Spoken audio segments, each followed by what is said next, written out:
Good evening and welcome to the regularly scheduled meeting of the San Francisco Ethics Commission for October 23rd, 2017. We'll call the roll and Commissioner Rennie. Present. Vice Chair Chu. Present. Commissioner Kopp. Here. And Commissioner Lee. Here. All right, everyone's here, so let's go to public comment on matters appearing or not appearing on the agenda. I'm sorry. Yes, well, you go ahead and you just in order. Hi, I'm Charlie Marsteller. I just wanted to add something on behalf of Mr. Bush. For the record, he wanted me to read the editorial that appeared in the Chronicle regarding the last meeting when the Commission decided not to send the measure to the Board of Supervisors pending further work. The editorial was titled, SF Ethics Board Fails to Tackle Money in Politics, and it appeared September 27th in the Chronicle. It reads, the San Francisco Ethics Commission had the opportunity to pass a common sense measure to curtail money in politics. It failed. The ordinance would have banned the practice of allowing political donors to contribute to the charitable causes of favored candidates when those donors have a contract up for approval or pending land use decision in front of city officials. Such arrangements are commonplace, and they stink to high heaven. As critics of the practice, which is a problem in state government too, have noted, deep-pocketed donors seeking to curry favor with San Francisco officials have delivered money to hospitals, schools, and homeless charities. Political officials may have perfectly reasonable pet causes, but just because the practice is charitable doesn't make it acceptable. People seeking political favors shouldn't be allowed to steer money towards politicians' favorite causes. This is quote, my concern is undue influence, which could lead to corruption, said Ethics Commissioner Quentin Kopp, who voted for the ordinance. Kopp added that he has no ill will towards charities, quote, a major beneficiary behested contributions, not necessarily from non-profit organizations, but corporations, has been Major Lee. Kopp said, the practice is unseemly, unquote. Critics have also charged that the ordinance private right of action, which allows anyone to bring civil suit against organizations allegedly violating campaign finance laws, will lead to frivolous lawsuits. But an elected city attorney might be hesitant to pursue these kinds of claims. I'll quit here because of the interest of time, but I just wanted to say that I was pleased to see this editorial appearing. I think it's premature, and we do have time to go before we see the final outcome on our measure. But I did want to call the public's attention to this editorial in case they missed it in the paper. Since we are on television, I thought we would take that opportunity tonight. Thank you. Thank you. Mr. Chairman. Yes, Commissioner Kopp. Apropos those public comments, Mr. Marsteller, the title of the editorial was grieving to me. SF's Ethics Board fails to tackle money in politics. That's an indictment. I'll have to retain the chairman to represent me pro bono. I'll do it. I'll put on my old public defender hat and take care of you, Commissioner Kopp. I think there's also, Mr. Marsteller, I've got it in front of me too, and there are a couple of more paragraphs that I think are rather cogent to sort of fill out what we did last week. And that talks of, and they say, the ordinance will likely will appear before the Commission again, but unless something changes, it's likely to face another uphill battle. The Board of Supervisors could pass a ban on the practice and the mayor could sign it. Yet politicians have a difficult time enacting new laws that would limit their donors in this way. Sadly, it's easy to understand why. What's more difficult to understand is why San Francisco's Ethics Commission won't do its job. That's the remainder of the San Francisco Chronicle's editorial. Ma'am, please. Good afternoon. My name is Phyllis Bowie, and I'm here representing Midtown Park Apartments. We're a community in the Western Addition that was built with urban renewal in 1968. And we're coming to you for an investigation for Doug Schumacher and Olson Lee. Our lease that we had since 1964 was broken. Our master lease was broken by Olson Lee, who at that time was the head of Mayor's Office of Housing. Once that lease was broken, Olson Lee, with Doug Schumacher, who used to also be the president or director of the Mayor's Office of Housing, formed a sweetheart deal. Olson Lee gave the Mercy Housing our lease, property manager and developer for Midtown Park Apartments. Since that has happened, we have been strong-armed into signing our rights away, and we have been no heat, no light, just that stuff. But what we want an investigation is on the fact that our lease was broken illegally and it was given to Mercy Housing with no talking to the tenants and the residents. We have been part of the decision-making along with the Board of Supervisors, along with the Mayor's Office of Housing for over 50 years. Right now, we have no power, no say-so. Everything is controlled by Mercy Housing.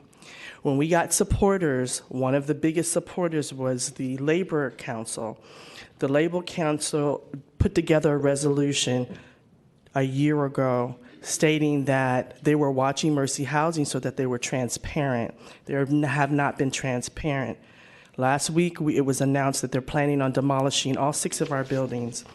The majority of the tenants at Midtown Park have been there for 40 years. I've been there for 20 years. Some still hold vouchers that were given to them after Justin Herman demolished the Western Addition with promise of ownership. Midtown Park Apartments, according to the Board of Supervisors resolution in 2007, signed by every member of the Board of Supervisors plus the mayor, states that Midtown Park Apartments is for ownership. The residents are to have ownership, and it should be a decision made between the Mayor's Office of Housing and the Board of Supervisors and the residents of Midtown Park.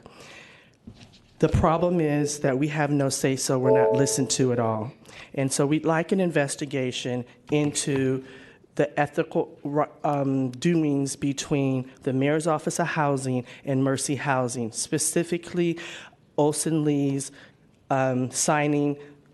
canceling our lease illegally, giving it to Doug Schumacher, and also giving him the property manager, and then also giving him the developer, in which we have been abused, and a lot of people have died and have moved. Does that mean I'm done? Okay, thank you. Yeah, there's just, I would just invite you to talk to our staff about putting in an official complaint. We have done that. We were invited to come here and speak. Okay, good. All right. And we'll probably be on the agenda for the November meeting, but I just wanted to face this heat and come out and make you aware that we need somebody to take a look at what's going on. Something's wrong. We appreciate your remarks. Thank you very much. Thank you.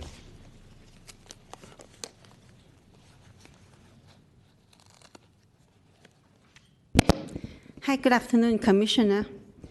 My name is Audrey Leong, AudreyLeong. I have been working for the City and County of San Francisco for more than 20 years. My current job class is 1630 account clerk, working at Human Service Agency, Investigation Division, Collection Unit. I have been a union substitute for more than 10 years. I have been helping a lot of employees to seeing equal work treatment, advocating for better work environment. I have been exercising my union substitute work duties. On 2013, about 4 years ago, I was a witness to a harassment case about my own unit manager. a man, Caucasian man, who harassing another Chinese-speaking female coworker. Since that, I have been bullied, harassed, discriminated, and retaliated by this unit manager. We, the city, have a chain of command policy. If I have a problem, my direct supervisor should be the one talk to me first. I get along well with my direct supervisor, but this unit manager abused his unit manager's power of position to harassing me continuously. On November 2015, I was assigned to another program to stay away from this unit manager's harassment. But on June 2017, I was reassigned back to the same unit manager. I told the human resource staff that this unit manager harassed me before, but human resource still reassigned me back to the same unit manager. On August 28, 2017, this unit manager come to harassing me again. Now, my doctor asked me to take care of myself by taking time off to stay away from this unit manager. I love my job. I want to work. I want to be reassigned to different location to stay away from this unit manager who harassing me before again and again. Or this unit manager should be reassigned to other location away from me and my coworkers who also has a fear about this unit manager. Please, investigation human resource staff that in what way that this white male unit manager allowed to continue harassing staff. Thank you. Here, this is my record for you to read. Thank you very much. And as I said with the lady just before, if you haven't already done so, you should talk to our staff in order to put in an official complaint in terms of what you've expressed, okay? So, right.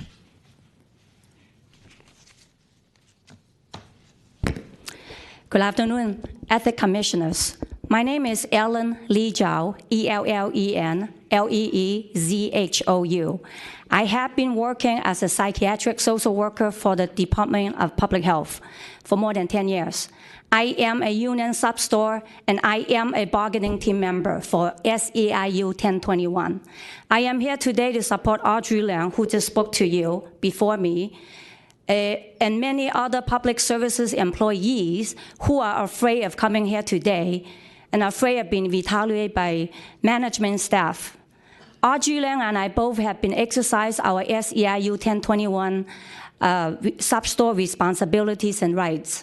We stood up and testified against corruption at the Civic Services Commissions, that some people pay to get their jobs while other people are qualified at a hiring list, but never have a chance to be hired.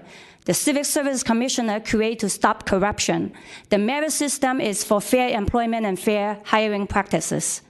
Department of Human Services Director Mickey Killingham and Susan Gard, the Chief Policy, acknowledged the problems and complaints we brought to them in front of the Civic Services Commissioners last year for the last 6 years. They agreed to create effective policies to include training for all management staff, posting posters to make employees aware about reporting bribery and extortion. A year later today, nothing has been done, and we, the union, not sure what to do and what should we do. Audrey Liang and myself and many other SEIU 1021 members and city employees coming from different departments, we testify in this same room in December 2015, August 15, 2016, September 9, 2016, and September 18, 2017. We testify about corruption across different departments within the porters and janitors.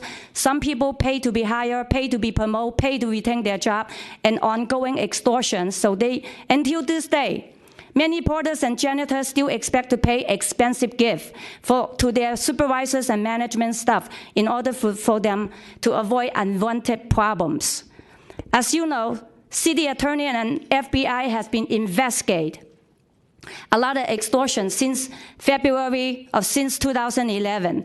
Many of us stood up and collaborate with the attorney and FBI agents, but the people who stood up has been harassed, discriminated and bullied and retaliated by many of the HR staff. I myself, Department of Public Health, the Department and HR staff has been bullied and harassed me since I exposed and helping translate it for victims. As you heard from Arju Lang today, the situation is one of the many been witnesses facing today within different departments. And it happened to be many of the victims discriminated, bullying, retaliated the people of color, Asian people, Chinese people, and the people who are vulnerable to the population that management staff took advantage of them. I myself is a therapist. I took the time and I stood up. I know it's the right thing to do. That's why we have the ethics commissions. That's why we have Shanghai Ordinance. That's why we have the whistleblowers. And that's why we have open government and ego treatment and EEO departments. But somehow, it is not the way that we experience. So I'm here to ask you today to investigate that we have filed many complaints with different departments that is include with Mickey Killingham, Susan Gard, Department of Public Health, Department of Human Services. Human Services oversees 30,000 employees. We, the SEIU 1021, has 16,000 members. We have occasion member meetings, and we know those problems still exist today. And a fair and good government practices is fair for everybody who take the exam, who's qualified for the job, not just because they know some management to pay the job. They are paying $2,000, $5,000, up to $10,000 for a job, and many people has been harassed because they come forward and cooperate. And again, my name is Ellen. I am working for Department of Public Health. I am a union sub-store, and I am a bargaining team member working with management to improve. They said a lot of things they will improve, but we're not facing the improvement. Until this day, no posters. And thank you for your time serving the city. For the purpose of record, I'm going to give you my record of what I said today. I really appreciate you guys take the time to volunteer for our city. And I myself working for the city. I am very proud of our city in working, provide diversity services to many citizens and undocumented citizens. But we need people to be on board, especially hold people accountable for what they do. Thank you. Thank you. I'd encourage you to work with Ms. Lamb also with the staff in regard to the complaints which you're helping her on. Commissioners, I have followed every step of the way to exercise SEIU 1021, the MOU with the Department of Public Health, with the Department of Human Services. I'm talking about our department in terms of getting. We file complaints already. But it takes time, and I know in the past, every time when we have a corner turn, something happened, and then it died out, and that is not acceptable. Okay. Thank you. Thank you. Do we have jurisdiction over that? I don't know. That's why I'd like to see the set out in a complaint in order to make determinations. Obviously, just a second, ma'am. Let me, in order to, because they're talking about some rather serious stuff, and if it is within our purview, then we certainly would like to do something, but we've got to see the complaint. That's essential. Thank you. Thank you.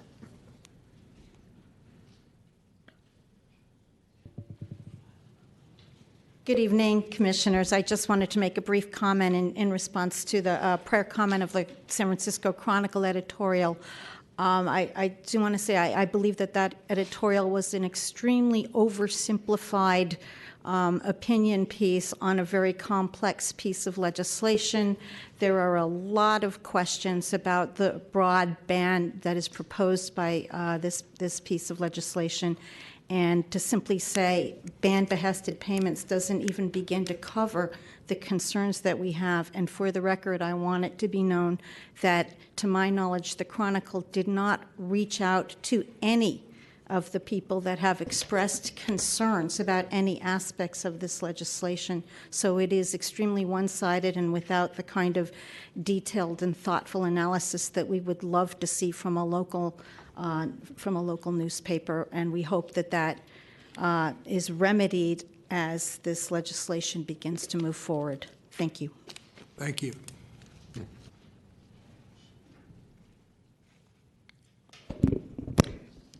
Commissioners, Ray Hartz, Director, San Francisco Open Government. And then on a point of order, I just want to notice that although I have been on the interested parties list for the last 6 years, I did not receive notification by email that my hearing was today until 3:38 this afternoon. It was sent out.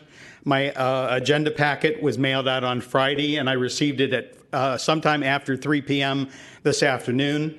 So I have to wonder whether you were just hoping I would be fooled and not show up, or if I did show up, I would be unprepared. That's what I'm used to from the Ethics Commission. I had sincerely hoped that Executive Director Pelham would be a new start. However, I really do feel from my experience that she is cut from the same bolt of cloth as former Executive Director John St. Croix. That being said, Mark Twain said, "The patriotism is supporting your country all of the time and your government when it deserves it." Former San Francisco 49ers quarterback Colin Kaepernick, in my opinion, has earned and will one day be awarded the Presidential Medal of Freedom. Certainly not under this administration, but kneeling during the national anthem is not disrespectful to the flag, to the anthem, or to the country. It is the exercise of a right enshrined in the First Amendment. It is a sign of respect for the Constitution, which is the foundation on which our country is built. Some of his loudest critics, and there are many, who wish to infringe upon his right to free speech, should remember that that same short paragraph regarding free speech protects their right to worship. Other critics should remember the next short paragraph in that document protects their right to bear arms. It's amazing how many people will say you don't have the right to do this and then demand that their rights under the same document be respected. The final words of the national anthem are "the land of the free and the home of the brave." Colin Kaepernick is free to express his beliefs, and he is brave in doing so. Think of what he has sacrificed, everything that defines him to most Americans as a San Francisco 49er quarterback and a National Football League player. That's who he is to most Americans. Think of what he has sacrificed and acknowledge his act as a sign of respect, belief, trust, and hope in the flag, in the Constitution, in our country, and more than anything, in us to respect all of those.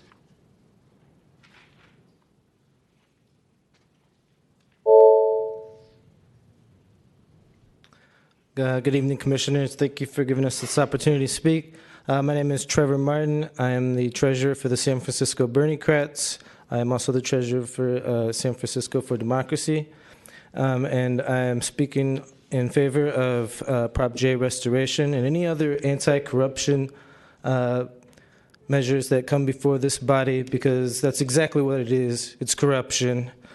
And I've also been a volunteer for California Clean Money Campaign for a number of years. We tirelessly worked on passing the Disclose Act for the last 7 years. We finally got that passed, but it didn't have the teeth that we wanted it to. It doesn't touch candidates. It's focused specifically on ballot measures. This corruption shows in the city, and it shows when you walk around the streets, and people get this. We have a housing affordability crisis, and it's because of this pay-to-play politics. I was at that Save Midtown meeting last week, and I didn't know they were going to be here to speak, but let me tell you, you should have been there. What they're trying to do to these people, displace these people who have been there for decades. They paid off their mortgage in 2007, and they were promised a co-op, and now they're being told that they owe them $30-some million. It's complete. you should definitely look into what these people are being put through. I mean, I was there, and all right, this Doug Schumacher guy walked right out of, before he left the mayor's office of housing, he gave Mercy 5 contracts. He walked straight out of Mo and went right into Mercy with 5 contracts. You know, that's blatant corruption, in my opinion. And they're trying to displace these people. They literally said that they were waiting for them to die. It was horrible. You should have been there and seen the compassion and response of the residents in this building. And it's happening all over this city. We're displacing people of color. We're displacing those with less means to make a living, and they're living in the streets, and now we're sweeping them off the streets with, you know, horrible propositions that are being passed, and they're being paid by corporations to our elected officials, and it's got to stop, please. And also, Colin Kaepernick is a hero. That was never about disrespecting the flag, the anthem, or American troops, and you know it. Thank you. Any other members of the public who wish to speak? If not, we'll then move to item number 3, discussion and possible action on draft minutes for the Commission's September 25th, 2017 regular meeting. Commissioners? I have one change. Bottom of page 2, motion by pardon me, Commissioner Rennie, I seconded it. There's a language difficulty. It says seconded to the approve to the ordinance. I'd change it to approve the proposed ordinance as amended by me. Okay. Any other additions or changes to the minutes by the Commission? Okay, any public comment on the minutes? David Pilpel, nice to be back. I've missed several meetings.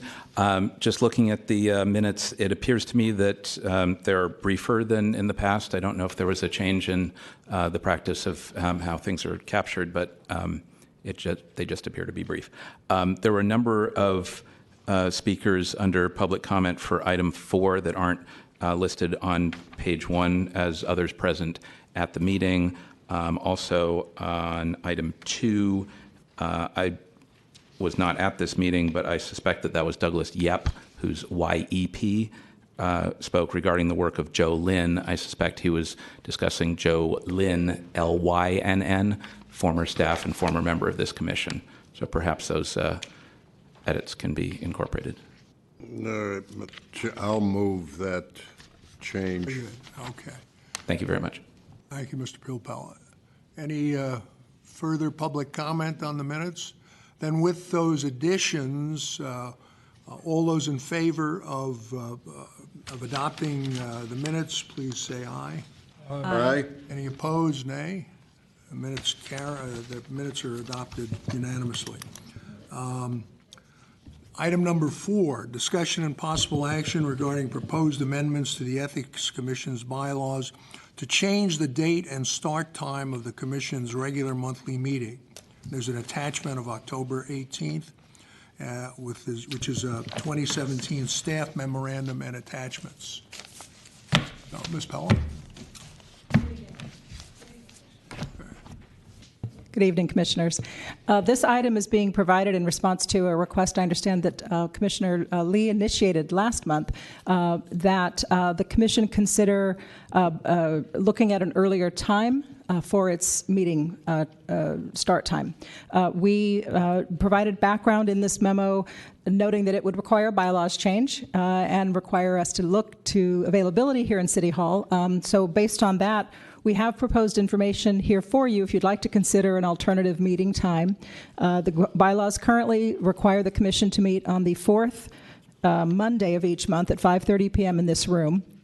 a change could be accomplished by a vote at a meeting at which the proposed change has been noticed for 10 days, which this was not, so there would not be able to be a vote tonight. But we wanted to get it to you for your policy direction as to possibly scheduling it for an action at your next meeting. If you are interested in changing the meeting times as shown in the report. Based on room availability, also in our bylaws, the Commission is required to have televised meetings.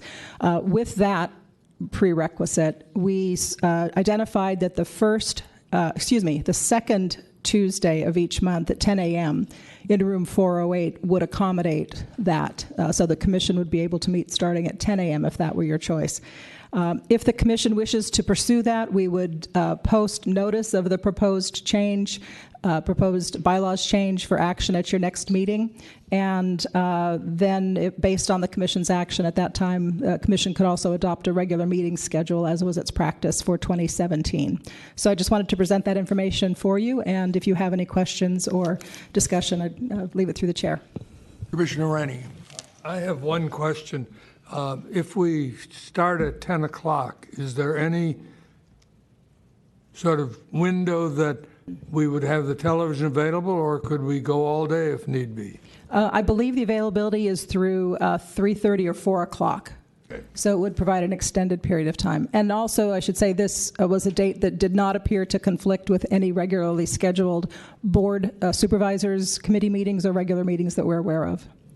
Mr. Chairman, through the chair to council or the executive director, can I make a motion to that effect today and have it carried to the November meeting? Is there a second to the motion? Second. Motion's been made and seconded, so we'll carry that motion on to the November meeting. In regard to further comment, I would just add my own comment, and that is that I'm very much in favor of the change. I think it makes a lot of sense for the public and for all of us in terms of having it during the regular business times rather than going late into the evening on Monday. I think we get a lot more people. It would be a lot better way of doing it. I concur. I'm not sure I understood what Commissioner Kopp's motion was. To adopt the new meeting schedules for Tuesdays at 10 o'clock, but he made the motion and we're carrying the motion over to the next meeting. Right, because I certainly am in favor of it. Good.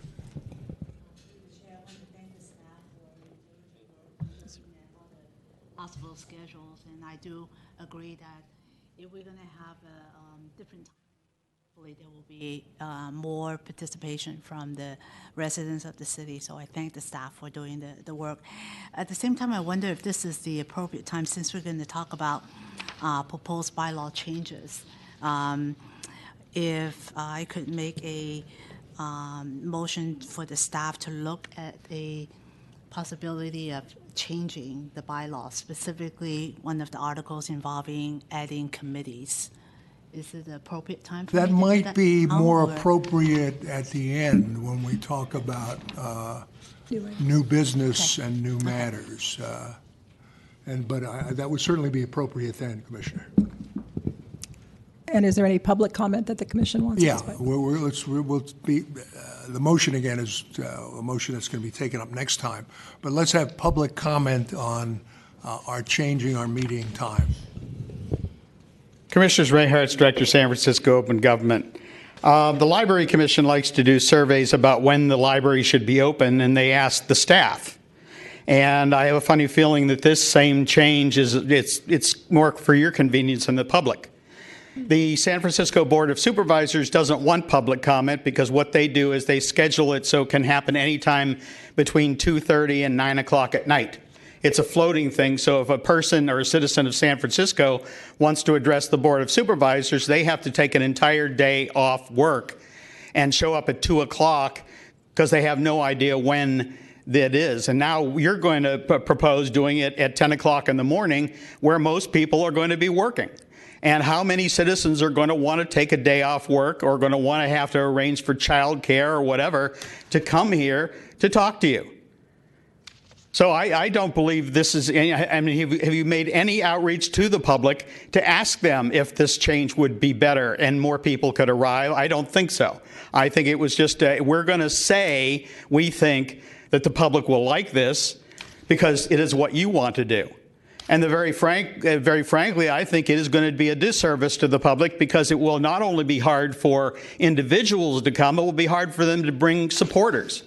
Because it's going to be hard to convince 10 or 15 people who might believe the very same things you do and want to speak to those things to take off work. Most people cannot afford to take off work for a day or use a vacation day to come to a meeting in the middle of the morning. So I honestly really do not believe that this is anything, you know, I'll be honest with you. One of the things I've noticed in the last 10 years of going to public meetings is that I believe it is the duty and responsibility of commissions to actively solicit and allow the participation of citizens. And yet what I see in most boards and commissions is setting it up in a way that it discourages the public from coming. And you don't have to take my word for that. Look at the meetings. The meetings, nobody shows up.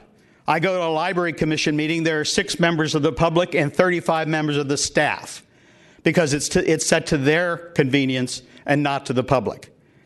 You need to ask the public whether this change is something that would benefit them, or is it simply you don't care whether it benefits them, and you would like to, without saying so out loud, set the example to them. We don't really want your input, so we're going to schedule it at a time where you probably will not be able to come.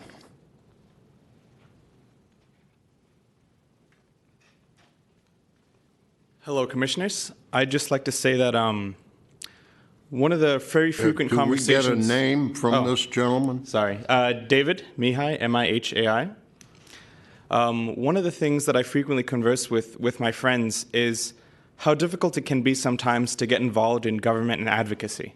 And for people in various geographies dealing with different commissions, they have very similar problems a lot of the time revolving around commissions being held during working hours for them, and them having to be forced to take off work and make the trip to City Hall or to wherever the commission is being held in order to be able to participate. And one of the things that I could actually say decently proudly was that the Ethics Commission that I work with meets after work so that people could actually come without having to take time off their busy schedule and take time off of work, their limited vacation. And while I do appreciate trying to get a wider window where more things could be covered and more action could be taken, I'd like to strongly suggest that you keep in mind that a lot of people cannot make it here at 10 in the morning, and that a lot of people would like to come and would like to have their complaints and their issues heard and see how government functions. But moving it to a time that would be so disadvantageous for a large segment of the public wouldn't bring about higher participation at all, in my honest opinion. Thank you for your time and your service. Thank you. David Pilpel, 4 points. For some reason, the template for this particular item has Commissioner Chu misspelled. There's an I missing there, and I looked very carefully and noticed that. I agree with the comments about moving the meeting time being disadvantageous to the public. The Commission has changed its meeting times on occasion over the years, but has always met in the evening so as to facilitate public involvement. And I think you could certainly try 10 a.m. on a Tuesday, but I think that would result in less public participation, not more. 2 other points. Unless it's changed recently, I'm not aware that room 408 provides for televising. I thought it was only rooms 400 and 416. So in order to meet the televising requirement, that's not just in the bylaws, but was actually, I believe, passed as an ordinance of the Board of Supervisors and an amendment to the Campaign and Governmental Conduct Code, Section 3 wherever it is. You should be sure that room 408 can, in fact, televise the meetings. And finally, there was another point about public involvement. No, I forget. I'm sorry, give me a moment.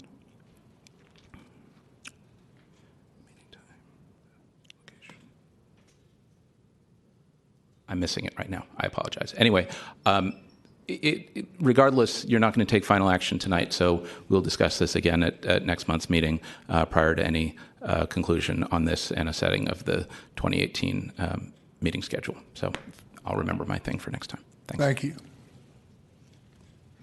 Any further public comment on this item? Okay. Then, Mr. Chairman? I'm sorry, Commissioner Rennie. Would it be inappropriate for me to ask the audience, many of whom are general participants, if they feel they would be unable to attend these meetings if we change to the 10 o'clock time period? I think that's appropriate. All those who would be inconvenienced and couldn't do it, why don't you raise your hands? Raise them high, please, so we can get a 1, 2, 3, 4, 5, 6, 7, 8, 9 people. And in regard to those who would not be inconvenienced, a lot more people in the audience, so we just have, why don't you raise them high so I can see them and count, just like the others. We have a bunch of other people in the audience, but 3 of them are raising their hands. I guess the others have no opinion one way or the other. Okay, so that's what we have. Thank you. Mr. Pilpel. If I might, I remembered the other point. It's very brief. The staff indicated that there was no conflict with the Board of Supervisors. I believe the Board of Supervisors does meet as the County Transportation Authority on the second Tuesday, either at 10, 10:30, or 11. So there would be a standing conflict with the Board of Supervisors meeting as the Transportation Authority. All right. Thanks. Thank you. Glad you did this. Okay. No further public comment on item 4. We'll now go to item 5, discussion and possible action on Sunshine Ordinance Task Force referral of file number 17048, Ray Hartz versus Angela Calvillo, Clerk of the Board of Supervisors. Thank you, Chair.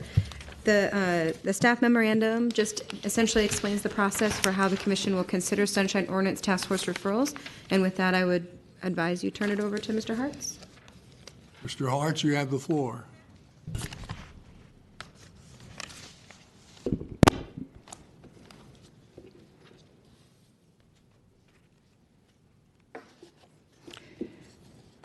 And I have 3 minutes to present a case. Sure. 5 minutes. Thank you. I knew 3 minutes was kind of bizarre. I thought you were asking for 3 minutes. No, it said 3 minutes here, and now I've used, no, okay.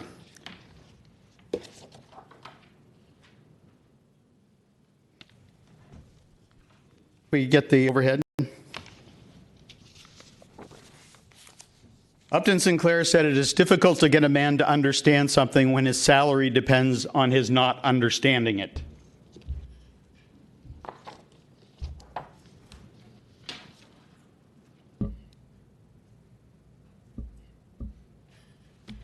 The Sunshine Task Force has ruled 10 times that in the minutes, which is the actual wording of the Sunshine Ordinance, applies to the 150-word summaries, and in the minutes means in the minutes. There has been literally since 2010 years of arguments where it said, oh, we can put them over here, we can put them over there, we can reference them, we can do all this other stuff, and the task force has repeatedly ruled it must go in the minutes because that's what the ordinance, the law, actually says. As far as the city attorney's office, yes, they have recommended they have made recommendations in the Good Government Guide that it is all right to place them somewhere else. But this letter sent by the former chair of the Sunshine Task Force makes it very clear, and I think it presents the case very well. It says, after careful deliberations of this issue over the past year, the task force does not find justification in the Sunshine Ordinance for your conclusions that the summaries may be attached to the minutes rather than included in the minutes, or that they are not part of the official minutes. Several sections of the ordinance demonstrate its intent to require the application of legal interpretations that result in greater public access to government. Both your conclusions do not follow this intent and result in less open government. Based on the purpose of the ordinance to maximize public access to public information in public meetings and on evidence presented at multiple task force hearings, the task force finds the interpretations most commonly understood by members of the public and those required to follow the Sunshine Ordinance, resulting in the least confusion and greater open government, is the plain language of the law. The task force interprets the phrase, quote, included in the minutes, unquote, in section 6716 by using the plain meaning of the word and find the summaries must be placed within the body of the minutes. The task force does not interpret the phrase, quote, in the minutes to be inclusive of the meaning, quote, attached to the minutes, unquote, and finds no justification for authorizing an attachment where absolutely no reference to the attachment is made. The task force further finds that the addendum is an attachment to a document, not part of the main document itself, and accordingly an addendum is not in the minutes as required under the ordinance. The task force finds the ordinance states in simple, plain language that the summary of 150 words or less must be in the minutes, and that requirement is not satisfied by attaching the statement as an addendum at the end of the minutes. Please take note that placing the public comment summaries in the body of the minutes prevents public officials from abridging unwanted or critical public comment, a requirement under the ordinance. Members of the public have brought to the attention of the task force that some commissions place summaries as attachments without directing readers to the item, and the summary has been submitted in reference to nearly ensuring anyone reading the minutes will likely overlook public comment on an item or read only the summary of the comments as the commission prefers it to be interpreted. The task force notes other commissions have placed a disclaimer on the attached summaries that the summaries are not subject to approval or verification of accuracy by the commission. This may be perceived as placing an unwarranted negative bias on the summaries, and it is a further erosion of the public's right guaranteed under the ordinance that is condoned by your interpretation, that being the city attorney, of the section. In addition, these disclaimers may constitute an additional violation of the ordinance because the ordinance does not require commissions to include or does require them to include an accurate summary. There is also a memo that has gone out to all city agencies back in 2012 stating that the Sunshine Ordinance has given this directive. That is their job, to interpret the ordinance. They have interpreted and they have given advice to all city agencies that in the minutes means in the minutes. And if you look, 5 minutes is ridiculous. If you look at Ms. Calvillo's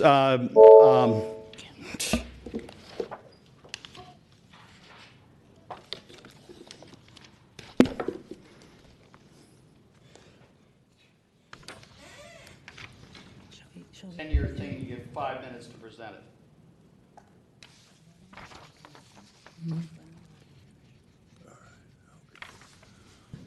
Commissioners, I think we're going to have a motion to allow Mr. Hartz to have as much time, reasonable time, as he wants to present his case.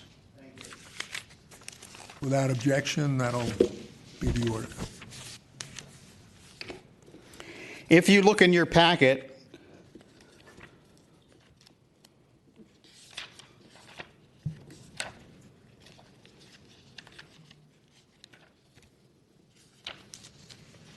on page 63 for agenda item 5, you will see the the clerk of the board's answer to this complaint. First, in the third paragraph says, first, the Brown Act imposes no requirements on policy bodies regarding what is recorded in the minutes. We're not talking about the Brown Act. We are talking about the Sunshine Ordinance, and that specifically states 150-word summaries, if they are submitted, will be included in the minutes. They have the right under both the Good Government Guide and the Ordinance that if they're not accurate, if they don't reflect what the person said, they can be, or if they're longer than 150 words, they can be refused, and not one of mine in all these years has been. The next paragraph down ends with, provided attachment is an example of the minutes from June 18, 2013, Board of Supervisors, the subject of one of the complaints made by the complainant, which indicates the complainant's name in the body with a reference to the appendix. But if you look at these, which are the public comment listings for both of the minutes, which are actually the subject of this particular thing, there is absolutely no reference to the addendum. It simply says Ray Hartz spoke and gives a one or two line statement as to what it is, which is generic at best.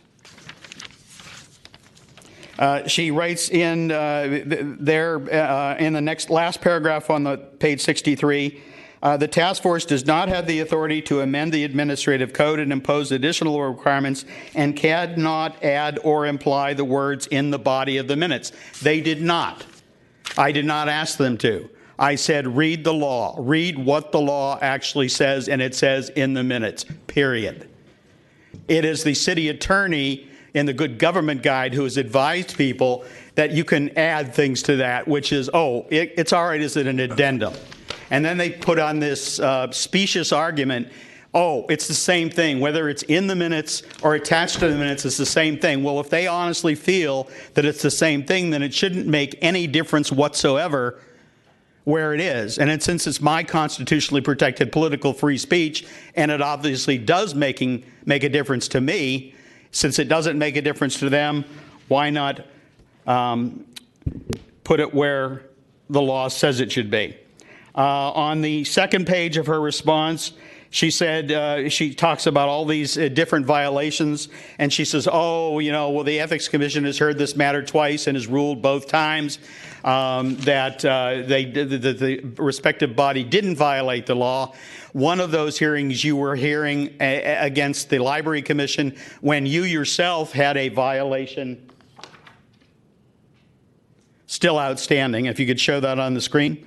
You'll see there the public library has started this whole thing, and they were found in violation 3 times, and the Ethics Commission was found in violation twice. So how ethical is it to be holding a hearing against a city agency when this body has been held in violation for the same thing? And I will point out, starting in January 2016, without any action by either the Library Commission or this body, they stopped putting them as an addendum and started putting them in the body of the minutes.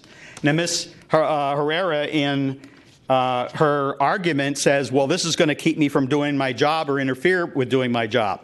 Well, how is it that the Police Commission, the Library Commission, the Arts Commission, the Small Business Commission, and this body can all put the 150-word summaries in the minutes and don't seem to have any problem carrying out their duties to do do minutes? And the city attorney has never, she uses the word opined. He has not issued a legal opinion. He has simply put something in the Good Government Guide, which he has refused to answer. He has refused to give any legal justification. All they do is say, we think they can do what they want to do, and we don't think that that is abridging Mr. Hartz's First Amendment rights.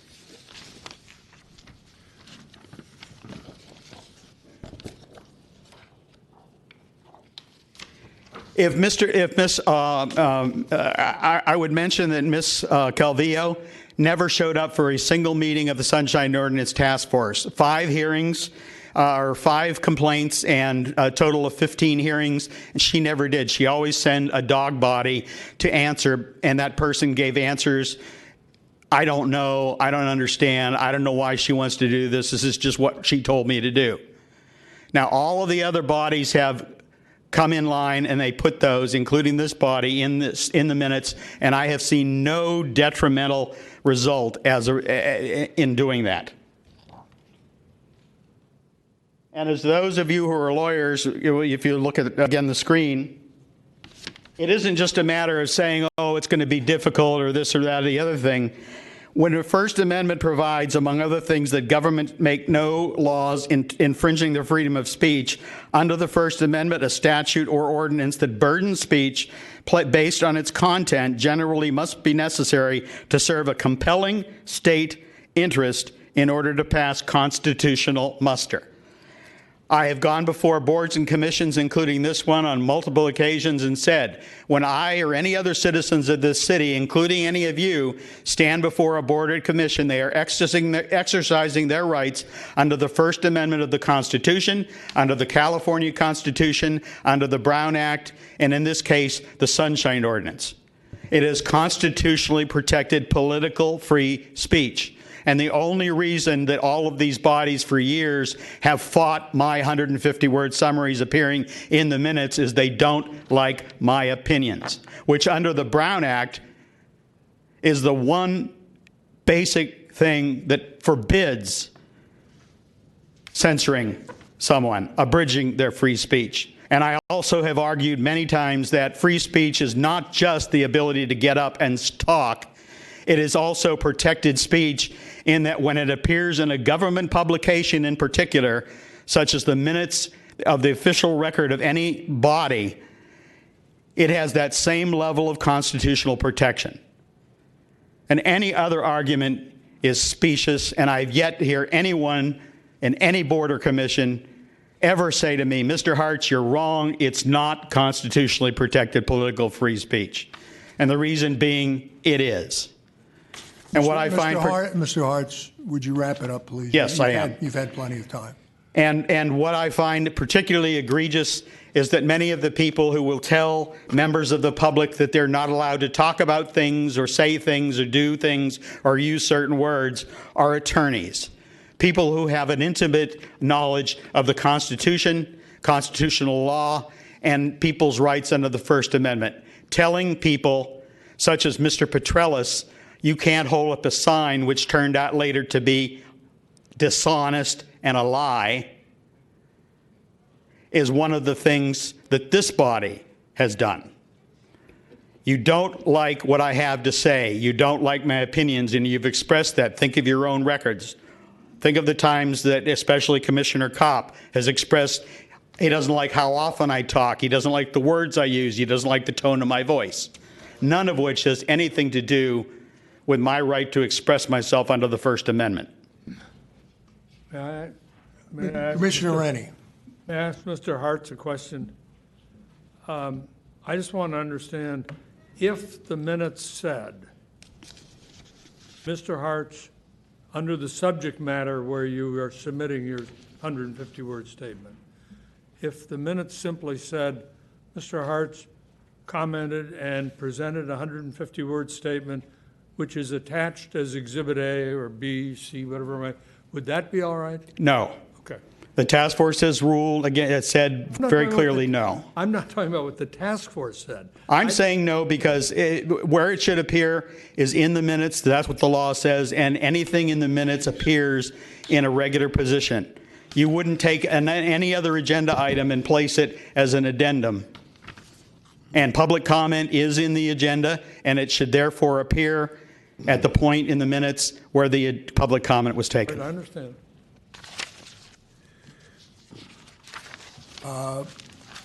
I think we had some communications with Ms. Calvillo. Yes, Chair. Thank you. Ms. Calvillo called Ms. Pelham earlier today to apologize that she wouldn't be able to make it tonight. That is our fault. We notified her as a courtesy late. The regular agenda went out on time, but we did not send her the courtesy notification we normally do. But she was okay with us proceeding without her and directed us to rely on the letter that she had submitted to the commission, which appears beginning on page 63 of the packet. Thank you. Were you trying to prevent her from appearing? No, Judge. Mr. Chairman. Commissioner Kopp. Through the chair to Mr. Shen, there was distributed this May 18, 2012 memorandum to all city departments from the Sunshine Ordinance Task Force. It refers to the office of the city attorney in this way. Fifth paragraph, task force disagrees with the office of the city attorney's interpretation of the requirements for inclusion of public comment summaries in meeting minutes. Have you, you being the office, issued a written opinion on the subject matter? Our advice on this issue is contained in the Good Government Guide, which is already referenced during Mr. Hartz's presentation. All right. Does the Brown Act require a written statement that a local government body accepts to be reproduced within the minutes? No, that requirement is unique to the Sunshine Ordinance. It's not in the Brown Act or state law. All right. Thank you. May I ask a question, Commissioner Mr. Shen? Yep. Is there some procedure, because just historically, we go back to, I think it was 2016 or whenever Mr. Hartz brought the complaint against the Library Commission. 2010. And as I recall, the way we resolved it was we found there wasn't a violation, but we said they ought to be instructed from then on to put them in the minutes. And I don't know if there was an actual motion, but that was a recommendation. And from that time on, apparently, he has been putting them in the minutes. Now, you're shaking your head, Mr. Hertz. He isn't putting them in the minutes? You said they were. It was 6 months later.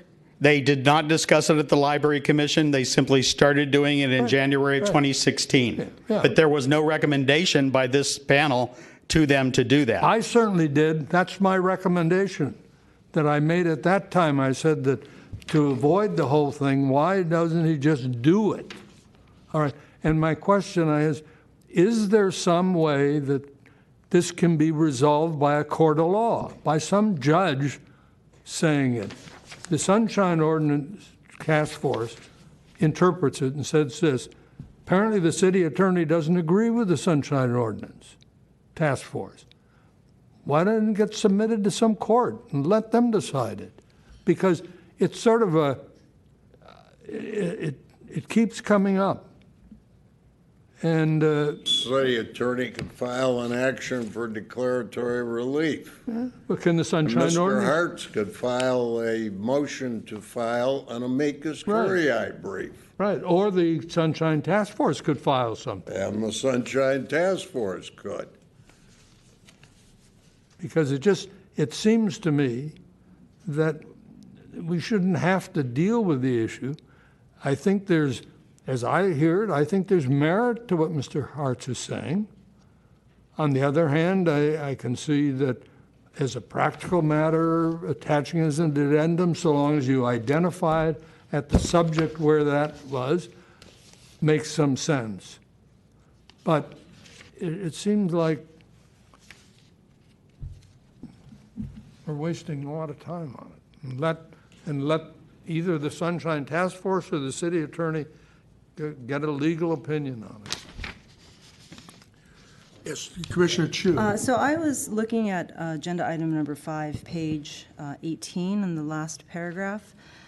This was the letter of September 28th, 2016 to the Sunshine Ordinance Task Force from Ms. Calvillo, the clerk of the board, giving a reason why the 150-word summary is not included in the actual minutes, is while the clerk can validate whether public comment was made, right, the brief statement in the public comment section, the clerk cannot attest to the content and relevance of the 150-word statement as part of the record.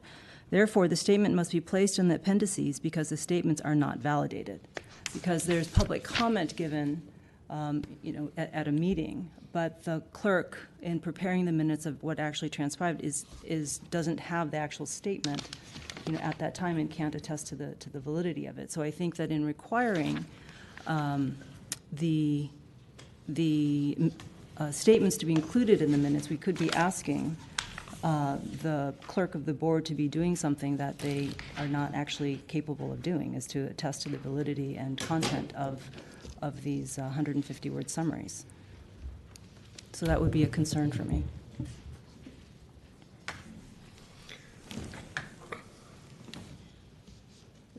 Mr. Hartz, you want to respond? Yes, this argument has come up before the task force multiple times, and there is nothing that requires them to verify the statement. In fact, verification of the statement, what they're allowed to do is one of two things. They are allowed to refuse the statement if it is not actually a reflection of what was said, or two, if it is more than 150 words. That's what the law actually says. And not one time in all of these years, since starting in 2010, has anybody rejected my 150-word summary, stating that it was either more than 150 words or that it was not what I said. And I think Commissioner Rennie was saying, if there was a statement saying, Mr. Hart submitted this 150-word summary, I would be fine with that. That is a generic and unbiased statement. And as I mentioned during my argument, the statement that is there is prejudicial to anybody reading my 150-word summaries. I would have to say that if you get a statement in front of your constitutionally protected political free speech that says, we don't verify that this is true, that's going to raise some questions and ring some bells in at least some people's minds.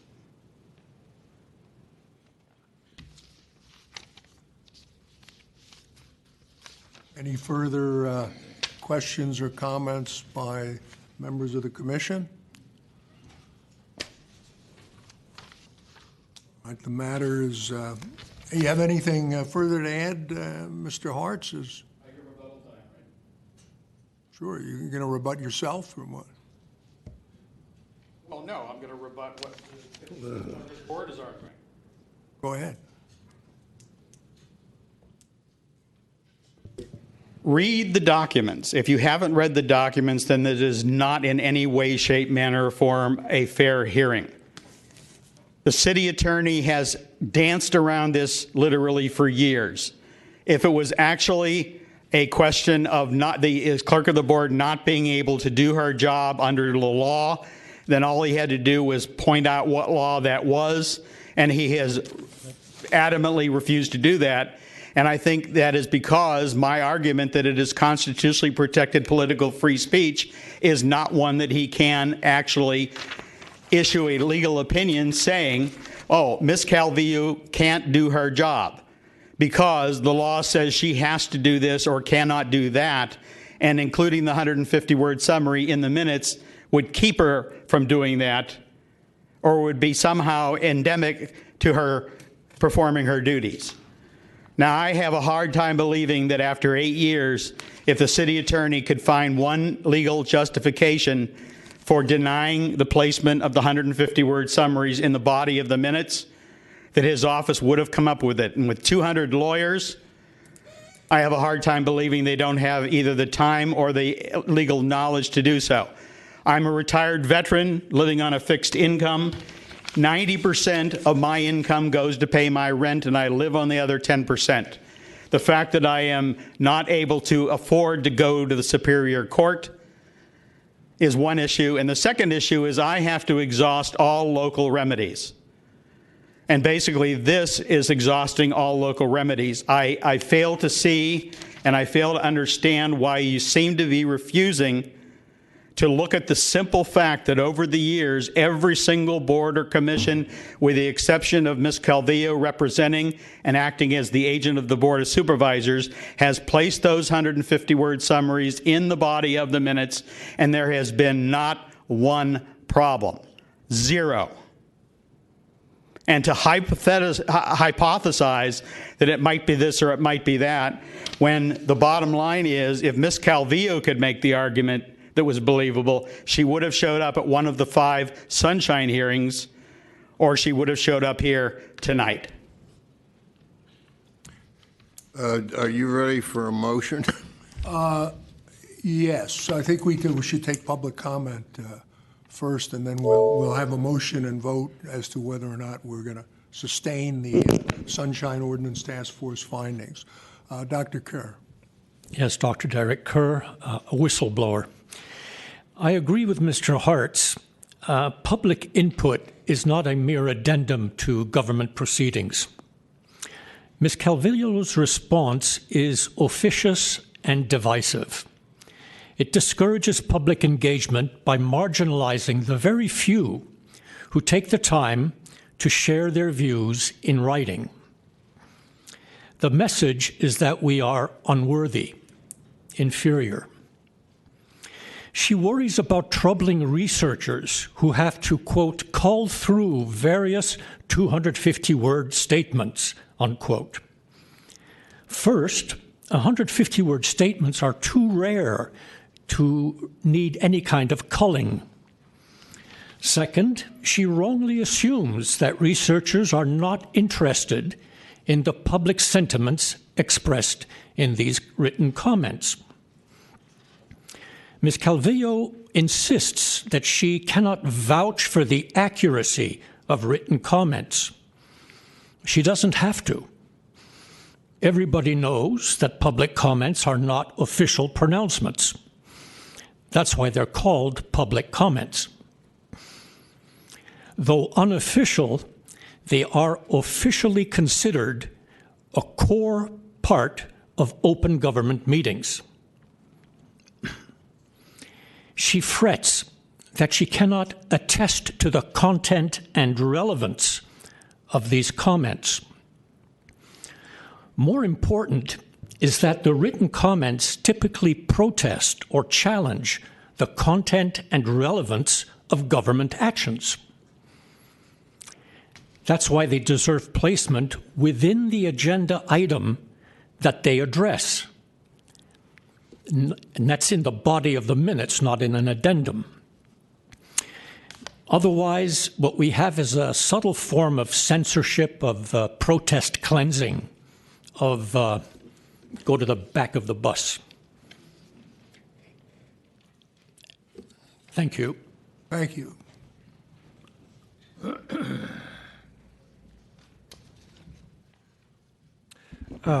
For the record, Charlie Marsteller again. I'm representing Friends of Ethics. Prop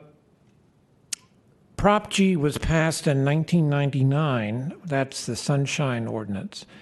And if we're looking to the law, this is perhaps embodied by a voter-passed initiative. And I think your hands are pretty well tied. It doesn't have provisions for easy amendment. If you want to go to the voters, you could go to the court and get declaratory relief, but it's not clear to me that the court wouldn't look to the fact that this is a voter-passed initiative. And it's been enforced now for almost 20 years. So just wanted to point that out.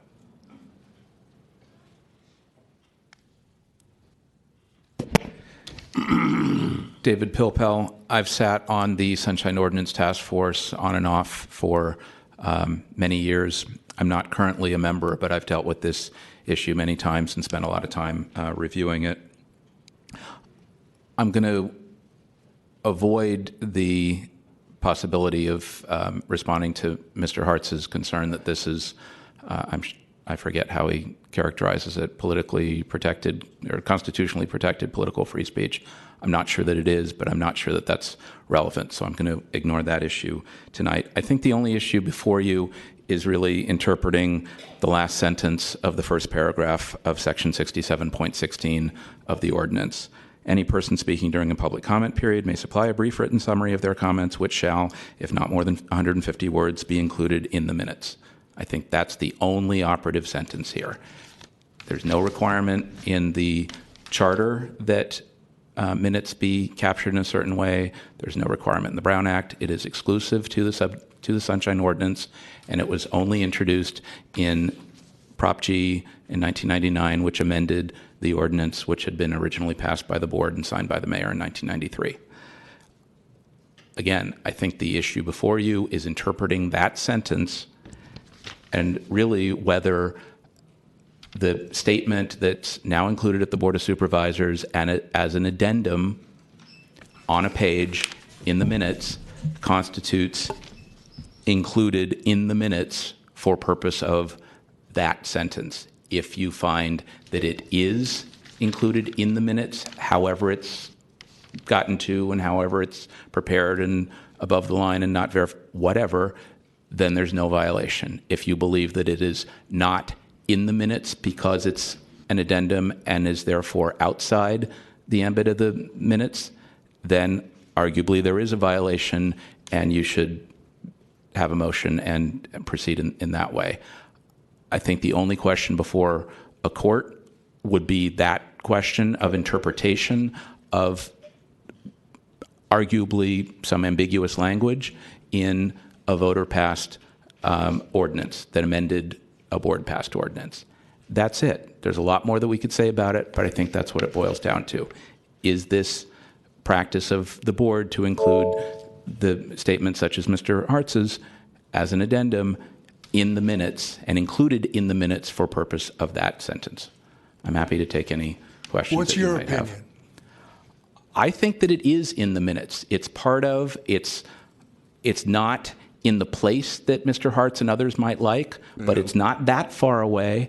There's a reference in the public comment to that. It's not like saying you have to go to some other document. It's not hard to find, and I believe that it is in the minutes. I believe that there is some discretion that's left to departments and to boards and commissions as to how they prepare their minutes, but so long as it meets the content requirements of 67.16 and includes the up to 150-word statement somewhere in the minutes, I believe that it complies with 67.16 as it currently reads. Thank you. Any- Thanks. I'm ready to make a motion. Okay. I want to ask a question to Mr. Shen first, if I might. Commissioner. If this Ethics Commission were to adopt the interpretation of the Sunshine Ordinance as presently interpreted by the task force, if we were to say, yeah, we think that's correct, would that change what the city attorney would put in the good government manual? I can't speak for my entire office on that issue, but certainly I think in communicating with our clients, whether it's in the Good Government Guide or elsewhere, in communicating with our clients on this issue, I think we would certainly note for folks that the Ethics Commission has its own interpretation and that it's in line with what the task force also proposes. Thank you. Sure. Commissioner Kopp. Thank you, Mr. Chairman. I refer to the measured and rational written response by the Clerk of the Board of Supervisors, 2 pages, and particularly pertinent parts on page 2. The clerk states, and I quote, "Secondly, the task force has previously referred similar alleged violations of Section 67.16 for administrative remedy to the Commission," and then she refers to 2 such complaints. Mr. Hartz's complaint stated that the task force had found the 150-word written summaries of public comments must be placed within the body of the minutes.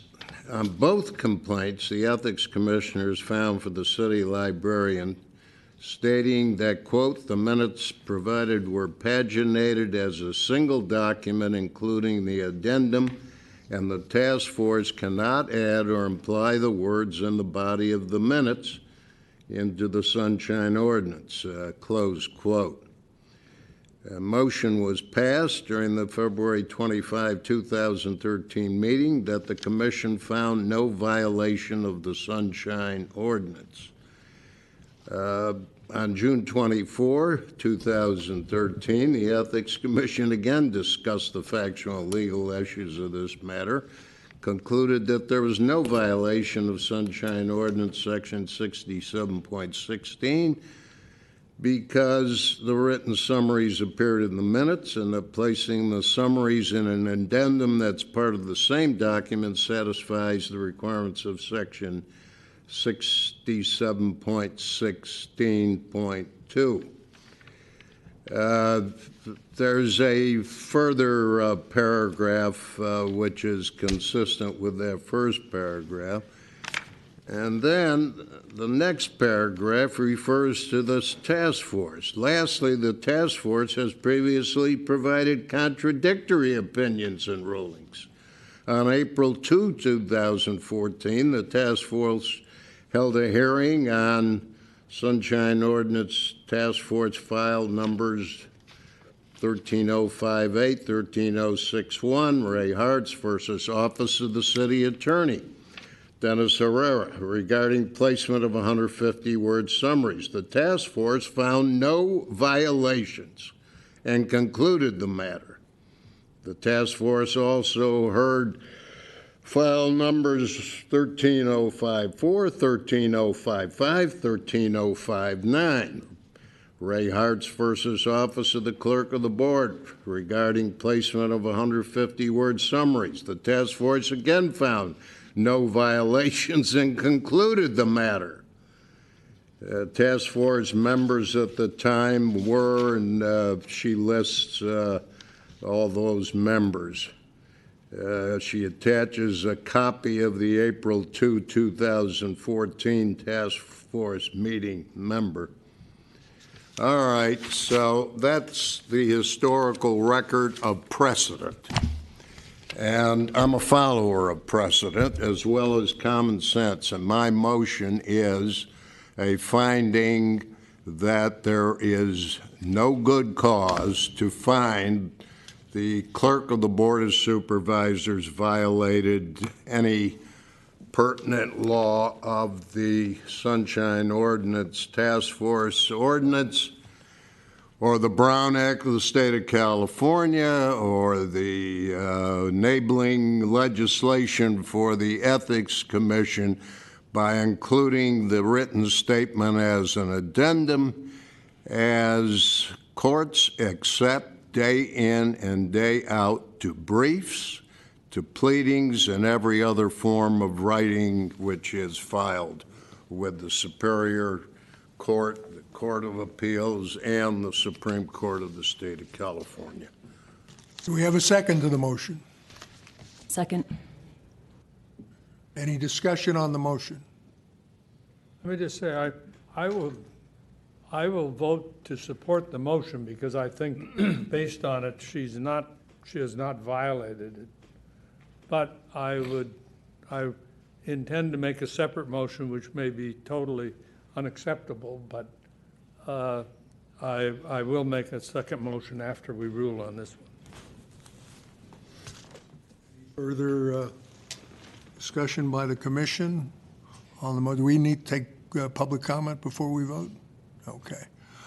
All those in favor of Commissioner Kopp's motion say aye. Aye. Aye. Chair votes aye.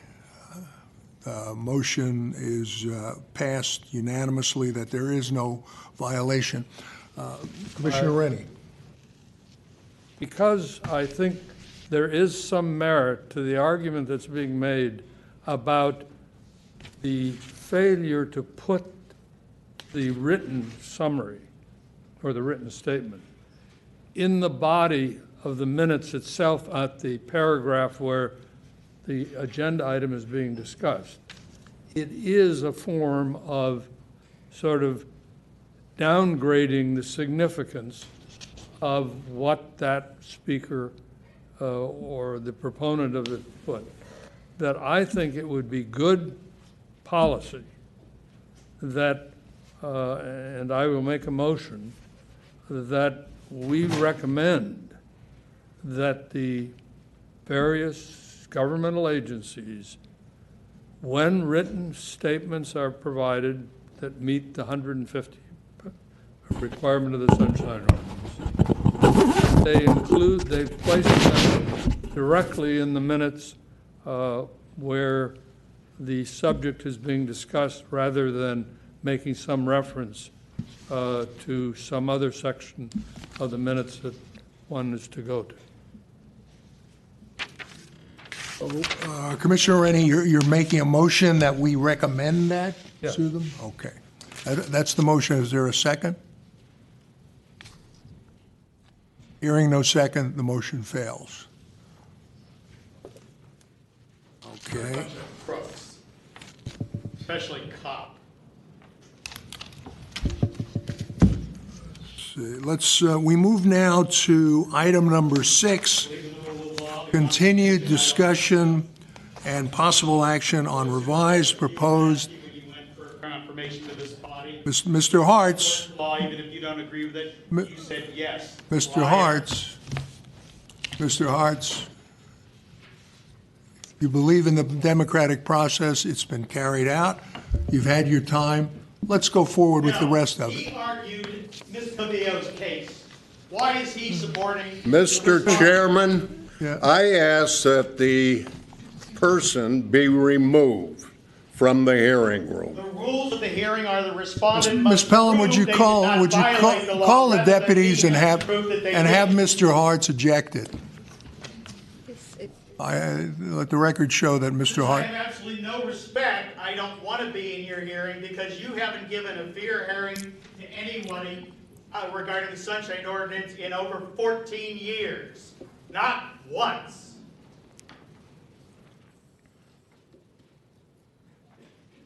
Have a nice evening, Mr. Hartz.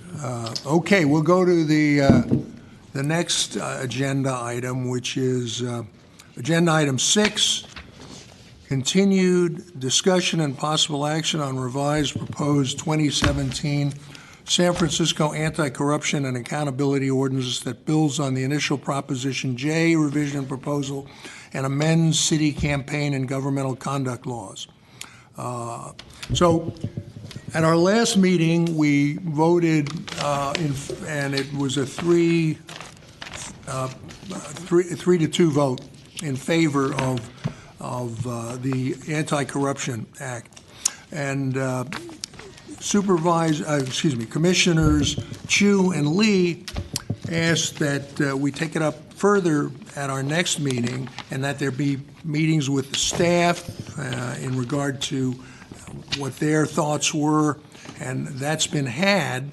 So at this point now, I'll give it to Pat to tell us about what has transpired since that. Good evening, Commissioners, members of the public. My name is Patrick Ford. I'm a policy analyst with the Commission. Chair Keene gave a quick overview of the history of the ordinance. As he mentioned, staff has been working on trying to narrow the discussion as to what the remaining provisions of the ordinance are that the Commission must have a discussion on in order for the Commission to reach the required 4/5 supermajority in order to send this ordinance on to the Board of Supervisors. As such, staff has produced the memo, which you find at agenda item 6. The memo tries to, as I mentioned, hone in on what the remaining policy questions are. It's organized by code section. So each section of the memo corresponds to a code section in either the Campaign and Governmental Conduct Code or the Conflict of Interest Code. And within each section, there are policy questions that we've identified that we believe the Commission has not reached agreement upon, and which we would recommend the Commission engage in a discussion in order to move the ordinance forward. So you'll find that each policy question is phrased as a yes or no question. These could be individual motions, or you could bring a motion with multiple policy answers within it. We really leave it up to you to determine how you would like to use this memo to drive the discussion this evening. But overall, we believe that this is comprehensive in terms of what your discussion was at the September meeting and in our meetings or meeting with Commissioners Chu and Lee regarding the ordinance. So we'll be available for questions on this memo, but by and large, we would like to leave it to you to determine what the process will be. If I could exercise the prerogative of the chair and suggest that at this point we put it in the hands of Commissioners Chu and Commissioners Lee to drive the discussion, since they were the moving forces behind this at this point. So, Commissioners, we're at your pleasure. Thank you, Chair Keen. Commissioner Lee, if it's okay? Okay. So, first, I wanted to express my thanks to staff and the public for both the time and the input that you have provided to us during the intervening time from the last meeting till this past week. And I think that there are very important policy questions that are very ably captured in the memo that has been prepared by staff, and I hope that we can have a good discussion and move the ball forward. So sorry, this evening. And I think that not only are we deciding policy, but we're also creating a regulatory and enforcement framework, for the that will impact those who are subject to these laws, those who are going to enforce them, and those who are going to break these rules that we'll be putting down. And so I think this is a big responsibility that we have. And so when I think about the work to be done, and in my role here as a commissioner, I think about, from a policy standpoint, what problem are we trying to solve, right? And what are the outcomes that we're trying to drive with the legislation that we are drafting. So just like in the federal health care debate, or I guess it's not a debate, it's really an issue, Republicans, as a policy matter, believe that the market should solve all problems, and so they want to look and create market-driven solutions to health care.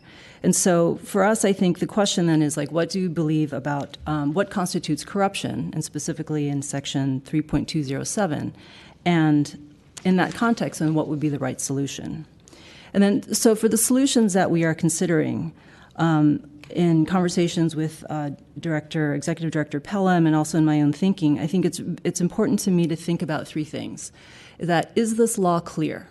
Is it obvious and apparent to those who are going to be subject to it what they can and cannot do? And I think clarity is really important, because the lack of clarity can lead to inadvertent noncompliance, it can lead to confusion, and it can lead to the outcomes that we don't want.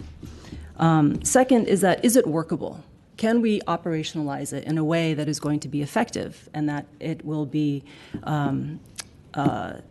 efficient, so that we can enact a law that will actually do and accomplish the things that we want it to accomplish?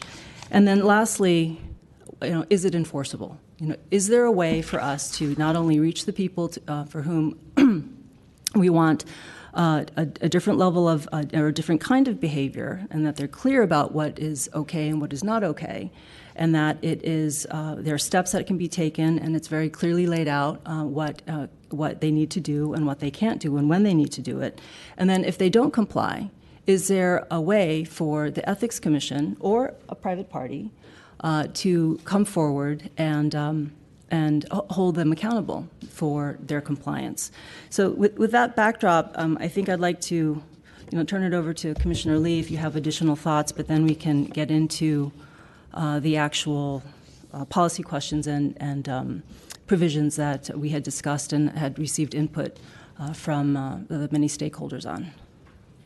Thank you, Commissioner Chu, and I echo everything you said. I also want to thank the staff for putting all the efforts to address the concerns that was raised at the last meeting.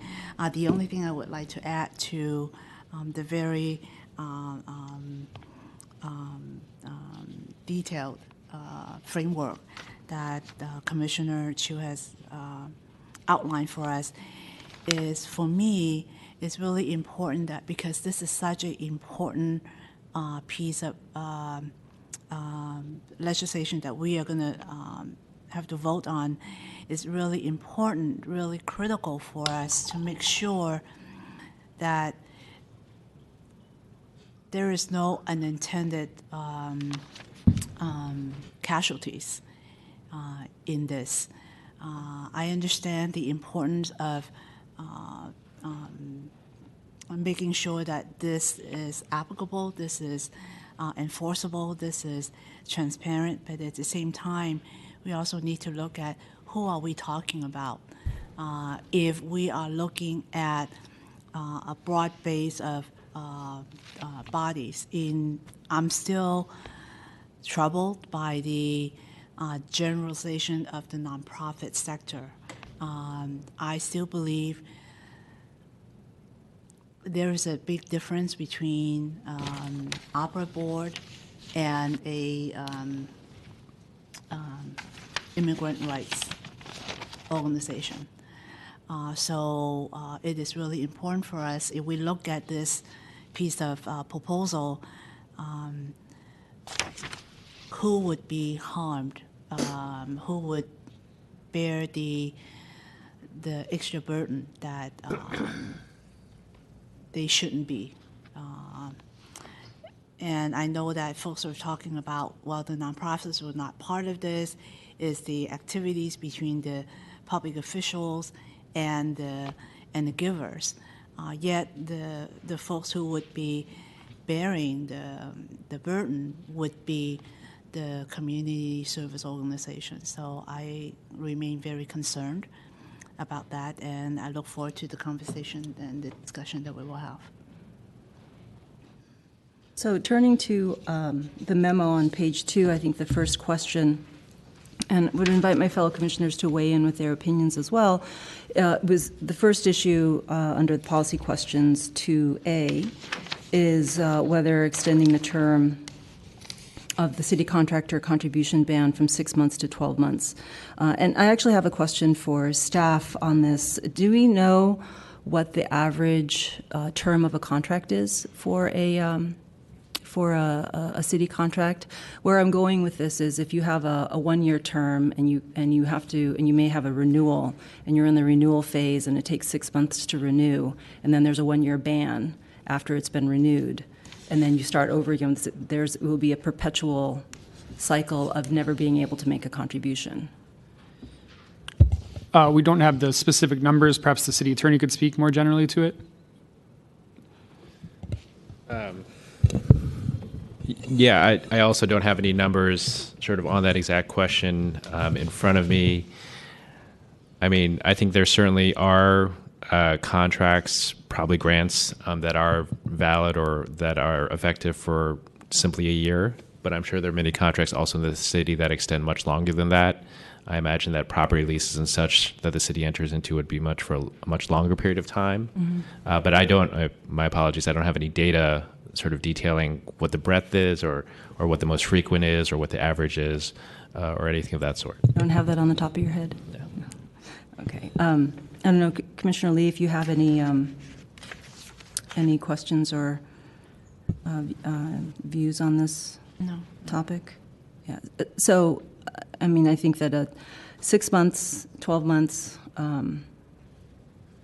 I would only be concerned if there would be a negative impact on an organization that would, never be able to make a contribution, which would be their right. But and we don't have the data on that.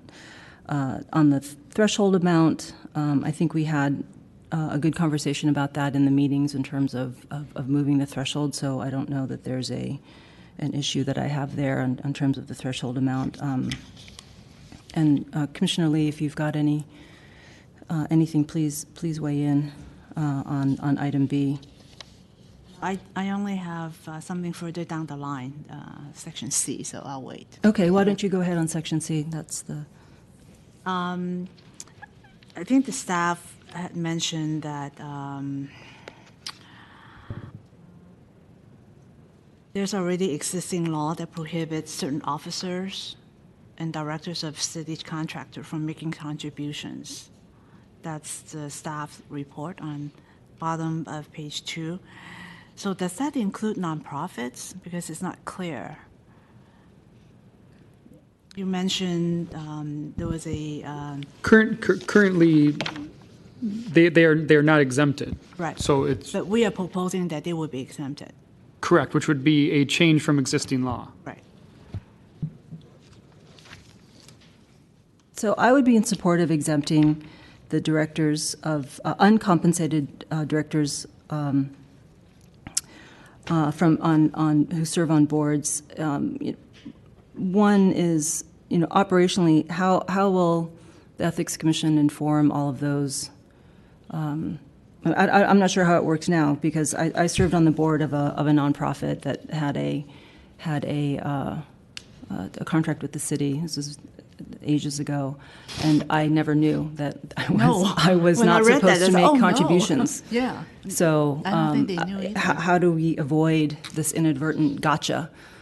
Where in my experience with nonprofits, as a board member, we focus on programs, we focus on the budget, we focus on staff issues. We focus on how's that grant coming. When are we going to hear?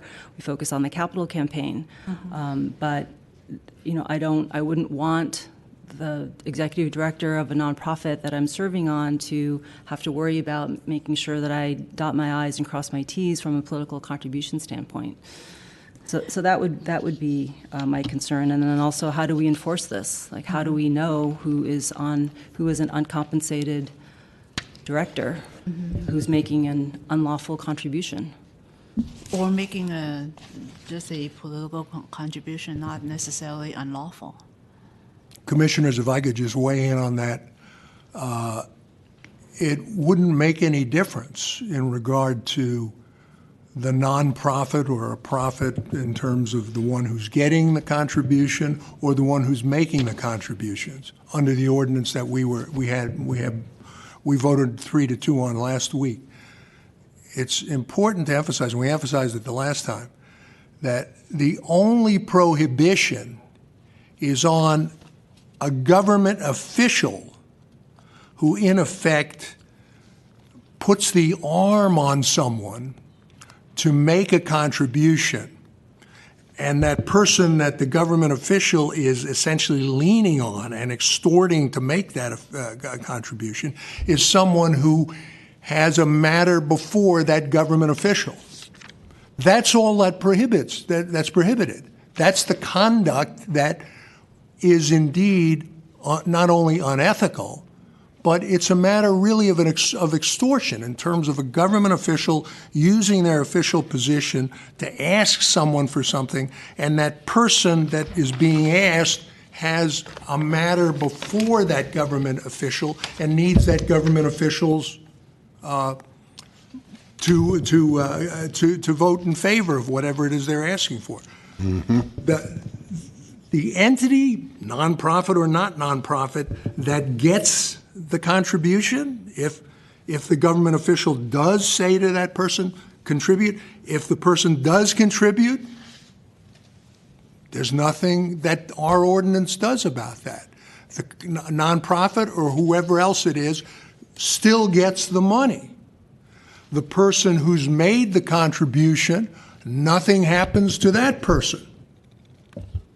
That was what this act was all about. So the idea of, well, the nonprofit or the organizers who are getting the money, they have to know what's happening. They don't have to know anything. They don't have to be concerned about anything. The person who makes the person who's leaned on, who's extorted, if that person wants to make the contribution and does make the contribution, nothing happens to that person. But we're saying a government official should not use their own position of power to have a contribution made by someone who is wanting something from them to anybody. They simply shouldn't do that. Well, get that typed up and put it in as an addendum to the minutes of the meeting. Yeah. I associate myself. But I believe that I was referring to section 1.126, which is the prohibitions on contributions by city contractors. So any organization that has a contract with the city, the board of directors, the executives of that organization, including the uncompensated board of directors, are not able to make a contribution to anyone holding an elective office. So that's the ask is in section 3.207, but and section 1.126 has been in place for a long time, right? And so that prohibits anyone with a city contract, as I understand it, with a city contract, from making a political contribution to an elected official. And what we're saying is that if you have a city contract now worth $100,000, you can't make a contribution either, the tail was 6 months during the pendency of your negotiations, and now we're looking at 12 months. No, So- we're not changing anything in relation to the actual contribution itself. We're not governing that. We're governing the action of the official who uses their position of power to go ahead and extort something from someone. That's it. That's a different. So, that's a can I just make a different couple of section. corrections? So the 1.126 section is an existing section that we are only making two small changes to, and that does, in effect, anyone who has a contract with the city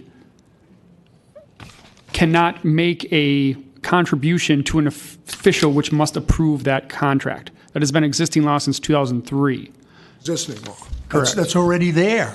I think that We're not- Commissioners Chu and Lee are proposing a change to existing law that would eliminate that prohibition as it applies to uncompensated boards of directors. You're going well beyond if you're advocating that. That's fine if you want to advocate that in some different measure, but that has nothing to do with the measure that we had before us last week, commissioners, with all due respect. Can I get a clarification then? The way I interpret this is, as Commissioner Chu said on the onset, we need to have the language that is clearly understood, clearly understood by all parties so that everyone could comply and follow the rules. And I am confused. The reason why this is brought up, if you look at the section, contributions by city contractors, the way I interpret it is there's no difference between a for-profit or a nonprofit. All it said currently is they're prohibited from making any contributions, anyone who has city contracts. So my interpretation is if you're a nonprofit getting a city grant to provide Meals on Wheels or what have you, this applies to you. So your board members who are uncompensated are subject to this rule that you are prohibited from making any contributions, right? That is that correct, and that is okay. existing law, not a change. That's That the is way the that law is is current now. law. So the existing law requires nonprofit board members? It prohibits them from Prohibits making them? contributions. That's correct. Because they go through a bidding process. So it's designed to prevent the people who are bidding on contracts from making contributions to the elected officials who will approve their contract. Right. So if I sat on a nonprofit board,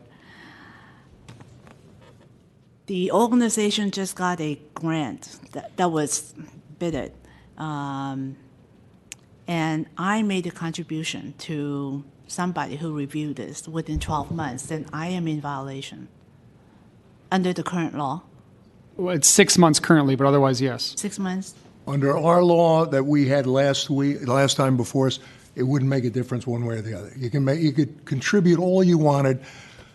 The only thing that's prohibited is some government official whom you wanted something for. Let's say you wanted a permit from, saying to you, I think you should contribute to this. The government official can't do that. That's the only thing we're That's a prohibiting. different section. That's a different section. That's a different That's- section. That's This is the heart of our the, law. no, but this They're is, talking about existing law. the existing law already has the ban. And there is, I mean, strikes me, there's no reason why a nonprofit who's seeking a $100,000 contract with the city, why its directors shouldn't be subject to the same ban as a public company would be. Why is a nonprofit any different? Because the whole idea is you don't want directors making payments to political officials when their organization is benefiting to the tune of $100,000. You don't want them to. And there isn't going to be any director who says, oh, I didn't realize that we got $100,000 from the city. All he or she had to do is read the ordinance as it now exists and says he can't do it or she can't do it. So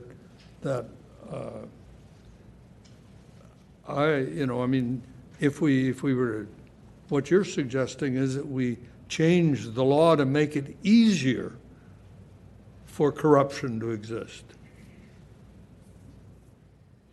If I could ask through the chair, the Deputy City Attorney, has there been any private individuals who happen to serve on community boards who felt that their rights to political participation has been violated because of this prohibition? I'm not sure if I can provide a complete answer to that question. I don't believe I've had any such conversation with any city officials. But then again, I'm not sure how many people like yourselves were perhaps unaware of the prohibition too.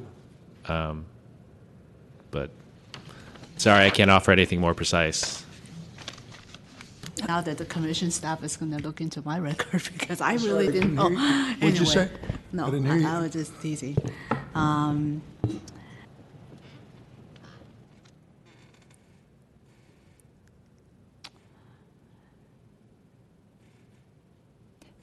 As a practical matter, through the chair, to staff, what would be the enforcement process for this? If you pass this legislation in some form, we're requiring a front-end attestation. So you have to attest at the front end that you were that you are an official subject to the rule. Now, again, you may not know, but again, I think not knowing the law isn't necessarily, that's never been, Right. So ignorance of the law is no defense, but I guess maybe I should have started with this question. It's like, well, how do we then make sure that people do know the law? Because members of, boards of directors vary in their level of sophistication and knowledge of what they're going to be subject to. And so from a commission standpoint, what would we do differently in order to make sure that the stakeholders who are subject to this would be aware of their obligations? So existing law has already a required notice that these people be on notice of this rule. We believe, strengthening that notice. Additionally, it's an education item, obviously, on us. But it's also an education item for the sort of if they have legal representation. I understand not all, or especially the smaller ones, do not, but they may have advocacy organizations that should be educating them on this provision, and I believe they have been. I mean, again, this has been in place since 2003, so you're dealing with 14 years of this being in place. I think we certainly would want to increase and we would, if we pass this legislation, sort of restate, and perhaps we need to be more judicious, particularly when elections are right around the corner, in informing our boards and commission members as these people file other documents with us. I think we have mechanisms to easily reach out to those individuals to remind them. But again, I think the individuals themselves needs to take some and their organizations need to take some pride in being aware of the rules that are in place, although they may be many. So if I could ask one more question regarding the notification and the self-awareness. I agree, ignorance is not a defense, but at the same time, folks who serve on I'm just talking about nonprofit boards, community service boards. They go through, I know we went through, lots of training to make sure that they know the responsibilities and all the due diligence that they are required to do as board members and the responsibilities. But if this is a San Francisco requirement, and there are many community organizations who are serving statewide or national, bodies who have board members who are not from San Francisco. So you talked about this requirement being in place for over, a decade. I don't know how new board members would know about this. So are you saying that the responsibility of knowing this requirement, number one, rests with the nonprofit itself? They should know because they are a city body. And secondly, going back to the enforcement question, there must be hundreds of nonprofit board members in this city, if not thousands. How can the commission keep track of whether their contribution is made legally or not? Because when public officials file their campaign reports, they put down the person's name and their profession. That's it. They don't put their board affiliations or anything, right? So how is the commission staff going to track this particular requirement for nonprofit board members to make sure that they are not making the type of political contributions that is in violation of the law? Commissioner Lee, if I might, I'm sorry. But in terms of the ordinance that we have crafted and that we had before us last time, the commission doesn't care whether or not someone makes a contribution. If they make that contribution, that's fine. We're not going to be tracking them. We're not prohibiting them from doing anything. What we are saying is we're prohibiting people who are in an official position from requesting of someone, be it a board member or whoever it may be, that they contribute something. If that person who is being requested to make the contribution is also someone who wants something from that official, like a permit or something like that. That's what we're saying shouldn't occur. So whatever happens down the line happens. And if the person makes the contribution, or if the nonprofit or the profit gets the contribution, or it's done by a board member or not by a board member, totally irrelevant. We're saying you, official, government official, in a position of power should not use your power to extort contributions from anybody to anything if that person you are extorting that contribution from is someone who wants something from you, period. Very simple. Chair Keene, if I might offer a suggestion in terms of process to help maybe clarify the discussion and maybe move it forward a bit. I think everybody is saying, what you're saying is true. But I think it might provide greater clarity if we could maybe walk through the decision points and the issues that are in the memo as they're outlined, and continue on that, because yes, we do want to prevent officials from asking for money from people at times where there is a greatest potential or perception of corruption. But it is also the case that the current law would be scaled back through the proposal that we're talking about under this item. So I think there are two things that are getting conflated a bit. So if we could maybe take a step back, and whether Kyle or Pat perhaps could walk us through the issues as an overview, and then we could come back, that might help provide some clarity about how these issues fit together. And it might point out where there is maybe agreement that some issues can be dispensed with more easily. Again, just a process suggestion if it might help. All right, I'll keep my mouth shut.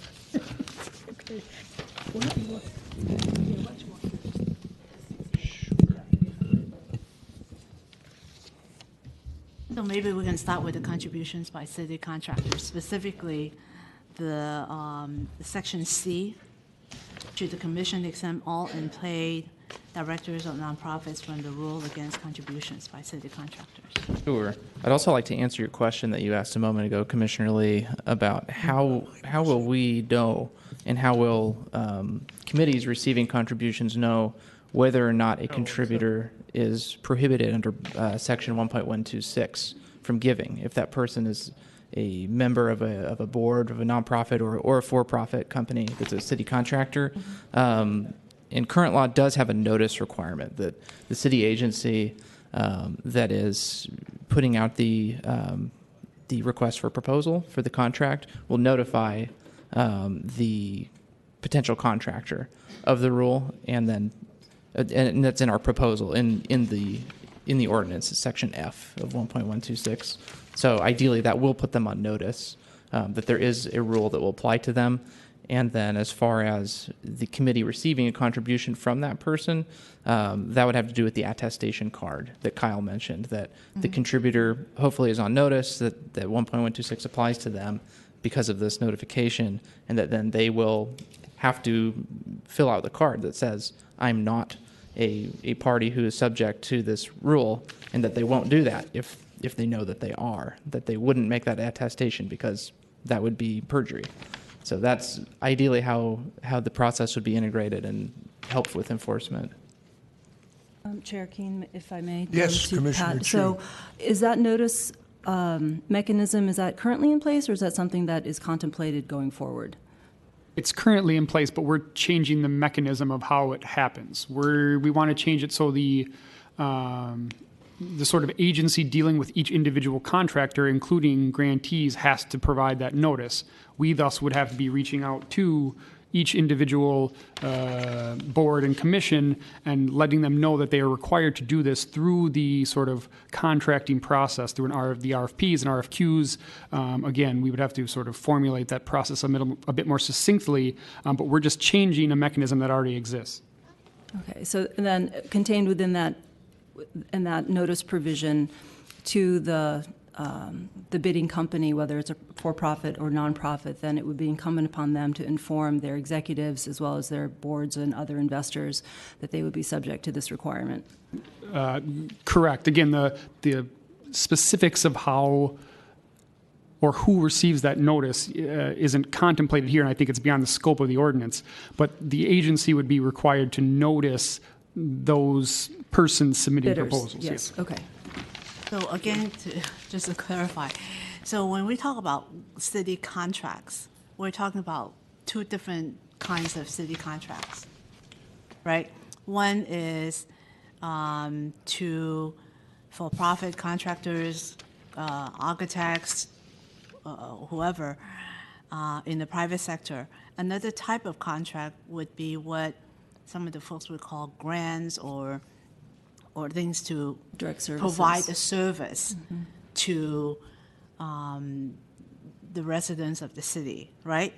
So if you say the agencies are required to notify the contractors of these requirements, I am assuming these agencies know they have to provide it to whether they're private companies or community CBOs, community-based organizations.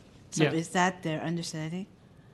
So the agencies, whether they're Health and Human Services, Department of Child Protective Services, or whatever, they provide that to the potential grantees.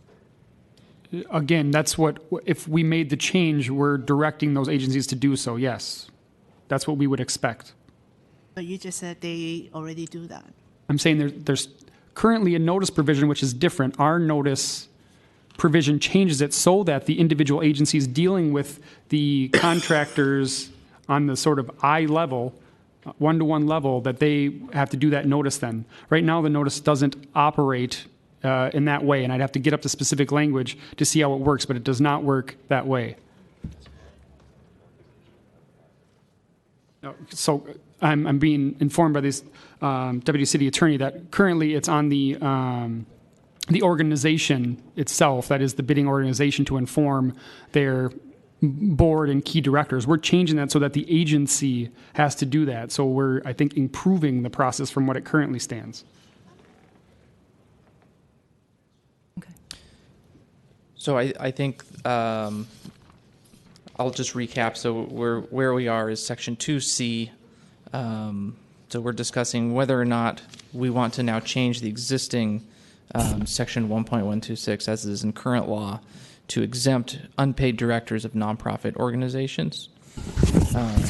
So I think we all realize this is now part of existing law, that doing this is not, it's not currently in the ordinance, so we're talking about adding something else in the ordinance that would essentially say that the definition of contractor as it applies to 1.126 does not include this class of persons, and the reason for this would be that they're different than other contracts that are with for-profit companies that are making money, that nonprofits don't make money, unpaid directors do not have a financial incentive, and that therefore the risk of corruption is lessened. That has been the argument for this particular proposed change to existing law. So that trying to just recap kind of where we are on C to sort of distinguish that. But as I understand it, the staff recommends against making that change and weakening the law. Yes, we would oppose this change. I think Jessica did a good job of describing why this is, that really the corruption interest is still there, that even though a director of a nonprofit may not be financially compensated, that there are still incentives for that person to win benefits for that organization, that they join the organization to be an advocate for it and to seek to bolster it and to have it be successful. And part of that may be to seek city grants, so that there still is an incentive for someone to pursue a city grant to the organization on which they are an unpaid director. Since that incentive exists, we believe that there's still a danger of corruption and that these individuals should not be allowed to make contributions to officials who may approve their grants. In a similar situation where a for-profit company's director would not be allowed to do so. We see no reason for that distinction. Okay, so I think that I'll continue to run through the memo. I think that would maybe be helpful to kind of give everyone a lay of the land, and then perhaps after doing so, the commission can go back and address each individual section.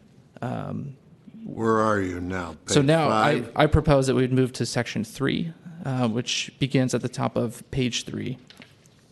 So this section corresponds to section 1.127, which is the new proposed code section that would, similarly to how 1.126 operates, would ban contributions by parties with a financial interest in a land use matter. Contributions by such parties to an official who has discretion over that land use matter. Operates in a very similar way. The language is quite similar. We're just talking about a different class of individuals. So this code section in the ordinance has been a point of contention. So one policy question before the commission is whether or not this section should be removed from the ordinance. One reason for doing so that's been offered is that there aren't sufficient cases, or there's insufficient evidence indicating that this class of persons, parties with a financial interest in a land use matter, insufficient evidence that they do in fact make political contributions to the city officials who have discretion over those land use matters, and that therefore this prohibition would be unnecessary. The position of the staff is that we would not oppose removing this, although we do think that there is sufficient evidence to support it. There would be a significant challenge to enforcing it because of the disparate nature of the contracting process, the land use decision process in the city, and that it would be difficult without a centralized system for us to track this and to enforce upon violations. So on balance, although we do think that it is good and it does address a valid corruption concern, that on balance, we would leave it to the commission to decide whether or not to strike this section from the ordinance. What falls within the definition of a land use matter? I mean, if somebody's applying for a building permit, is that a land use matter? Yes, that would be a land use matter. I want to point you to exactly that section. One moment.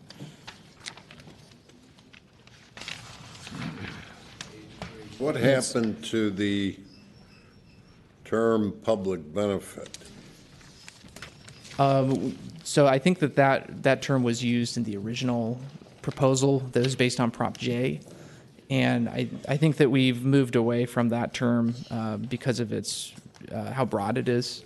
That we've been trying to focus on specific classes of individuals rather than such a broad class that persons with a public benefit that could include many parties that don't pose a risk of corruption, and that this is a more targeted approach to look at contractors or parties with land use matters. Staff may have, but I haven't.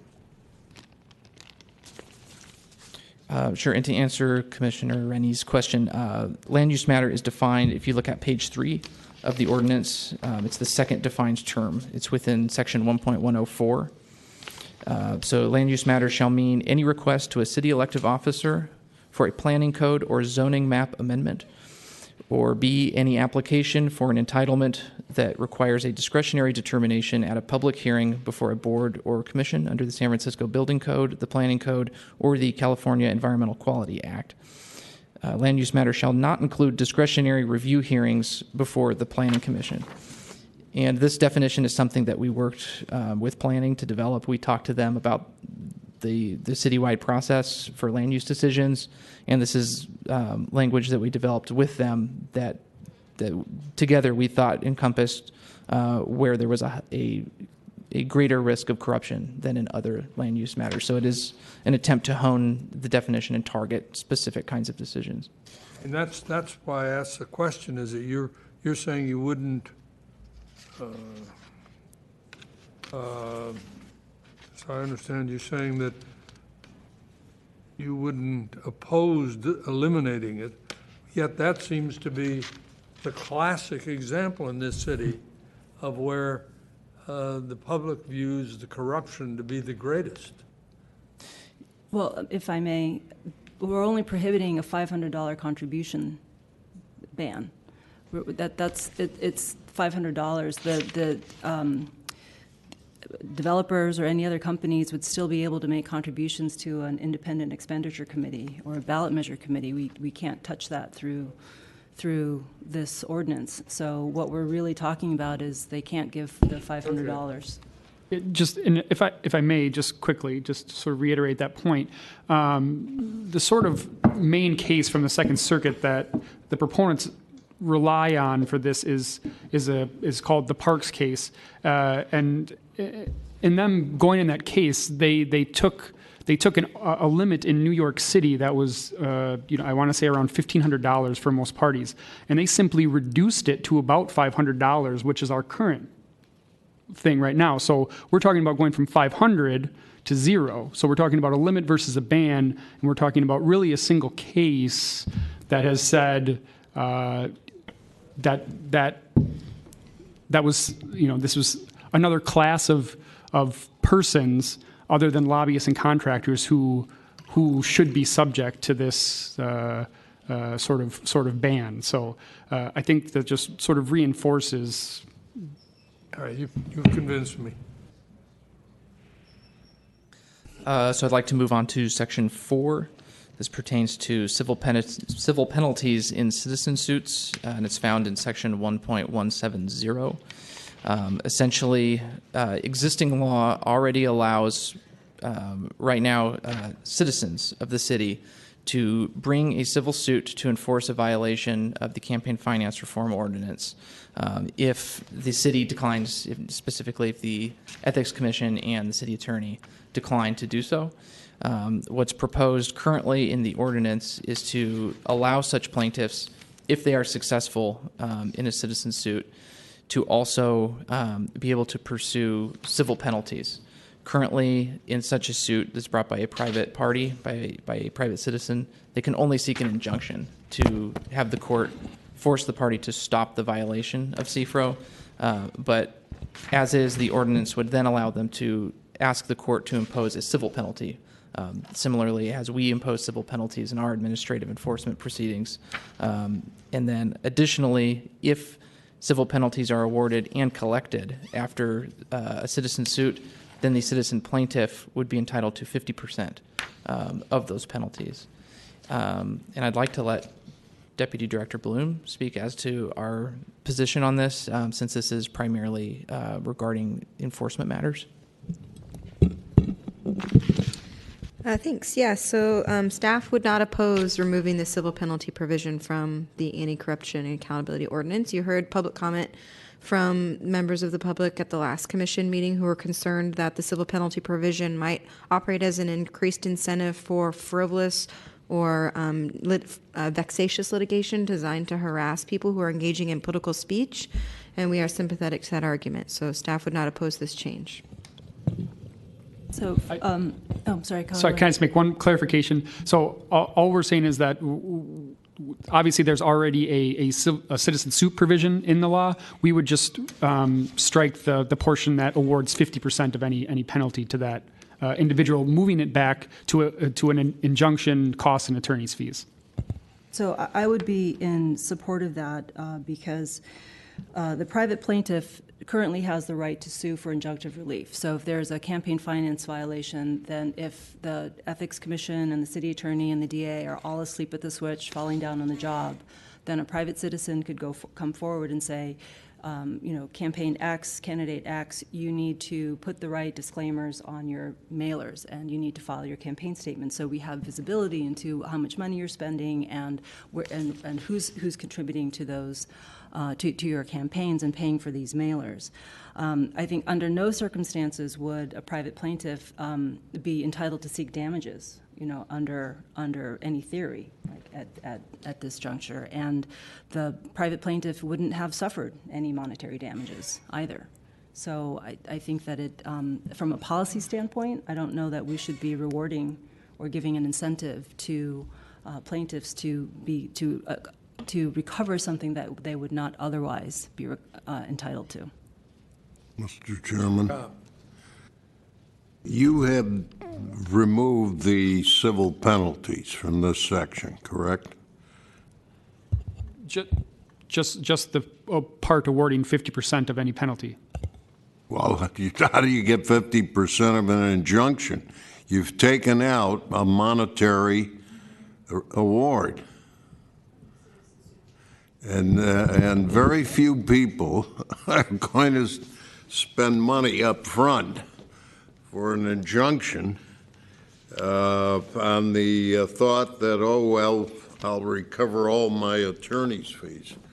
For the record, I object to deletion of a monetary remedy for anybody who waits for the city attorney to file an action and doesn't file. I've forgotten what you've got in here. You don't have 90 days or anything of that sort.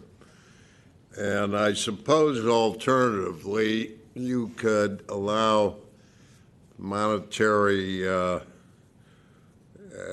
division with the plaintiff in the discretion of the court, which I may advance between now and November. Ms. Bloom? Yes. So under existing law, plaintiffs are awarded attorney's fees if they are successful. So if they have a good case, enterprising private plaintiff attorney would take the case because they're going to be compensated by the government. 100% of the time, they get those attorney's fees awards paid. It's not a situation like in private practice where it depends on whether or not the defendant is solvent. I understand that, Ms. Blum. I would but also I add, analogize this to a key tam action. And good attorneys bring key tam actions because their client and eventually them will be compensated a portion. it's a little different from a key tam action because in a key tam action... I know it's different, but I analogize it to a key tam action where you get good lawyers. I think I would analogize it to an environmental enforcement case where you're dealing with a private plaintiff and a private defendant and a government that's unable to act or unwilling to act. And in those cases, the environmental plaintiff's bar has to great success used injunctions, absent civil penalty awards, to change environmental law for the better. So I'm a huge proponent of citizen suits. I think that they are a very important part of our tools in the toolbox for enforcement. But I am opposed to civil penalties personally in this context because it's a First Amendment context. The defendants in these cases are attempting to exercise their political speech rights, and it's a different context from your run-of-the-mill KTM case. I'll suggest something. Mr. Larry Bush furnished us a month ago with a 2013 memorandum from the city attorney about the number of ordinances in San Francisco, and there were then 8, which allow a private right of action.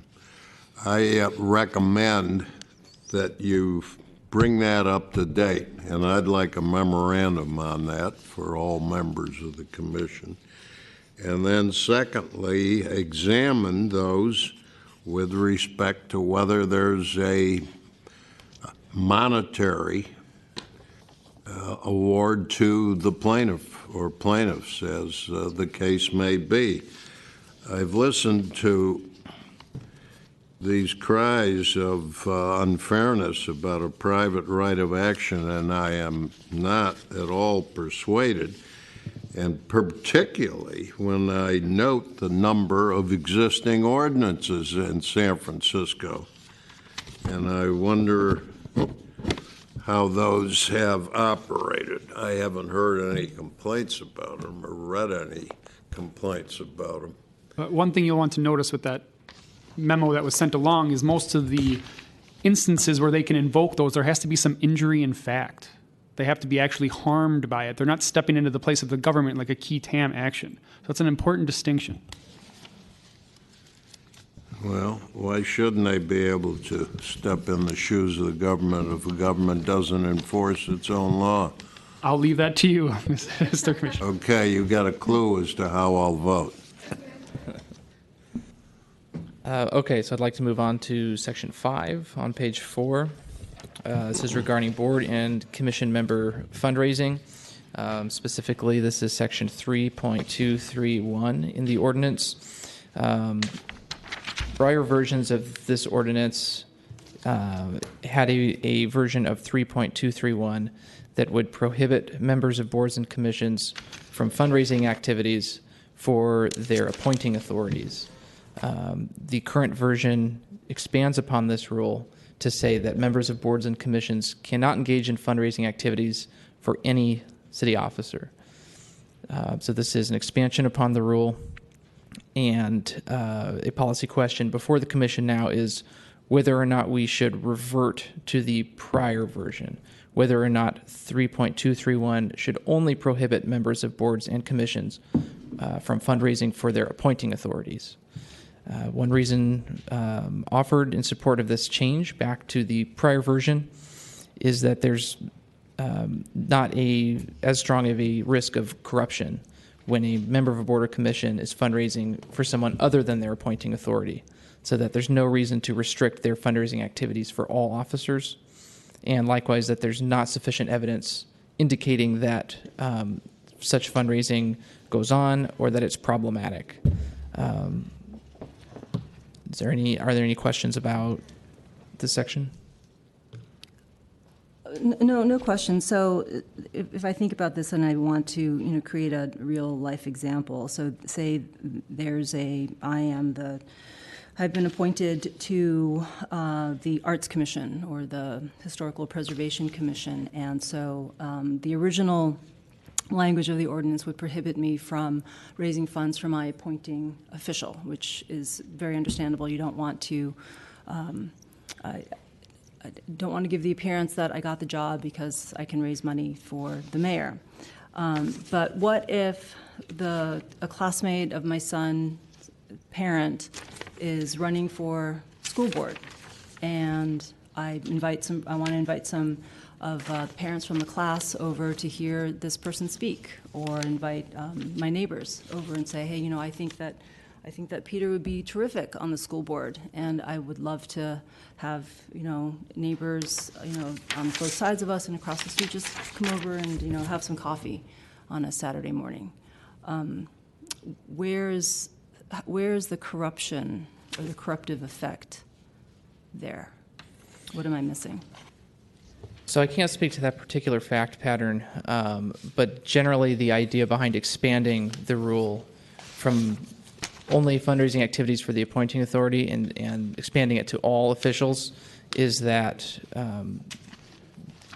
this doesn't occur solely in a relationship between two people, between the board or commission member and the candidate for whom they're fundraising, that perhaps they might fundraise for a political ally of their appointing authority, or someone else within their party, or someone who they're aligned with, and that might, although they're not fundraising for the appointing authority, that might curry favor with the appointing authority.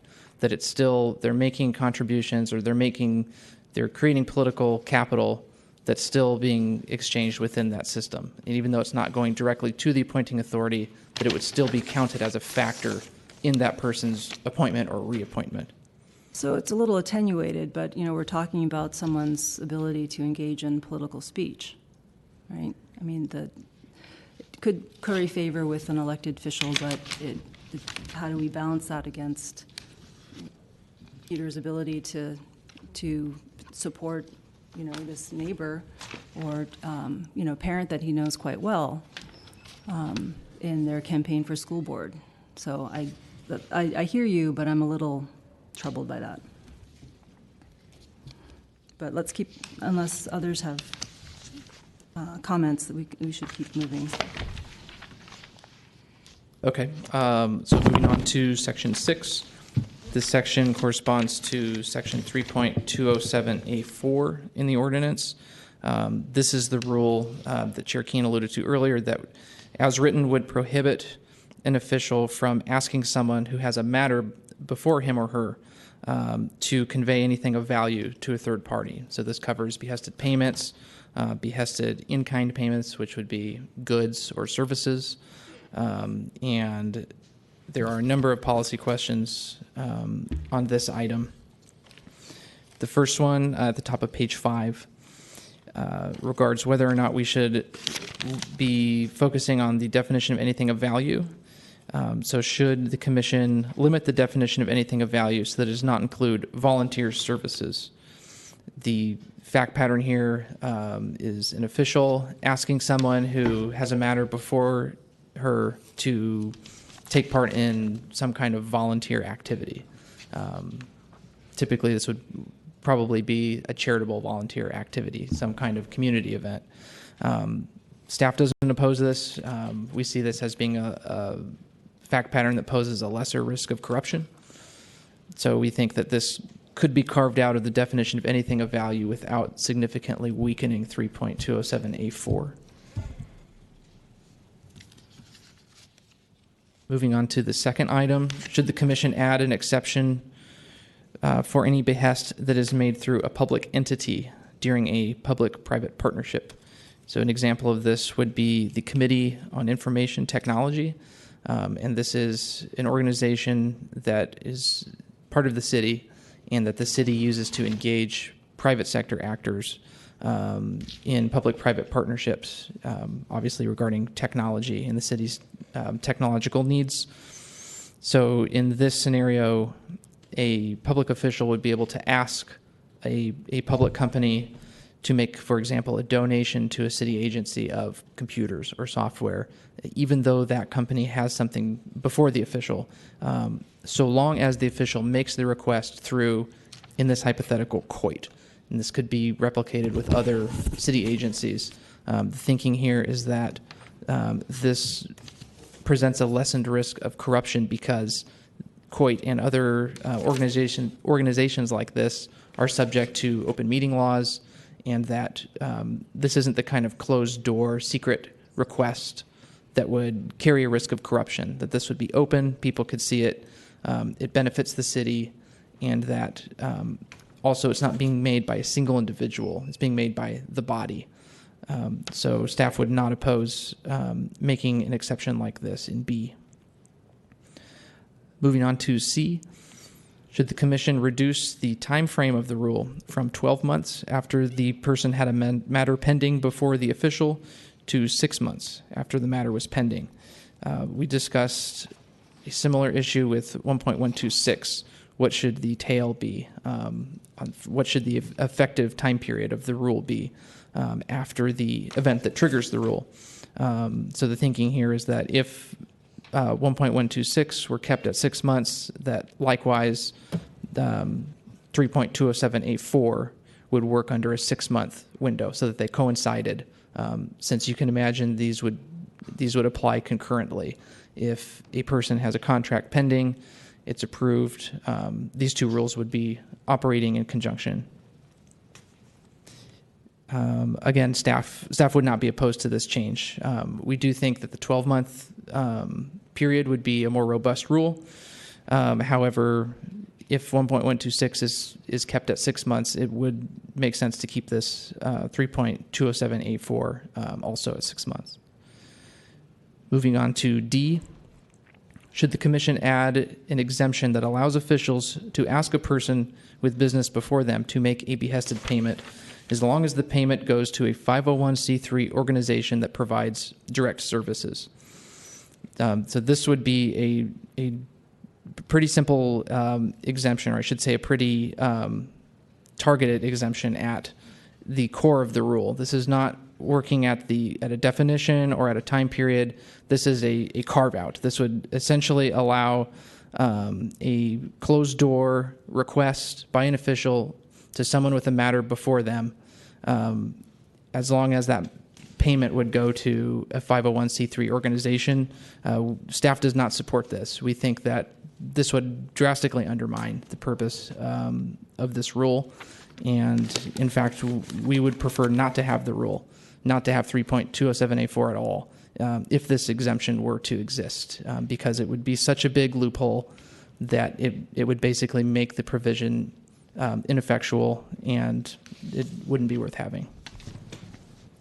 Moving on to E, should the commission limit the definition of anything of value so that it only includes cash payments?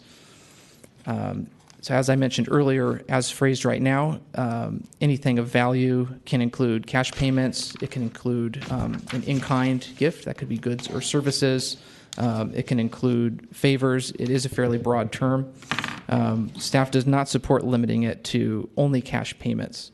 There's a documented history of persons being asked to give goods or services, and these things can be directly reducible to cash value. And we believe that these still present a risk of corruption just as behested cash payments do. And we believe that if this rule only applied to cash payments, that people would, instead of making cash payments or instead of asking for cash payments, they would simply redirect their requests and ask for goods to be given. And that likewise, this would undermine the operation of the rule. Moving on, top of page 6, item F. Should the commission remove section 3.207A4 from the ordinance? This might be the most blunt fix to the disagreement over the provision. We don't support it. Staff does not support this. We don't think that this is the proper way to resolve it. We hope that on some of the earlier points, A through E, that the commission could find a way to change it in some way so that the ordinance can move forward and that it will not have to be removed. Lastly, item G, should the commission remove section 3.207A4 from the ordinance and replace it with a new section to the ordinance that creates a stronger set of disclosure rules for behested payments? This is an argument that has been made quite frequently regarding 3.207, that instead of prohibiting officials from asking for behested payments or asking for other things of value to be given, that we instead just have a disclosure regime that will basically bring this practice out into the open and will allow the public and the commission to, at some future date, evaluate whether or not there is a practice going on that is worth prohibiting in the first place, and that this could be readdressed at a later time. Overall, staff doesn't support this. We would like to see 3.207A4 move forward as some kind of substantive conflict of interest rule. However, we are open to this as sort of a backup route, that if the commission is unable to reach agreement on 3.207A4, that having a disclosure regime along with some set of minimal restrictions would still be better than not making any change regarding this practice at all. So I would propose maybe that now, since we've gone through the memo, maybe now we can go back having sort of a broader view of everything that's in the memo, and maybe the commission could engage in a discussion on the specific sections. Why don't we, before we do that, let's take a 10-minute break.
building, you know, the mansion and spa.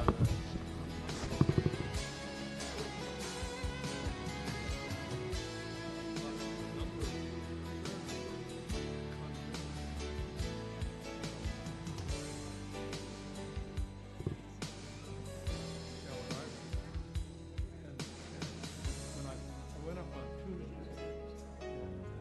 because I had left my laptop to myself. You know, you don't realize how dependent you are. But that's where all your addresses are. And so I thought, well, I'll go get a loan. And so I went on Monday, I went to the office. And the IT guy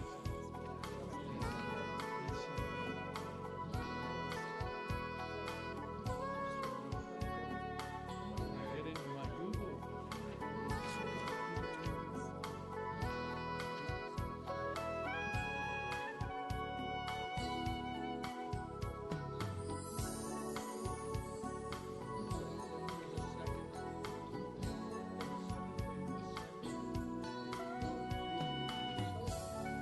So I didn't have that completely. I don't know what I could get. Said it takes 5 minutes.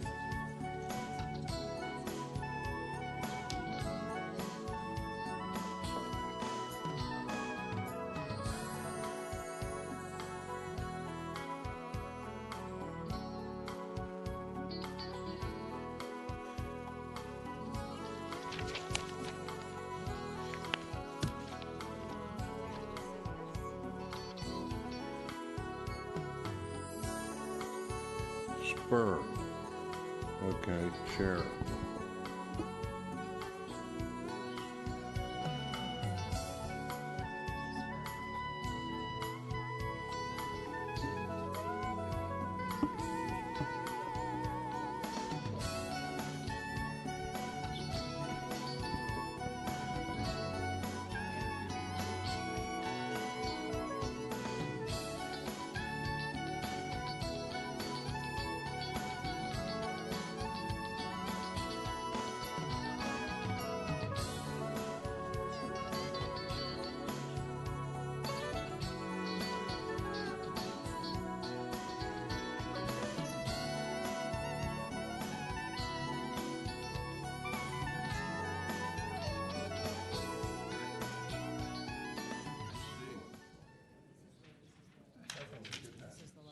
Hit the last piece.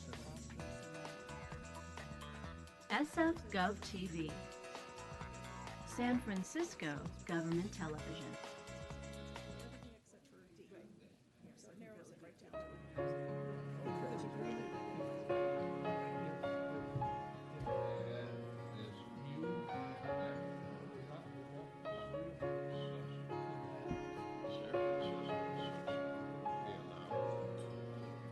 And we had an assessor who was convicted of felonies.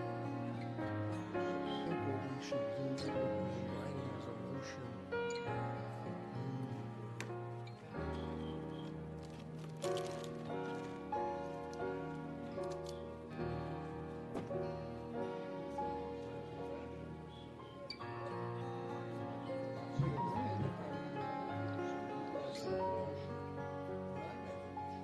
And then we'll sort of winnow it from there, or build on it from there.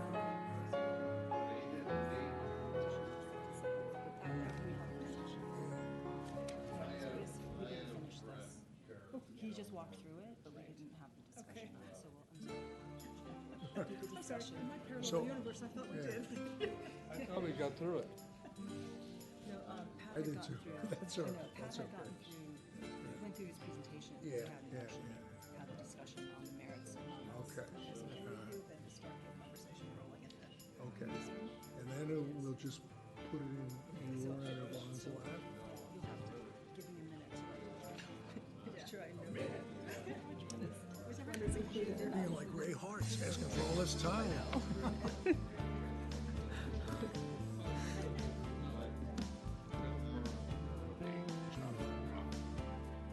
Then he comes in the office. The secretary's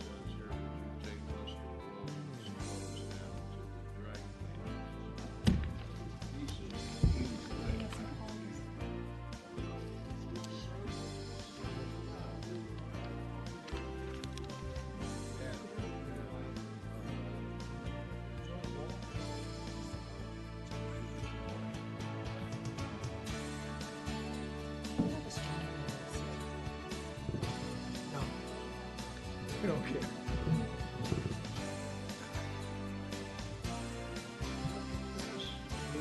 After that, you couldn't keep Murphy away from those things.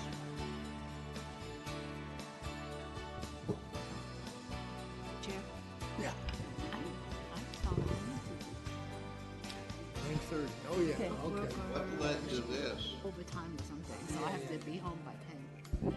So we'll, for this one, this is the main one. This is the main one, yes. Through we'll- this one. Oh, yeah, I wondered if I've got another card I Okay. can use because it's got my office, all that. Talking about that. All right, All right, here we go. come to order. Come back, let's come back into session, ladies and gentlemen.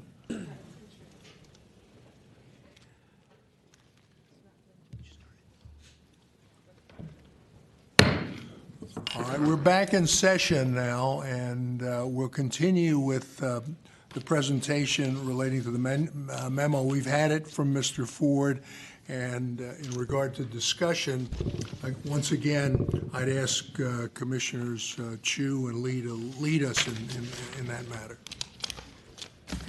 So where we left off was section, let's see, page 5, section, I don't have the section, exact section.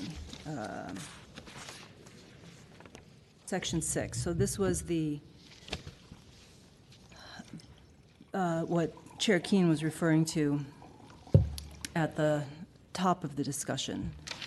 So I think that for my benefit, it would be helpful to me to have a discussion about, and Peter, what I heard you say was like, what is corruption, right? Is it the elected official in the making the ask in and of itself of someone who has a matter before the government? Or is it a quid pro quo, right, where there is an ask by an elected official of a party with a matter before the government, and that the person receiving the ask then makes this contribution or a donation or, you know, something to a third party and then receives something in return? No, it would not be a quid pro quo, because you could see a situation where you have a particular official ask someone to make a donation, and that person has a matter before that official and is making the donation purely because that official has put the arm on them, essentially extorted it, and that person goes ahead and makes the donation, and the elected official says, "Thanks very much, but I'm not gonna you're not getting this from me." I think you still got the unethical aspect of the official using his or her power to have someone do something which is not on the merits, and whether or not the official then comes through or stiffs that person shouldn't make any difference. And so the quid pro quo certainly is not necessary. May I interject then? So if the mayor or a member of the board of supervisors who has a duty to support the most vulnerable population in the city, let's put it that way. So if he or she asks somebody to support an event, not in front of 5 people or 20 people, support this really worthwhile event to support kids to go to summer camps or what have you. And that person wants something from the mayor or for the board of supervisors. Well, what happens if that person happens to have a ongoing grant? Let's say if they have provided meal service for the last 10, 20 years. But because of the appearance of a corruption, then that is a corruption in your mind. Yeah. Even though there was no, the person who was asked doing the asking should be doing that type of activities, trying to bring in resources to support community groups, if we agree on that one. And the community group is not asking for anything else from the public official. Well, let me just give you an analogy, Commissioner Lee, because you made that argument the last time, that essentially what it boils down to is if what the official is really asking for is going to be some really good thing, it's going to have all sorts of good effect upon the community, it's going to have a good effect upon all sorts of things.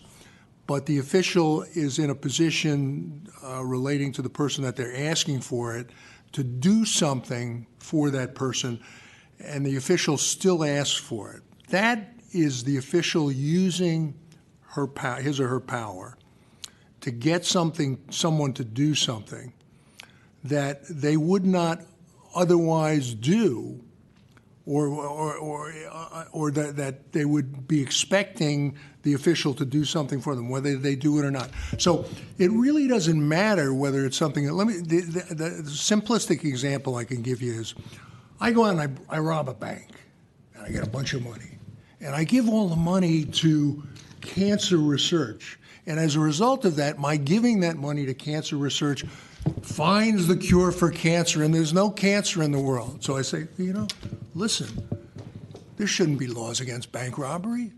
Look what I did. Look what the effect of that was. That is a sort of oversimplistic analogy to the idea, well, if it creates something good, therefore it validates it.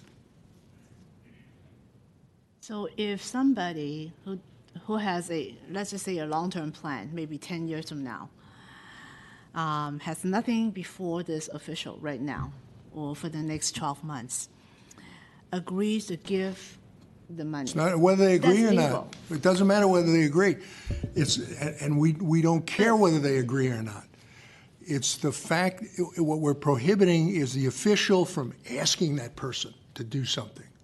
But if that person doesn't have anything officially before that body. That's fine.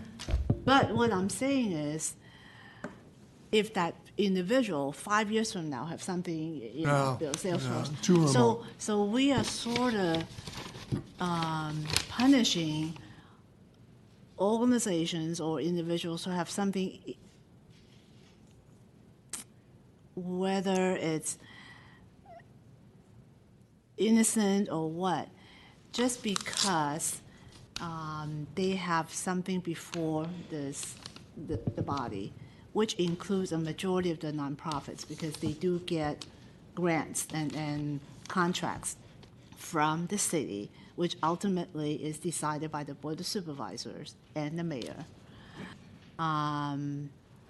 So because of that,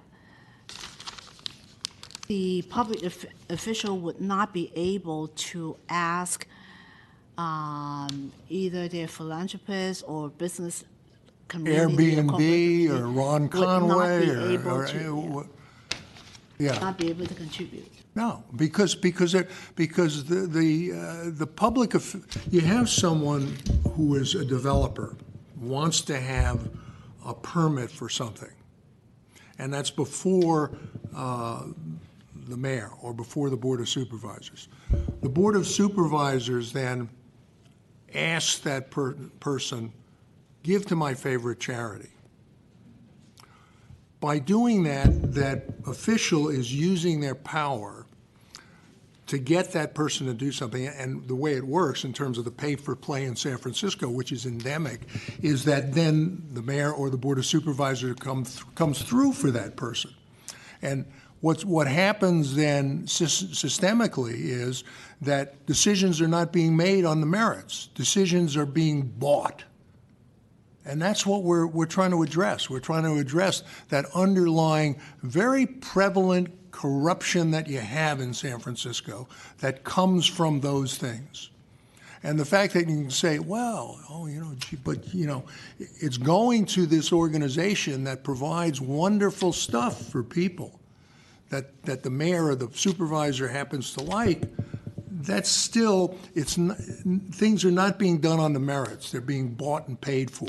That's corruption. That's pay to play. That's San Francisco as it exists today.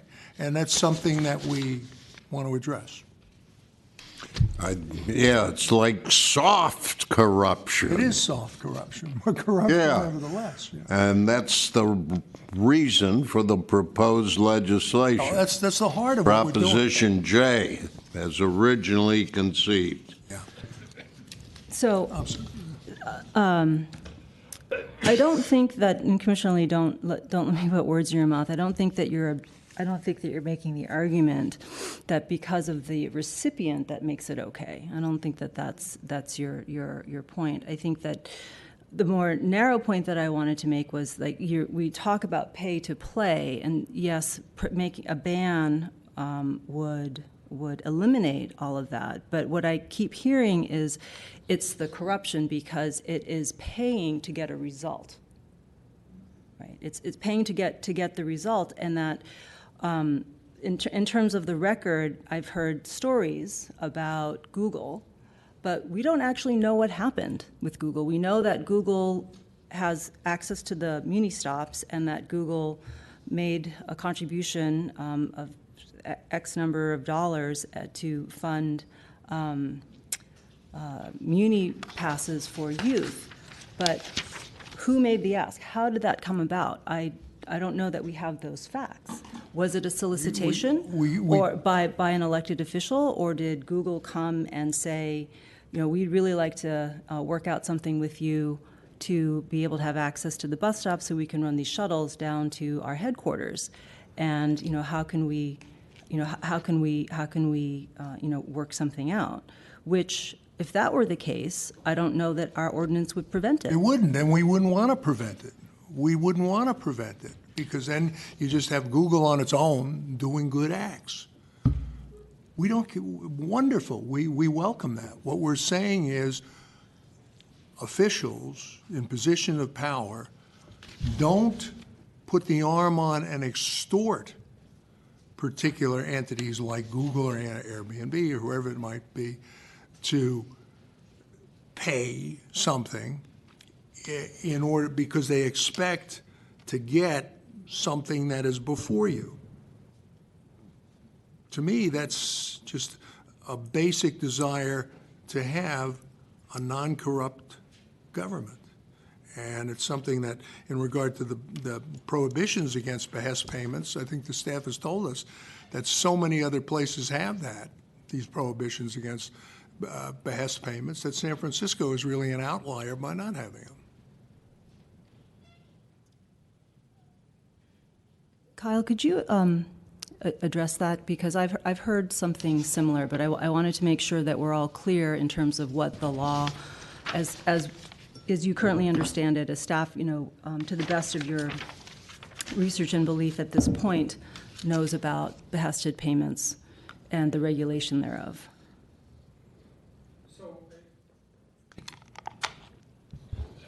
So California is unique in the sense that it defines what these things are. Back in 96, 97, it made, or the state made a law saying, defining these behested, at the time, the original thing is that they called them contributions and they basically limited them. The state legislature then said, no, this isn't a contribution. We want to be able to do these things. So they said, just require us to disclose this. So in terms of other places that do this, I'm not going to pretend to say that other places don't allow this and they just don't call it behest payments. And I think it would be naive to say that this doesn't occur. But in my familiarity with my jurisdictions, there are rules against this. However, that is not to say that there aren't other jurisdictions that simply don't define it as behest, and that sort of don't allow it. It's just California is unique in how they define behest.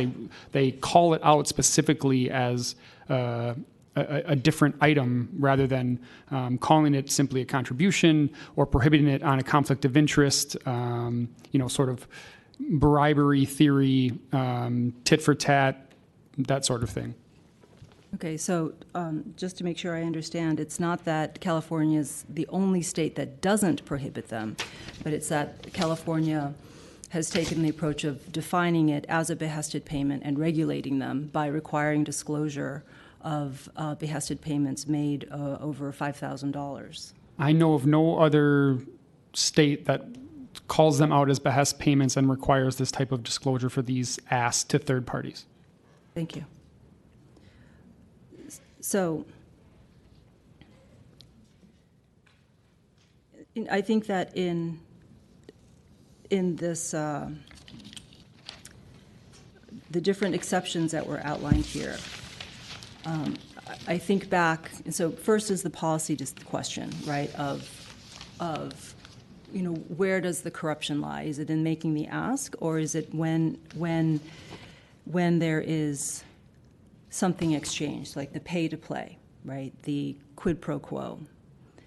And then I think about what should an ordinance be? It should be clear. And a ban is clear, but it becomes less clear when we have a long list of exceptions. And it becomes, I think, harder for people to, dot their I's and cross their T's and make sure that they're in compliance and making sure that they're doing what they're supposed to be doing and not doing what they're not supposed to be doing. So clarity and simplicity, I think, are to be valued here. And then, from a regulatory standpoint, a ban obviously will be a prohibition, but we have a ban with some exceptions. And then as an alternative, what we had discussed with staff was a disclosure regime, a very robust disclosure regime, in part to get at that question of what exactly is happening. Where's the money flowing? What are they getting in exchange? To shine the light on this soft underbelly of corruption that we've talked about. And I don't think that anyone in this room or on the commission would say that they're in support of corruption at all. But in an effort to kind of bridge the gap here, it's a strong set of disclosure, I think, could serve as a deterrent if they're going to be illuminated by a requirement of all their dealings, and could give hard data for money spent, contributed at whose request, or behest, and what outcomes were derived during the pendency of their matter before the governing body while the request was made and the payment was made.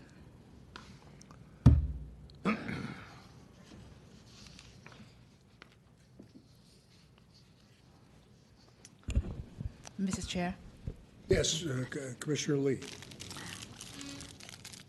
I support the continuation of looking at the disclosure, strengthening the disclosure provision, because so much has been talked about the anecdotal stories and everything else. I think we all understand that corruption exists and it happens. But this is a very serious piece of legislation that we're looking at. It has really profound impacts. And I think it would be helpful for us to look at what is actually happening, where the data.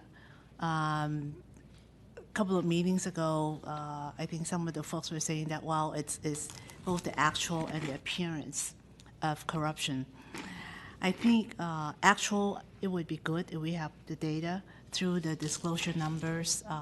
Let us take a look at where things came from, where they are going, as Commissioner Chu said, so that we can have a good picture of where things are and where we need to address it. In terms of the appearance thing, as as an Asian American, appearance to me and many of my brothers and sisters can have a negative connotation. Back in 1996, because of the appearance that we are Asian Americans were actually not Americans and we were viewed as foreigners. Therefore, we should not be participating in the political process. A whole group of Asian American political donors were singled out by the FBI for investigation.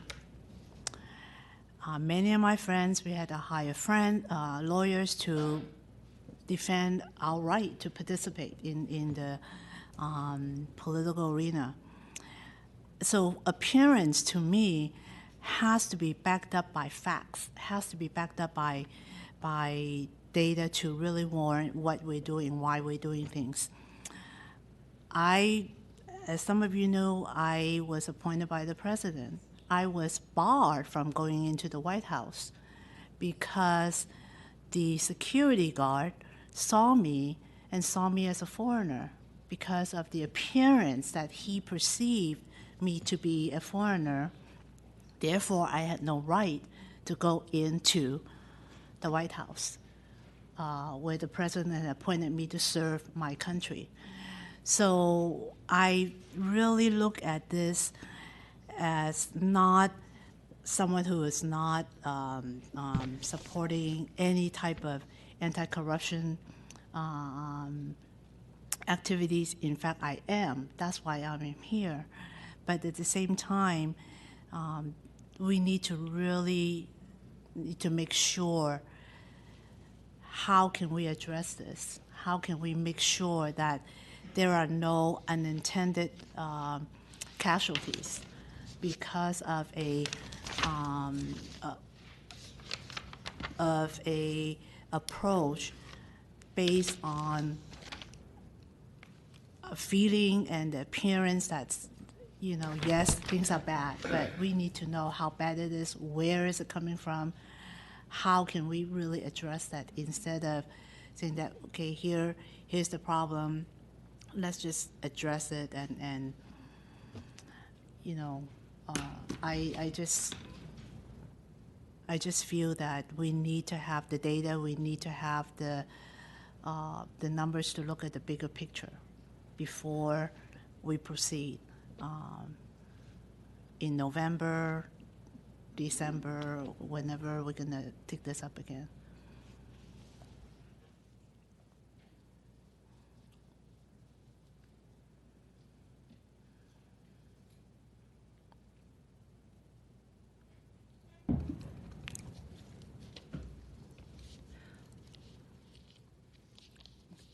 Okay, so I guess as the next point of process, I would propose a motion, but if you could give me a moment just to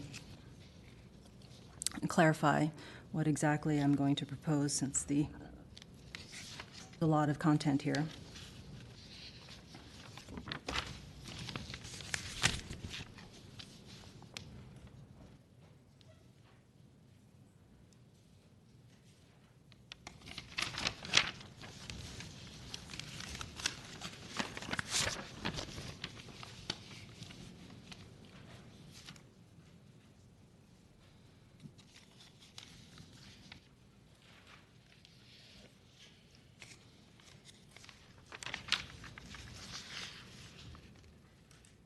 So I would make a motion to I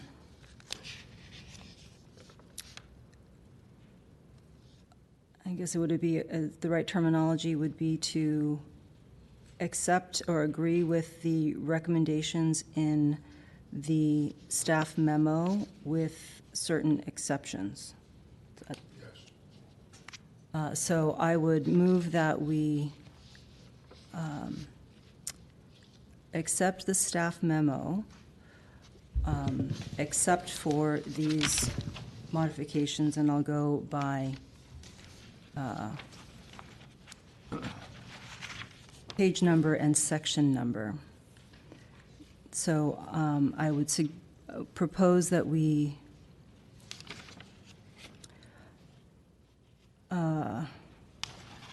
on section 2A would, what is this, would not be opposed to this change, would accept staff's, no, what is staff saying? Staff is saying it would not be opposed to the change. I mean, I would propose that it would be, that we would go with the original term of proposal of 12 months, that the threshold be increased to 100,000. I would agree with staff's recommendation there. For section C, I would propose modifying the provision on the unpaid directors of nonprofits to ensure, and this may not be encapsulated in the ordinance itself, I would ask for staff direction on that, but I would want to make sure that there is a very robust notice provision in there to make sure that those who would be affected by this provision would have, would be educated on their obligations. On section 3A, I mean, I think that I would go with my, we could keep it, keep section 1.127. On the question of 4A, the right of private plaintiffs to receive 50% of civil penalties, I would remove that provision and Would what? I would remove that provision.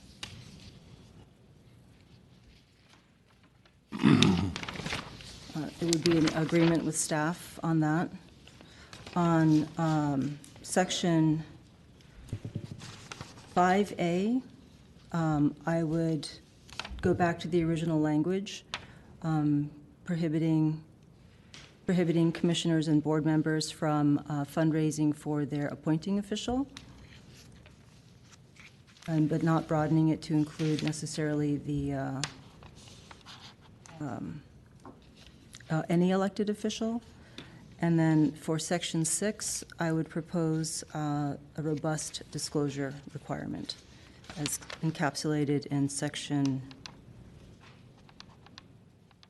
G.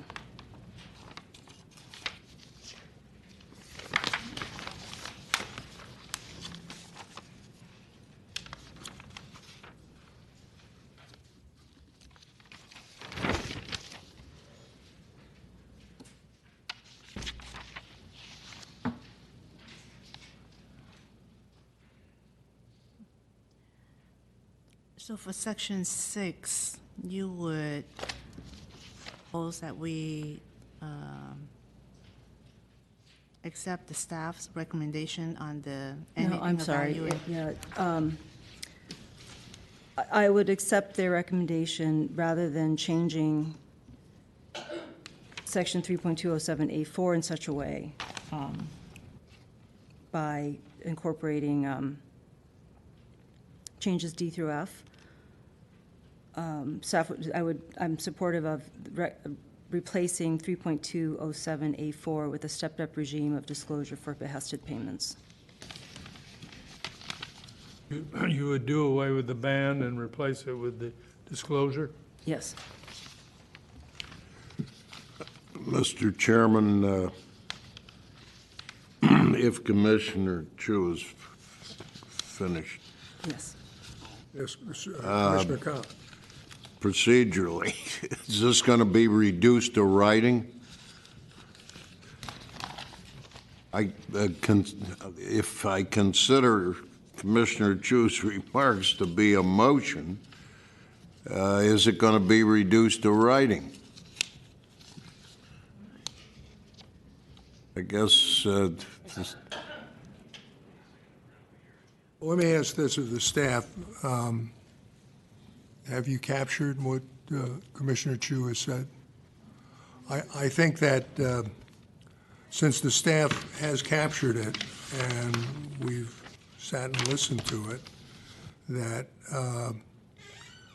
rather than the need for it to be reduced to writing before we actually vote on it, I don't think that's necessary, because I think that as it is, we've gone through this now for so long and over so much time that we can all, I speak for myself, but I can get an understanding of what Commissioner Chu has put into the ordinance and how it's changed. I can intelligently vote on it. I would suggest, rather than, again, tossing it over for another date, that that's what we do, since we were relying upon the fact of the need for a fourth vote to get anything, and we have Commissioner Chu, who would be a fourth vote. I don't know how Commissioner Lee is going to go on this, as the main individuals that we would need, one of whom we'd need to advance it beyond our 3-2 vote of last time. So we've listened. We ought to, in my opinion, we ought to discuss it further if necessary and vote on it. That's just the opinion of the chair. Well, Mr. Chairman, I'm going to put in the record my responses to the memorandum of October 19, 2007. Sure. Starting on page 3, question by question, should the Commission remove Section 1.127 from the ordinance? My answer to that is no. Roman numeral 4, allowing civil penalties. I've made several statements about that. And under A, I would not remove the provision allowing private plaintiffs to obtain a portion of civil, I'll call them damage penalties. I would have a clause which leaves it to the discretion of the court. And on Roman numeral 5, page 4, reducing the scope of the rule so it only prohibits fundraising for the benefit of appointing authorities, my answer to that is no. I would not vote to make such a change. And on 6, with respect to Section 3.207, subsection A, subsection 4, I would not remove that. And under A, I would exempt volunteer services, but I'd keep the phrase anything of value, which shall not mean volunteer services. And on B, I would not support any such change. C, I would not support such a contemplated change. D, I would not support that contemplated change. And with E, I would not support restricting anything of value to cash payments. And on F, we would not remove that subsection of Section 3.207. And I would not support any Section G a change. Okay, let me. Otherwise, huh? Well, yeah, I'm sorry, have you? I mean, otherwise, this is, as the Chronicle editorial writer observed, we're just failing to tackle money in politics and in San Francisco.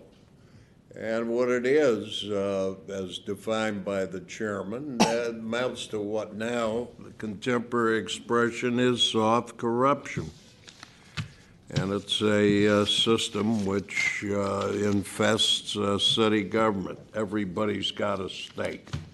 I don't mean literally everybody, but what we've heard from the opponents to this leaves me shaking my head. Okay. Okay, let me do this so that we can have this proceed orderly in terms. We have a motion by Commissioner Chu. Is there a second to that motion? I'll second the motion. Okay, the motion's been seconded. Commissioner Kopp has put forward a number of things, Commissioner Chu, that are different from what your motion is. Do you accept those as friendly amendments? Let's go through this. Section A, go on page, this is,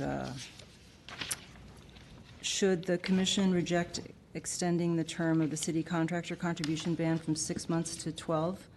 You had said. On what page? Page 2. Page 2? A? 2A, yes. Oh, I don't think I commented on that. Oh, the 6 months to a year? Yeah. Yeah, I would vote for a year. So.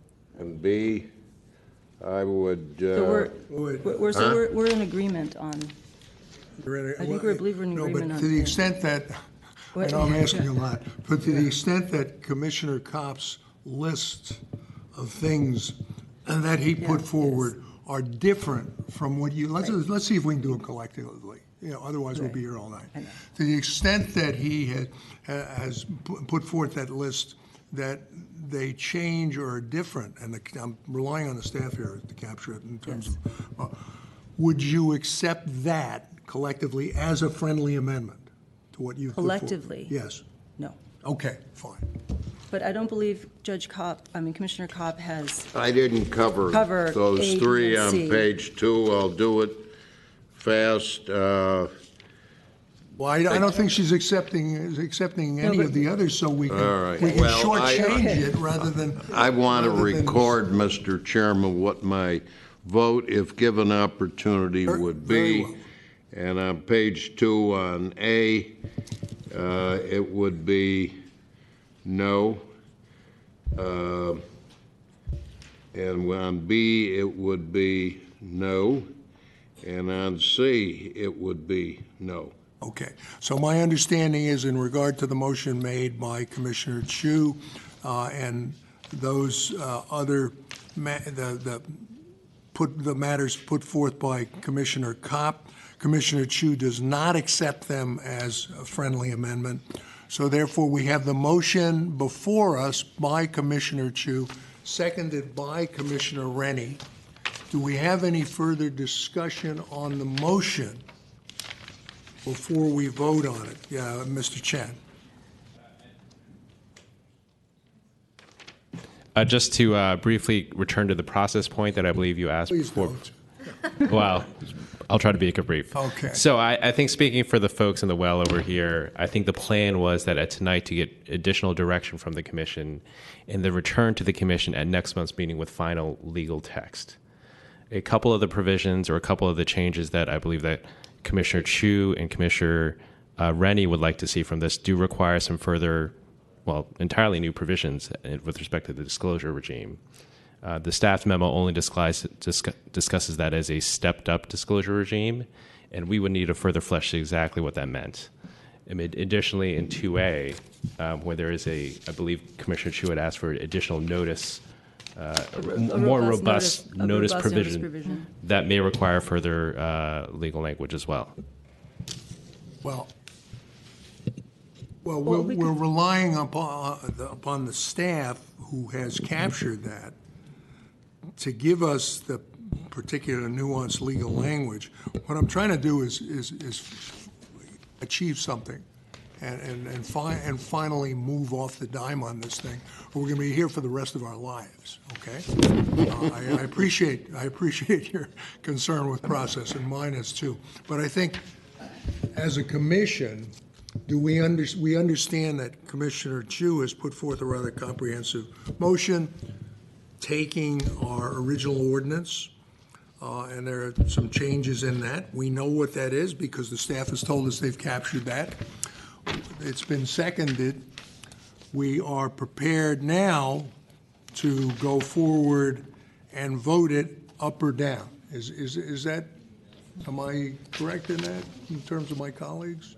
Can I have a clarification then? Because I just want to clarify from Commissioner Chu. So for Section 6, the only thing you would be proposing in your would be G, right?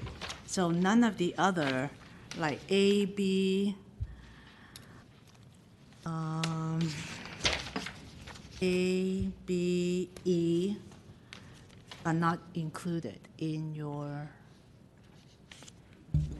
Right, so a disclosure requirement would replace the ban. Everything. Okay. Right. Okay.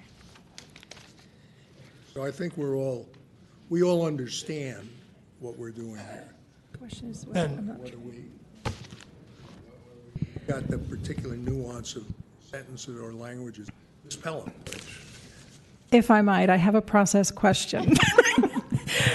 Just to clarify, there's a raging there's a raging dissent here at the staff table, so I just want to clarify, and perhaps that's equally raging in the audience. I think our understanding is that in Commissioner Chu's motion, and in the discussion and action the Commission's about to take, is to provide your policy direction with what we should come back with as your staff next month for final language for you to act on, which would mean it would be, if Commissioner Chu's motion were approved, that we would come back with disclosure language, and we would come back with something that speaks to a proposed robust notice and education piece for an existing law that would be on, that's retained as to a ban on contributions by contractors. So it is you're directing us with your policy direction. You are not adopting or presuming to be adopting language of an ordinance tonight. Is that your understanding? Oh, no, that's not my understanding. Then My I'm wrong. understanding is we are adopting an ordinance tonight, and we're relying upon you to put it into the final language, given what we have expressed. So is there a substitute? Yeah, I mean, Can we do that? Commissioner Rennie? well, what I understand this motion to do is that essentially what Commissioner Chu has said is that she will not be the fourth vote with the ban in there. And all the rest is sort of window dressing. She went through the various things which she said she would agree with, saying 1 or 2, 3 or 4 that she wouldn't. But basically, what this motion is to say that she's prepared to go along with the proposed ordinance so long as there is no ban. Am I misinterpreting what the thrust of your motion is? And no private right of action, I think. That was the other thing. Right, no private right of action. That's the gist of it. No penalty. No, I'm sorry, not no private right of action, no financial, no financial penalty in the sharing, but yes, I would like to see a robust disclosure regime. Right. Yeah. But the thing is that as I understand the thrust of the motion, certainly her vote up or down is not going to turn on whether or not there's a penalty provision. I can't believe that. The real, maybe I misinterpreted where you're coming from, but anyway, I'm prepared to accept the changes that she wants to get this ordinance moving.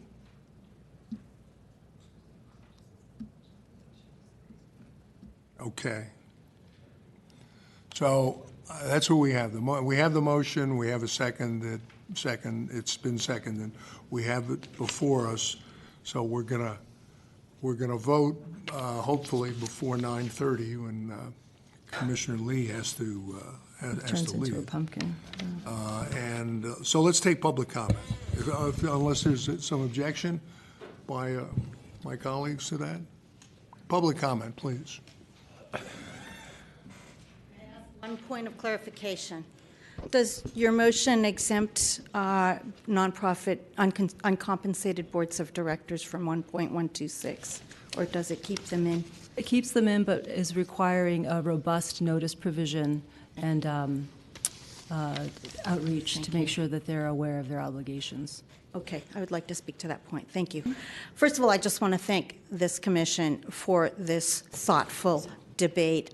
We have wanted to hear this for a long time and very much appreciate the time that you have given to this tonight.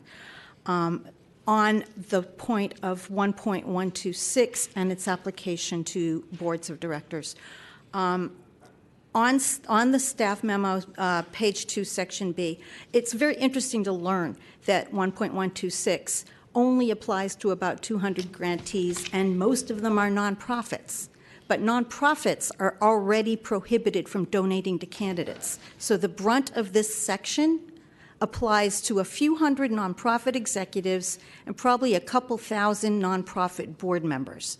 While the nonprofit executives may have a direct benefit, like a higher salary if they get a contract, if board members have no financial stake in the outcome of this decision. They are, in fact, private citizens who do not have a contract with the city and who are disenfranchised by this law.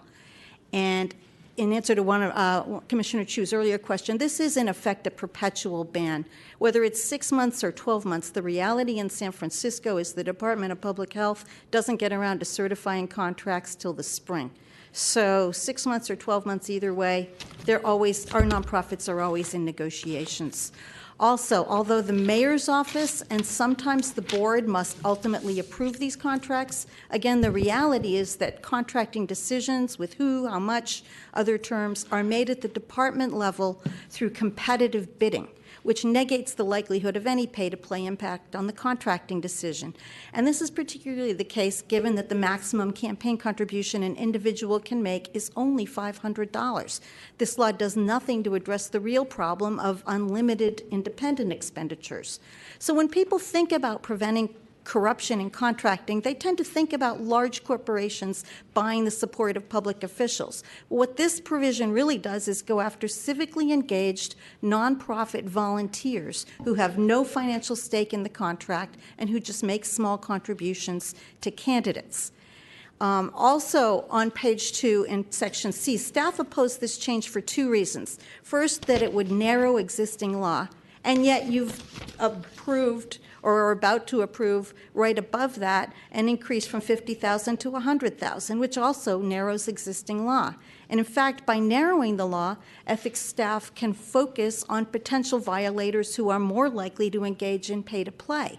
Looking at board members, what you really have is just a broad dragnet of anybody associated with a nonprofit, and what elevates these volunteers over other volunteers.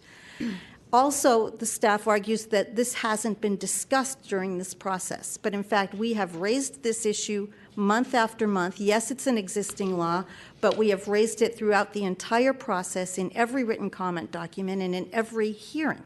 And the only thing that hasn't been done until tonight is for you to consider it and respond. And again, we very much appreciate that, whichever way you come down. Also, in page 3 in the discussion of 1.127 around land use, staff recommends not adopting it because it would be too hard to enforce. And in fact, they say, on balance, this provision seems to provide limited benefit, giving existence of contribution limits that are already relatively low while presenting significant enforcement challenges. I would argue that same argument applies to 1.126 in its application to volunteer board members.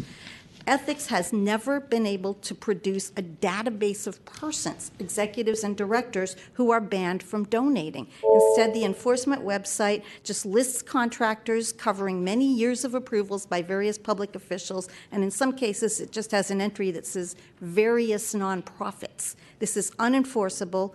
It unfairly harms nonprofits who face the challenge of recruiting board members who are forced to choose between their serving on their nonprofit board and exercising their First Amendment rights to support candidates. And again, I've said this before, we believe this is a constitutionally suspect prohibition. Thank you.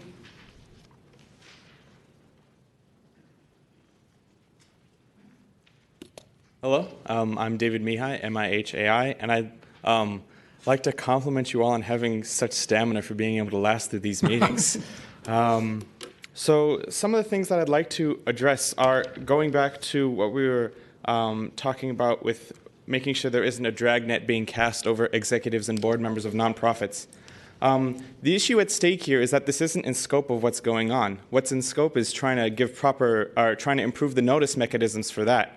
If people do want to repeal conflict of interest law, that shouldn't be something that affects this ordinance at all. It's an unrelated topic that's being caught up in this because of some minor improvements being made as part of this ordinance. So if people do want to try and repeal this conflict of interest law, this shouldn't affect what's going on now, and it's out of scope for what's happening. In regards to behested payments, a majority of nonprofits don't rely on behested payments, as we've seen from what data we do have.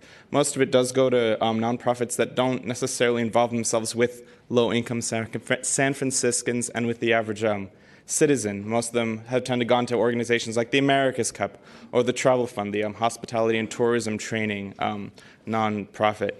But the most important thing for all of this is to make sure that whatever you agree on does get passed into law.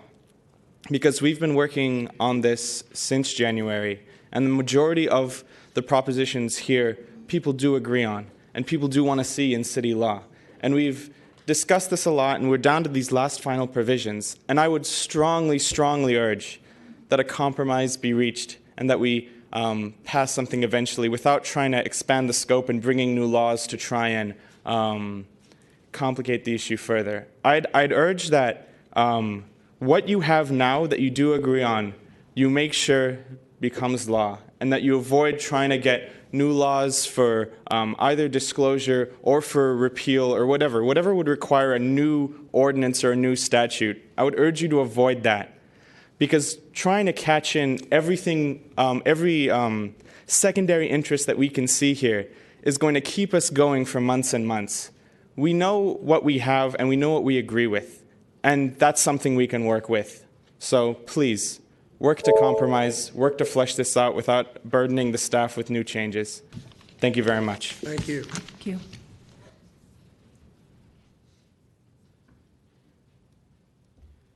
Good evening, Commissioners. Peter Cohen with the Council of Community Housing Organizations, and I'll be brief. I just want to speak to two topics in a very excellent staff memo and concur with Commissioner Chu's recommendations on the issue of the financial penalties, if you will, on the private right of action.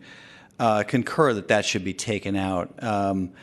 And frankly, agree with the staff conclusion, which I'll read, says that staff believes existing law already provides a sufficiently robust avenue for citizens to seek enforcement of the terms of the CFRO. You don't really need it. And as we've argued from the beginning, adding in a bounty or a financial incentive, it just makes it ripe for frivolous and vexatious kinds of lawsuits. And what are we gaining from that, especially for those of us in the nonprofit sector it makes us awfully nervous. So that one issue, we concur that should be taken out.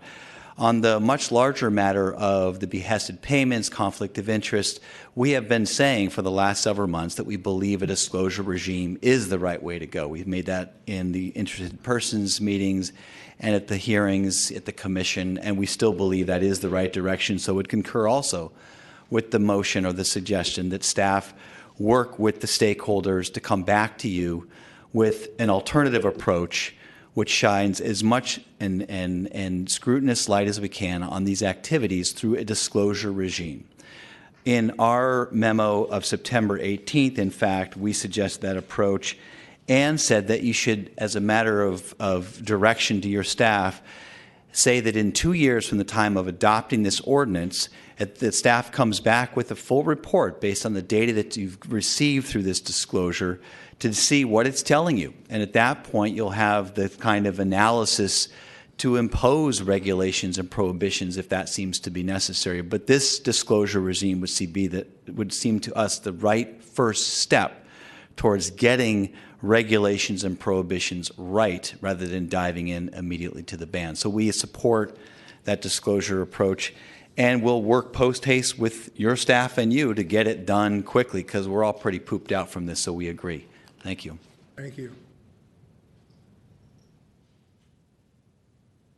Hi, Morgan Aitken-Young with Represent Us San Francisco. I just wanted to thank all of you. I feel like this has been the most productive of the meetings, and I think we're getting closer to a solution. And I would, to echo things that have been said by David, I think that there's enough that we all agree on to not lose sight of the bigger picture of what we're driving for, and that it would be better to get something than nothing. And to that effect, if we're going to start with the first step of disclosure, I would want to be sure that we're returning to this long term and not just kind of checking the box and saying, okay, we solved that, but making sure we're collecting the data to look at this issue to make progress going forward. So thank you. Thank you.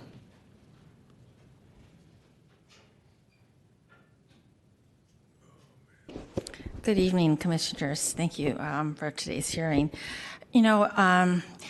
First of all, I no longer work for a nonprofit in San Francisco that has contracts with the city and county of San Francisco. But when I did, this was a small agency. We typically had contracts pending for 11 months of the year. So I just want to make sure that you understand that when you say contracts pending, that means practically the whole time. A typical amount of time for a contract to be negotiated is 4 to 10 months. If you have 3 contracts, it's likely that that covers the whole year. So just to be sure that you understand that. Some contracts are pending for 14 months. So in effect, I think this is an overall ban. This sounds narrow during a pending contract, but that isn't really the case. Secondly, as a volunteer board member, I think the word uncompensated is a little weird. I mean, as a volunteer board member, we give our money and work and our time, just like you give your time as volunteer members of this commission. And we don't have these whole financial conflict of interest rules are based on material interests. Now, I have to say, who does have a material interest is beneficiaries. For example, the city and county of San Francisco gives hundreds of thousands of dollars every year to the San Francisco Ballet. That reduces the price of ticket prices to the ballet. So on some level, everybody who goes to the ballet, who purchases a ticket, is a beneficiary and therefore has a material interest in those contracts. So I think taking that to, if you're going to take it to uncompensated or volunteer board members, it seems to me that people that are having a financial benefit, people that get their ballet tickets subsidized, for example, should also be excluded from any kinds of these activities. And then finally, I think that, this clearly that this just isn't working, right? I mean, there's a million amendments to amendments, and it's becomes so complicated in so many hours of hearing. There are so many exemptions to different things that it really feels to me that this has become has gotten sidetracked, sort of kind of like, when you're trying to hit a bowling ball, you're rolling it down, but sometimes it goes into the gutter and it goes down the gutter. And I think that this idea has fallen off the bowling range and into the gutter by becoming, in fact, just a political attack as opposed to something that's actually going to make meaningful change. Thank you. Thank you.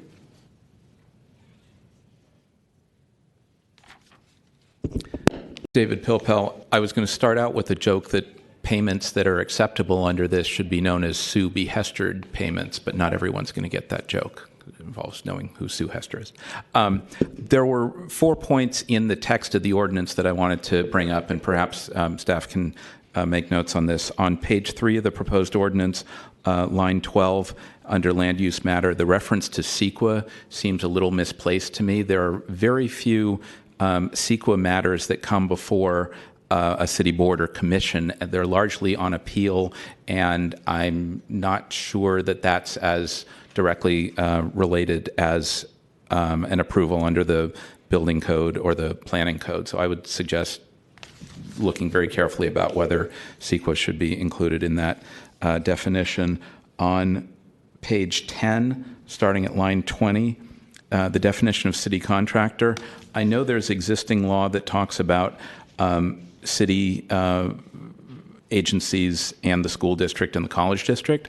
I'm not at all clear about why contracts with the school district or the college district are included here, and whether city law can actually reach to that as a basis for a prohibition or a restriction. It just seems odd to me. I get activities with city agencies, but the school district and the college district are separate legal entities, and I've never understood that connection. The next piece is on page 26. This is the 3.207A5, starting on line 7. And it's actually lines 10 and 11, where the solicitation is, if this is kept with the enhanced disclosure requirements that may replace 3.207 generally, the exception in sub 5, starting on line 7, and specific on lines 10 and 11, if the solicitation is made in a communication to the public, it should be kept and memorialized somehow, either in writing or the evidence of that kept. And line 11B, the solicitation is made at an event where 20 or more persons are in attendance. If that's a public meeting, I would add language that if it's a public meeting, it shall be recorded in the minutes so that there is a record to evidence that exception. The next section is on page 28 under recusals. This is all sort of new, and I'm not sure how this would work. The section sub 2, starting on line 7, how these matters would come before this commission for determination of whether there's repeated recusal and the provisions that fall from that. What I was going to talk about more generally, and I've pretty much run out of time, is just we need a better discussion of the pool of people who serve on boards and commissions, people who contribute to candidates for elective office, and people who are involved in nonprofit boards. And there's a lot of overlap now, but there's not complete overlap, and there are good reasons to have people involved in nonprofit entities serving on city boards, and to allow some of them to make contributions under certain circumstances. So I think we're getting lost a little bit, and I would fear that taken to its extreme, you could get no person serving on boards or commissions that have expertise from the nonprofit world, and that would hurt the city. So I think we should look at that broader issue as we go forward. Hope those comments are helpful. Thanks. Thank you.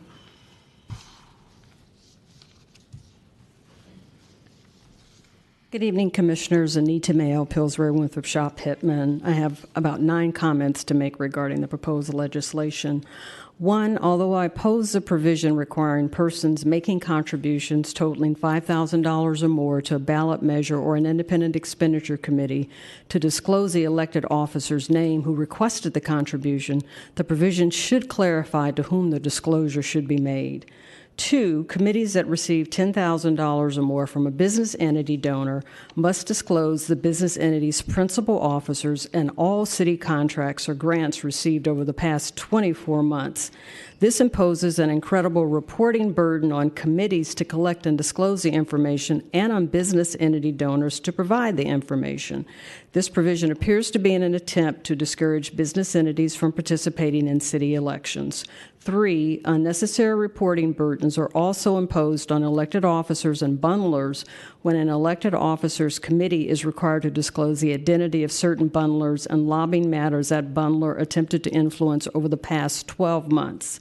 4, the ban prohibiting contributions from a contractor unfairly extends to the board members and principal officers of that contractor, thus depriving such individuals of their rights to make campaign contributions to candidates of their choice. 5, persons with financial interest in land use matters, including executive officers, board members, and developers, are unfairly prohibited from making contributions at specified times and are also required to file reports with the Commission. This provision is overly burdensome and should be deleted. 6, since California law requires 24-hour reporting during the last 90 days before an election through the day of election, additional pre-election reports are not needed and simply creates additional work for campaign treasurers. 7, the provision which permits a resident to recover up to 50% of any penalties imposed against a defendant in a civil action filed by the resident will result in unjust enrichments in residents and encourage frivolous lawsuits.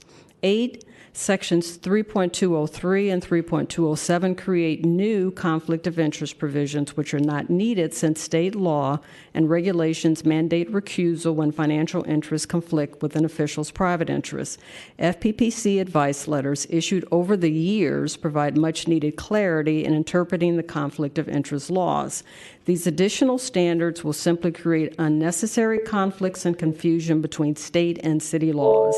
And 9, Section 2.31 unfairly prohibits all volunteer board and commission members, except the Board of Supervisors, from engaging in any fundraising activities on behalf of elected officers and candidates. This ban is unreasonably broad and not narrowly tailored to avoid the unnecessary abridgment of associational freedoms guaranteed by the First Amendment. Thank you. Thank you. I've got a question. Yes, Commissioner Kopp. Who do you represent? A variety of different clients, but not any particular client in terms of testifying here at the Ethics Commission. Are they nonprofits? We do have some nonprofit clients as well as profit clients. Who you're representing? Not necessarily representing. We have, as I said, a variety of clients who from time to time have issues that are of interest to matters that come before the Ethics Commission. Thank you.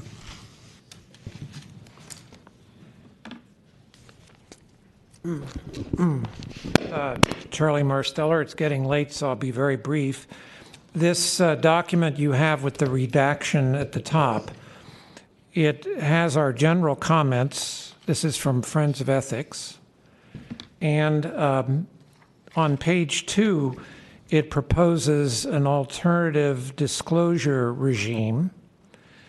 Since the ban looks like it's not of interest, there are a number of things here that you will see that should cause a much more robust disclosure system that you're seeking. But again, these are our ideas. I would ask that the Commission ask the staff to take a look at them. They're probably pretty timely given the discussion tonight, and you'll be able to pick and choose, and then we can discuss it next week as we see the final, next month as we see the final draft. And then the last section of this memo with the redaction on top is our discussion of a number of the decision points that came up tonight. That should give you a pretty good idea as to whether or not we're going to end up supporting your bill. Thank you. Thank you. Oh, yes, Ms. Pelham.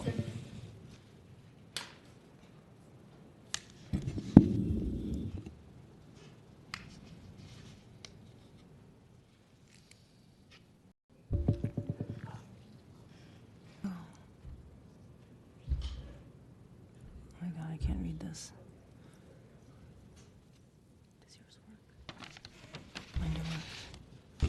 What we have on the overhead is the list of items as included in the motion by Commissioner Chu, just to try and provide clarity for those watching and listening. Thank you. Thank you. All right, Mr. Shen. Very briefly. Please. Very briefly. Yeah. So just in terms of moving the process along, because I'm sure that's what the commission wants to do here, in terms of the green highlighted measures or provisions where we need additional language, which Leanne has pointed out, perhaps the direction of the commission could be that the staff work with Commissioner Chu on finalizing that language so that it doesn't have to come back here, but then can move forward in the legislative process. Just a suggestion. I'm sorry, just to make sure I understand, Mr. Shen, that we would work together to work on the language and then it would go where? Then my understanding is that it would not. Oh, be done, I see. And then we would. You'll just help them out. Yeah, that would, I mean, if there's no objection from my fellow commissioners. No, I think that's a good idea. Essentially, Commissioner Chu is going to work with you to help you out in regard to this. No one objects to that. Very well. We have a motion, and it's been seconded, and it's before us. All those in favor of the motion, please say aye. Aye. Aye. All those opposed? No. Okay. The motion passes 4-1. Thank you all very much. Now let's move to the next. And Commissioner Chu, I really want to thank you for all that hard work you put in on it. It was above and beyond. Let's see now. Let's go to item number 7, discussion and possible action on proposed changes to Ethics Commission Regulations 67.33-1 and 15.102-1, sunshine and ethics training. Kyle. Hi, Commissioners. So I'm going to keep it brief on this. This item has actually been in front of you twice in the forms of the policy report. So the two regulations that we're seeking to amend, which are on Agenda Item 7, page 3, are already in existence. We're simply modifying the language to have it sort of match with the filing requirements and deadlines of the Form 700. That is a statement of economic interest. We did notify DHR, and we determined through the city attorney's office that there's no meet and confer items here. We received no public comment, or I should say written comment on this issue. So I think it's fairly non-controversial, but if there's any questions, I'd be happy to take them. Otherwise, staff would recommend that you vote to approve these regulations and for us to submit them to the Board of Supervisors for their 60-day review. Okay. Commissioners, any discussion? I'll make a motion that we adopt the recommendation as to the Sunshine Ethics Training Program. Is there a second? Second. Any further discussion on the motion? Public comment, please. David Pilpel. I note that under what was AB 1234, now codified in the Government Code 53225, only requires the state ethics training every 2 years. This proposed regulation 15.102-1 would require that training be conducted and certified by the appropriate officials every year. That's beyond what's required in state law. And unless I'm misreading this, poses that additional burden locally that no other official has. The Sunshine Ordinance requirement is different from the AB 1234 training requirement. So that's generally why there were two separate tracks for these declarations in the past. I don't object to the April 1st date. In fact, I don't object to the annualization of the training, but it's just beyond what's required in state law, and I didn't understand that staff explained why that would be needed annually and not biannually on the state level.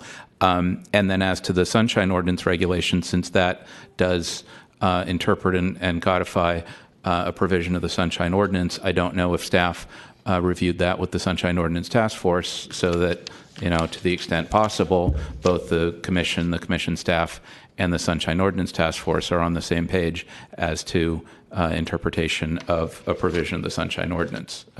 Where that's possible, I think that's a good goal. Anyway, those are my comments, and I'd appreciate some response. Thanks. Thank you. Any further public comment? It says continued discussion and possible action. Is there a motion to take action on this? Yes. Call Got a motion. Oh, we had, I'm sorry. Beg your pardon. Motion and Commissioner Kopp approved.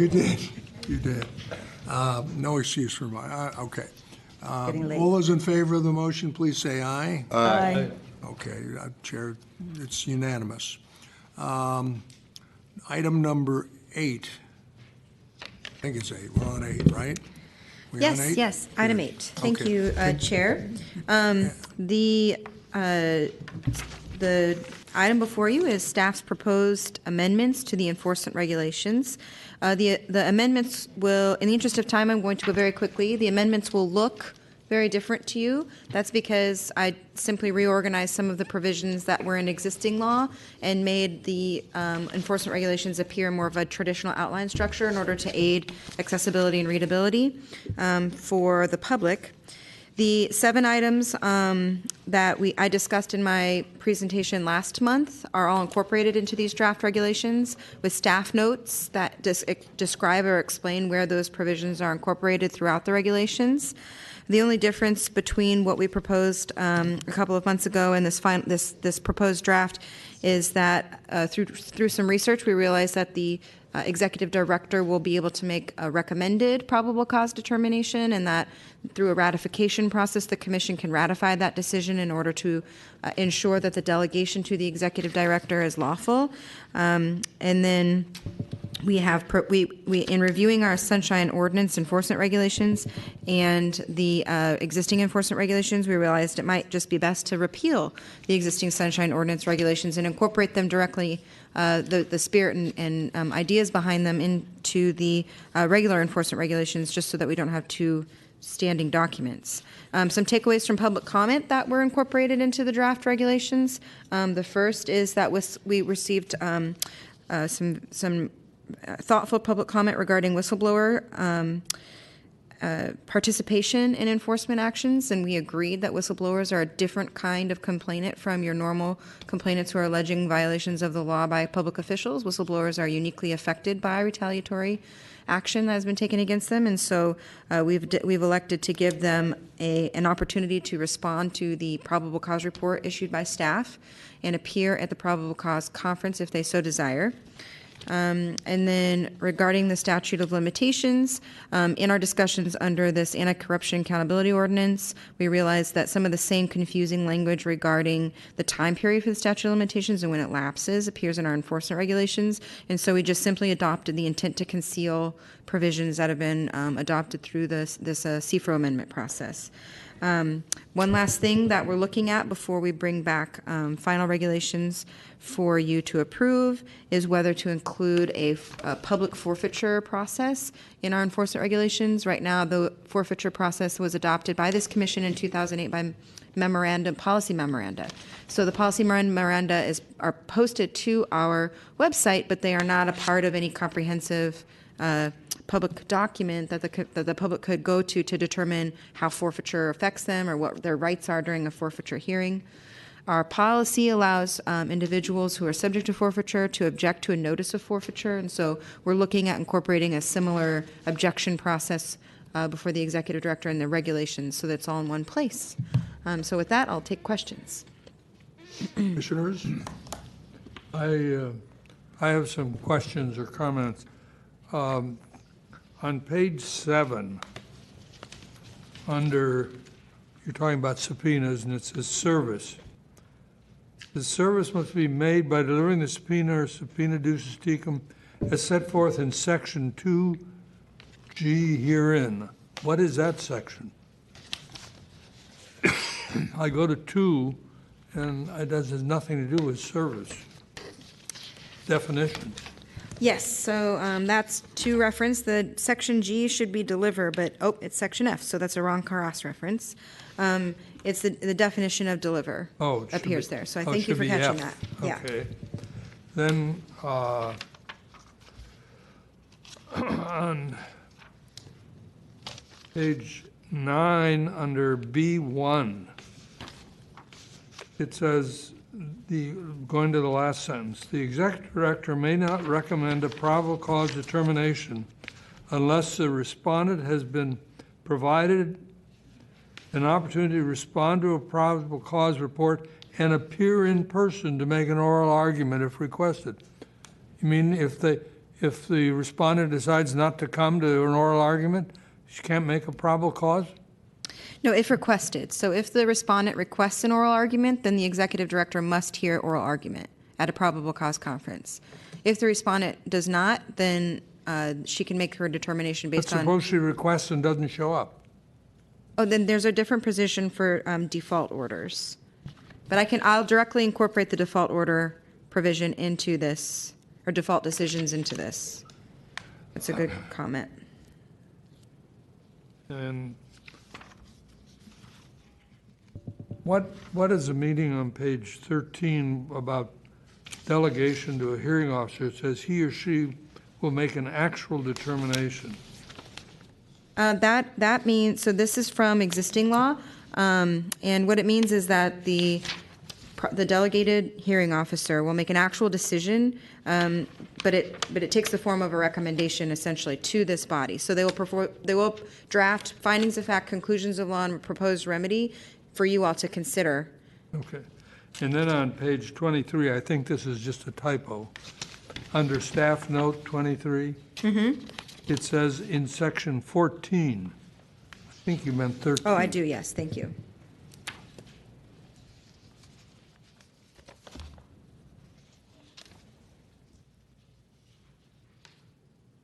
Commissioners, any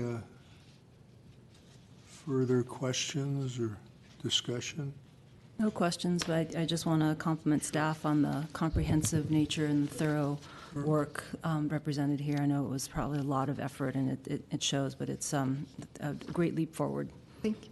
Yes, it's a wonderful piece of work. Right. Really good. I would move that we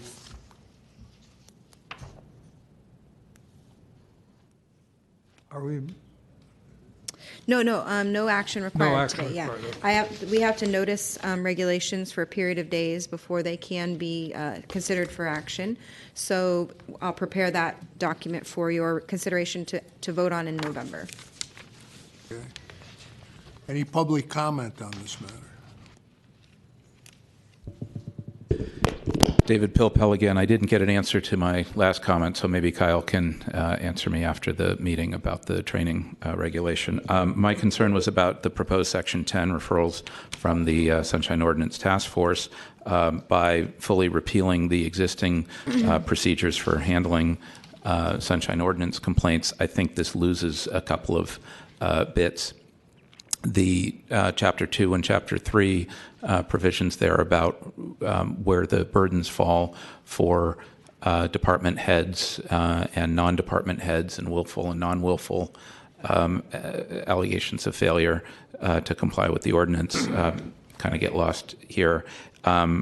Further, the scheduling under 10B1, which continues to schedule a show cause hearing at the next regularly scheduled commission meeting, doesn't necessarily provide adequate time for underlying complainants and respondents to file additional briefing with this commission.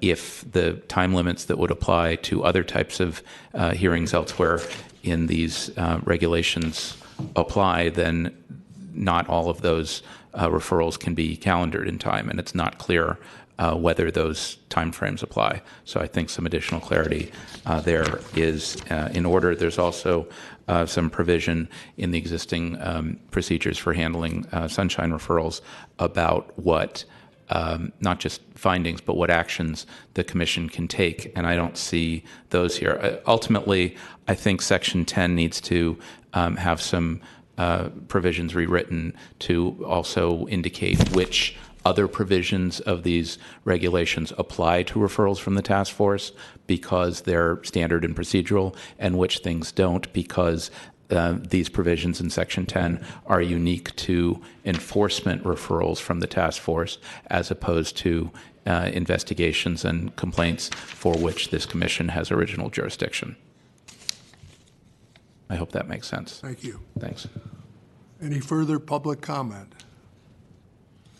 Okay, then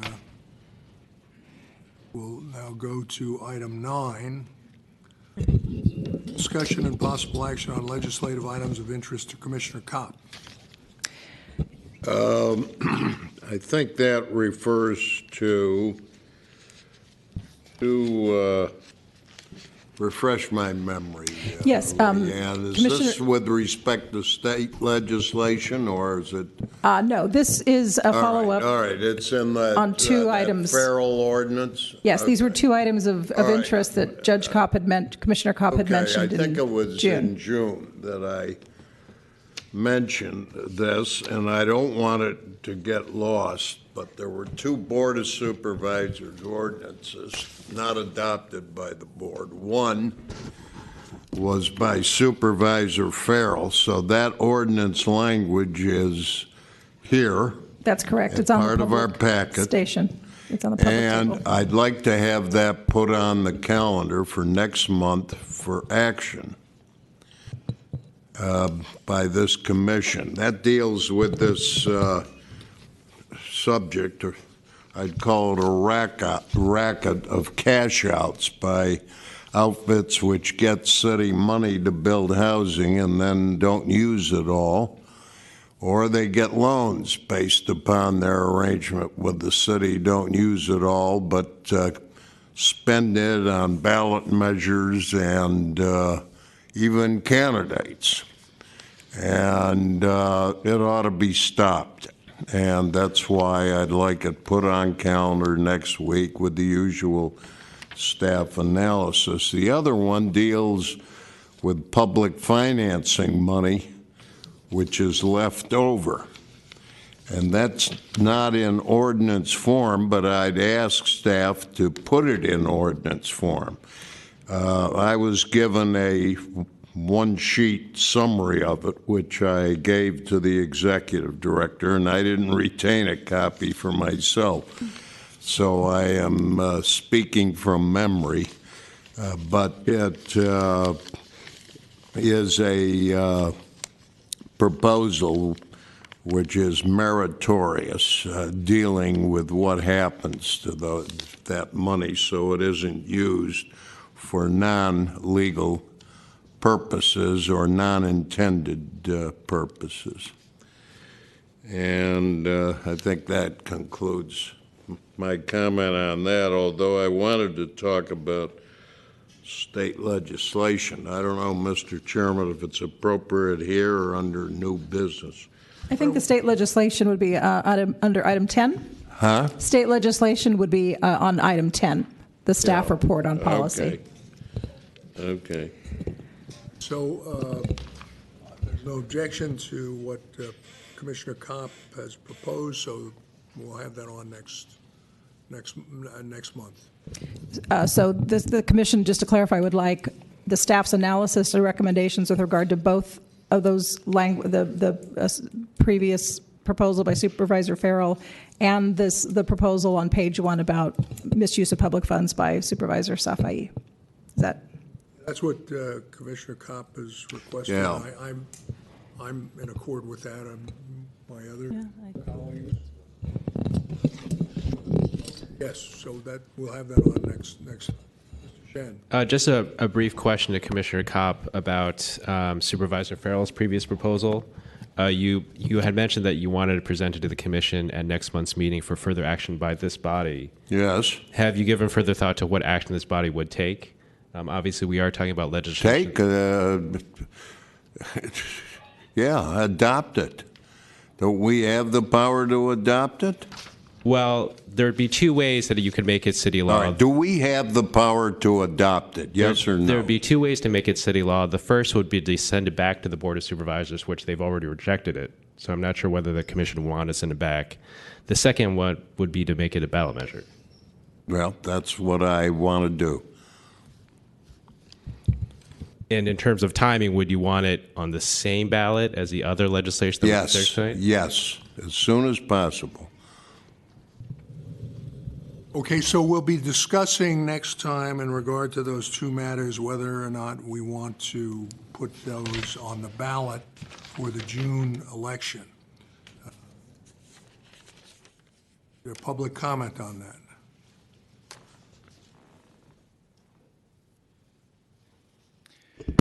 Commissioners, Peter Cohen, Council of Community Housing Organizations. With respects to the legislation from Supervisor Farrell, which was rejected by the board 8-3, that is about nonprofit affordable housing organizations, of which our organization has many of them as members. Aside from the policy discussion and perhaps differences, Commissioner Kopp, a lot of concern about the intent behind that ordinance and the lack of any discussion about it as a policy matter. At the time of that ordinance being at the Board of Supervisors, we confer with the Mayor's Office of Housing, which is where we think properly that kind of administrative policy should rest.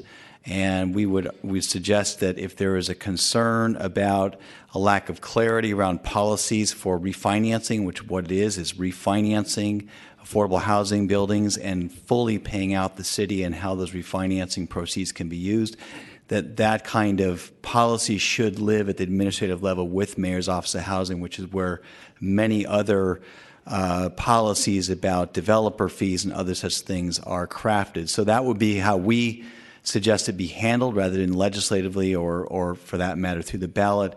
And I would secondly ask that as staff is doing their investigation to report back to you next month, that you do reach out to the affordable housing nonprofit organizations that do this work to understand the intricacies of refinancing of these projects, as well as the Mayor's Office of Housing. These are the professionals. This is very much in the weeds.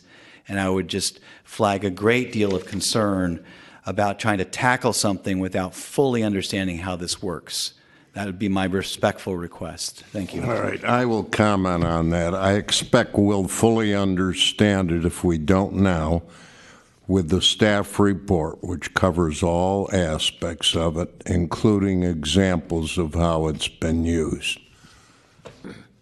And I would request that the staff report also focuses on whether or not it's an area that's within the jurisdiction of the Ethics Commission. Further comment on this item?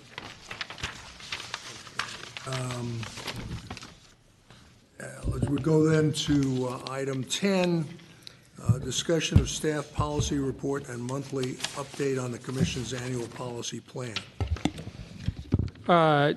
I'll keep it pretty short considering the time. Again, you see a laundry list of items that we are working on and attempting to working on with a couple more added for next month now.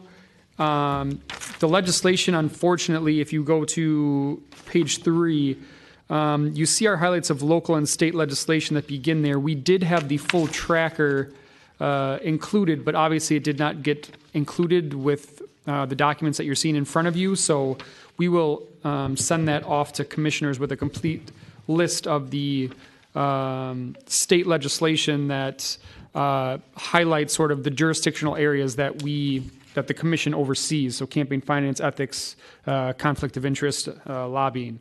That was posted online. Yeah, so we'll additionally post that online, but we'll send it specifically to all of you so you can see the legislative tracker. I don't have a lot of highlights to go under the specifics of any of the laws that were chaptered at the state. The ones that we did sort of review here do have some local implication, although in staff's review it is fairly minimal. So with that, we will take questions, obviously with the understanding that we will submit to you as soon as possible the full legislative tracker with the summaries of those bills enrolled and chaptered, et cetera. Commissioners? Any public comment? David Pilpel, just a brief comment. It's actually both on items 9 and 10. Going forward, when staff refers to local legislation that's actually at or has been before the Board of Supervisors, if they could include the file number and not just say Supervisor Kim legislation or Supervisor Farrell, blah, blah, blah, but actually have the file number. That would be very helpful for those of us who actually read this stuff. And for state legislation, instead of just referring to AB 187, to indicate that it was 2017, maybe who the author is, if it was chaptered, you know. The tracker does that. Okay. So in the future, will the tracker be included as an attachment? Yes. Oh, okay. All right. Anyway, just so that it's very clear, because some people just read the staff memo, and it's good to have all those references there. Thanks. Props to Kyle for all this good work. Any further public comment? We'll go to item number 11, discussion of the enforcement report. Thank you, Chair. In the interest of time, I'll just leave this one open for questions. Commissioners? Any public comment? Item 12, discussion of the executive director's report. Where is it? Thank you. The only highlight I would like to draw your attention to is on page 2 of the monthly report, the status of commission positions and recruitment. Today, well, since our last meeting, we had 4 positions posted online. 3 of those positions closed today, and we have 1 more of them closing next week. So we have a total of 5 positions that are in play at the moment. So we look forward to reporting more updates to you at the November meeting on those. Commissioners, any discussion or questions? Well, yeah. Commissioner Kopp. I thought I understood this, but maybe I don't. Of the 5, how many are investigators? 1, and that position closed this afternoon at 5 p.m. It was posted for 3 weeks. You mean all the applications? Yes, the deadline for applications closed today at 5. So now it'll take, what, another 9 months to go through civil service? I'm more optimistic than that. Huh? Probably more like 3 months. Okay. Any public comment on this? Okay. Item 13, discussion and possible action regarding status of complaints received or initiated by the Ethics Commission, a possible closed session. Does any commissioner wish to have a closed session? Okay. Commissioners, any comments or questions relating to this item? Any public comment? We'll go to item 14, discussion and possible action on items for future meetings. I think we had... Mr. Chairman, go ahead. So I think that I have been following, and I'm sure many of you and our last 2 hardy stalwarts there in the audience have been following with mounting dismay the stories, the news stories about the intervention of Russia in our election in 2016 and the use of targeted online ads to influence the outcome of the election. So I would like to ask staff to prepare a white paper or in whatever form you think is best to present the issues and what action we might take as a commission here in San Francisco to prevent the hijacking of our electoral process. Do you have a timeline? No, okay. But what would be expeditious, but not next month. Thank you. Very timely and very topical, Commissioner Chu. Okay. Commissioner Kopp, you have some. Yes, are you finished? Yes. Yeah. I have a couple of matters qualifying as possible action for future meetings. One is not new and originates in May and was part of our June meeting, and that is a charter amendment to empower this commission to have its own legal counsel, independent of the city attorney, a legal counsel exempt from civil service selection processes, with a provision that the city attorney will represent the commission in any court proceeding in which the commission is a party, and the deputy director of enforcement will be responsible for legal matters arising in the context of investigations and enforcement. Mr. Chairman and members, I noticed in the monthly report of pending complaints, one of the items, which I can't put my, yes, I can put my hands on now, which has been pending for some period of time, and I respect the rule of confidentiality, but I note that a settlement in the form of a draft of a stipulation has been sent to the deputy city attorney representing the prospective respondent. Could anything better describe a prohibited conflict of interest which penalizes us in its execution than that kind of circumstance? And I won't reiterate, because of the hour, our unhappy experience over the member of the Planning Commission who's getting advice from a deputy city attorney who also gives us advice. The time is now, and I would like to request that that be placed on our agenda for action in November. Commissioner Kopp, could I suggest that since we have, that would be action in regard to a ballot measure? Yes. Since we have two ballot measures already on Next for week, discussion. or next month. Next month. December? December, that December would be better. I accept that. Very good. Thank you, Commissioner logical suggestion. Secondly, I would like to ask that staff procure preparation, I guess it's an ordinance, which would abolish the Sunshine Ordinance Task Force. This was created, apparently, in 1999 by legislation from a then supervisor who, when I asked him the rationale, said that it was to keep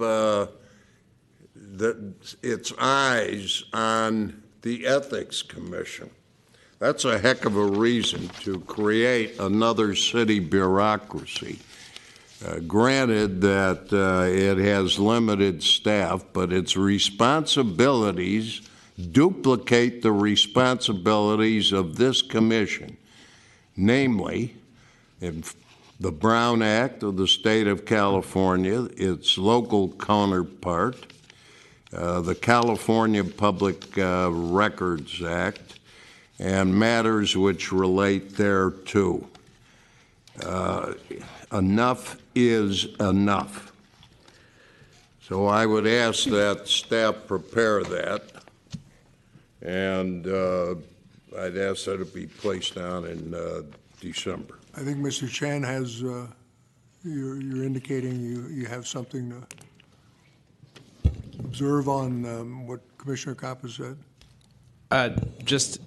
This is probably not the time for a full discussion of the process, but just to clarify, the Ethics Commission cannot place a charter amendment on the ballot.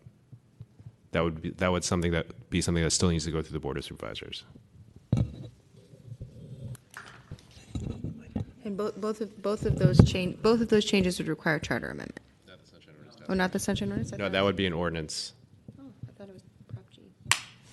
So, on what ground? If you want, sure. So Section 15.102 of the Charter is the provision that allows the Ethics Commission to place measures on the ballot. That charter provision specifies that the Ethics Commission can only place ordinances on the ballot, not charter amendments. All right. What do you recommend as our attorney? So that's not to say that the Ethics Commission cannot pursue that matter further. It would just, if the commission wished to approve such a charter amendment, then it could simply forward it to the Board of Supervisors for further consideration, so they may decide whether to put it on the ballot directly. And what does that suggest as a recommendation from you to us? That the commission can still consider it, and then if the commission is amenable to the proposal, then it could forward it to the Board of Supervisors. As a resolution or a motion? It would be any other recommendation that the Ethics Commission would make on a matter of legislation. What would the form of the recommendation be? It would be a vote in favor from the members of the Ethics Commission. All right. I'd ask that it be counted for that purpose. Okay. Let's do that. Any further? I've got one other. Oh, certainly. Go ahead. Unfortunately, the letter writer was anonymous, but I received a communication with a draft resolution that dealt with opposition to a pending assembly bill. It was moot because by the time I received this, the bill had been enacted and signed by the governor and chaptered. But I would like staff to consider a method or methods for keeping track of state legislation which affects our responsibilities. And I haven't paid attention to what the Board of Supervisors does now. We used to have a State and National Affairs Committee which dealt with pending state legislation and federal legislation. I think it originated from city departments who would bring it to the attention of the clerk of the board, and then it would be on a calendar, and the committee of three would then listen to arguments about it and make recommendations. But this was a bill which made secret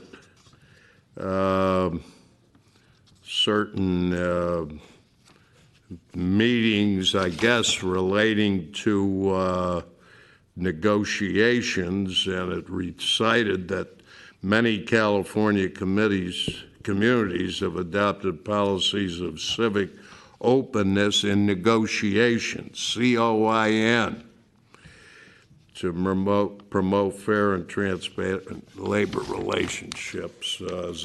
As a footnote, the California First Amendment Coalition missed this bill entirely, but it created an exception to the Brown Act in ways that didn't result before.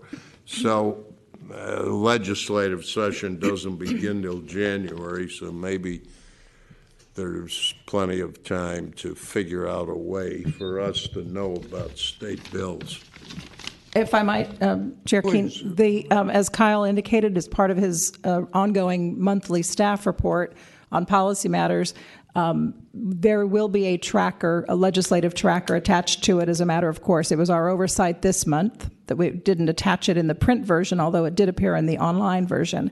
But that tracker will include items that are relevant to our work, and by that we mean, excuse me, by that we mean items that would have an impact on our work and the programs that we administer, the laws we administer and enforce.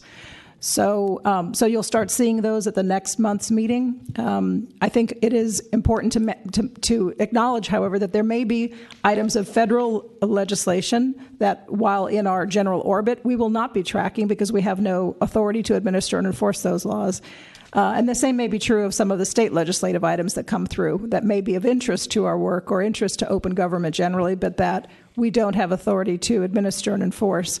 And so we need to make sure that we monitor what we can and be responsive to questions that the Commission has, but it will likely have a narrower universe of all potential bills that could affect things that we touch on during our work. Thank you. Anything further? No, just...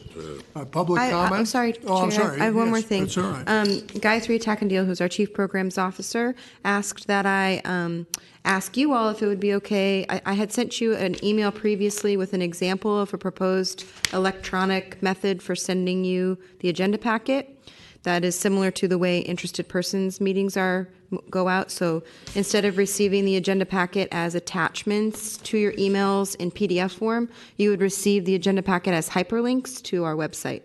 And I told her I would ask you if that was okay, and so I'm wondering. As long as we still get hard copies. That's what I thought. All right. Thank you. Public comment. Thank you, David Pilpel. To Commissioner Kopp, the Board of Supervisors does not currently have a State and Federal Affairs Committee. It used to and does not currently. The city still has a State Legislation Committee, and I'm sure staff can inform the Commission at a future meeting about how that process works for the city to take a position on state legislation, which is an important arm that very few people know about in city government. The second is touching back to a comment of Deputy City Attorney Shen.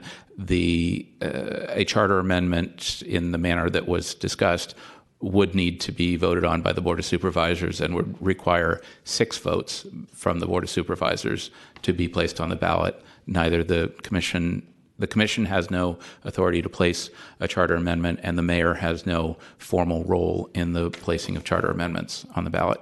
And the third was the suggestion that the Sunshine Ordinance Task Force be abolished. That will certainly be a controversial suggestion. That can be done by ordinance only by the electorate. Commissioner Kopp is slightly incorrect. The task force was actually created as part of the original Sunshine Ordinance in 1993. It was amended several times as to its name and composition in the late 90s, and then amended further with Prop G in 1999.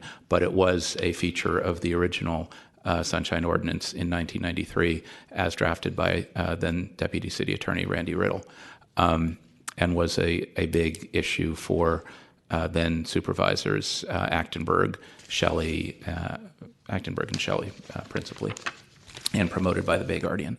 So there can be, and perhaps will be, a debate on the merits of the task force and ways to live with and without the task force.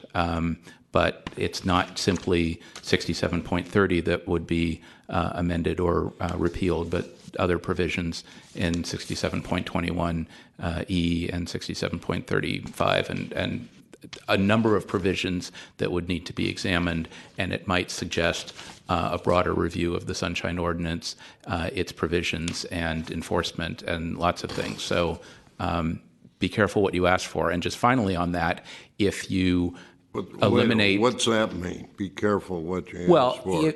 You ask for an elimination of duplicated spending of taxpayer money?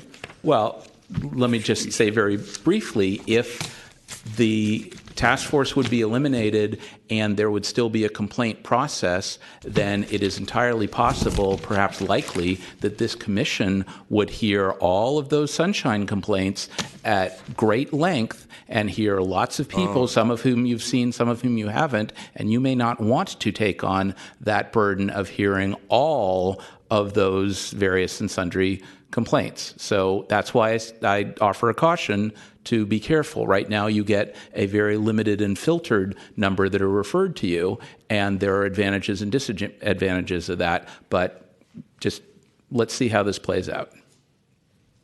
Thanks. Thank you. Any further public comment? Any additional opportunity? Is there any additional public comment on matters appearing or not appearing on the agenda pursuant to the Ethics Commission bylaws? No, hearing none. Is there a motion to adjourn? So moved. Second. All those in favor? Aye. Motion carries. We're adjourned. Good.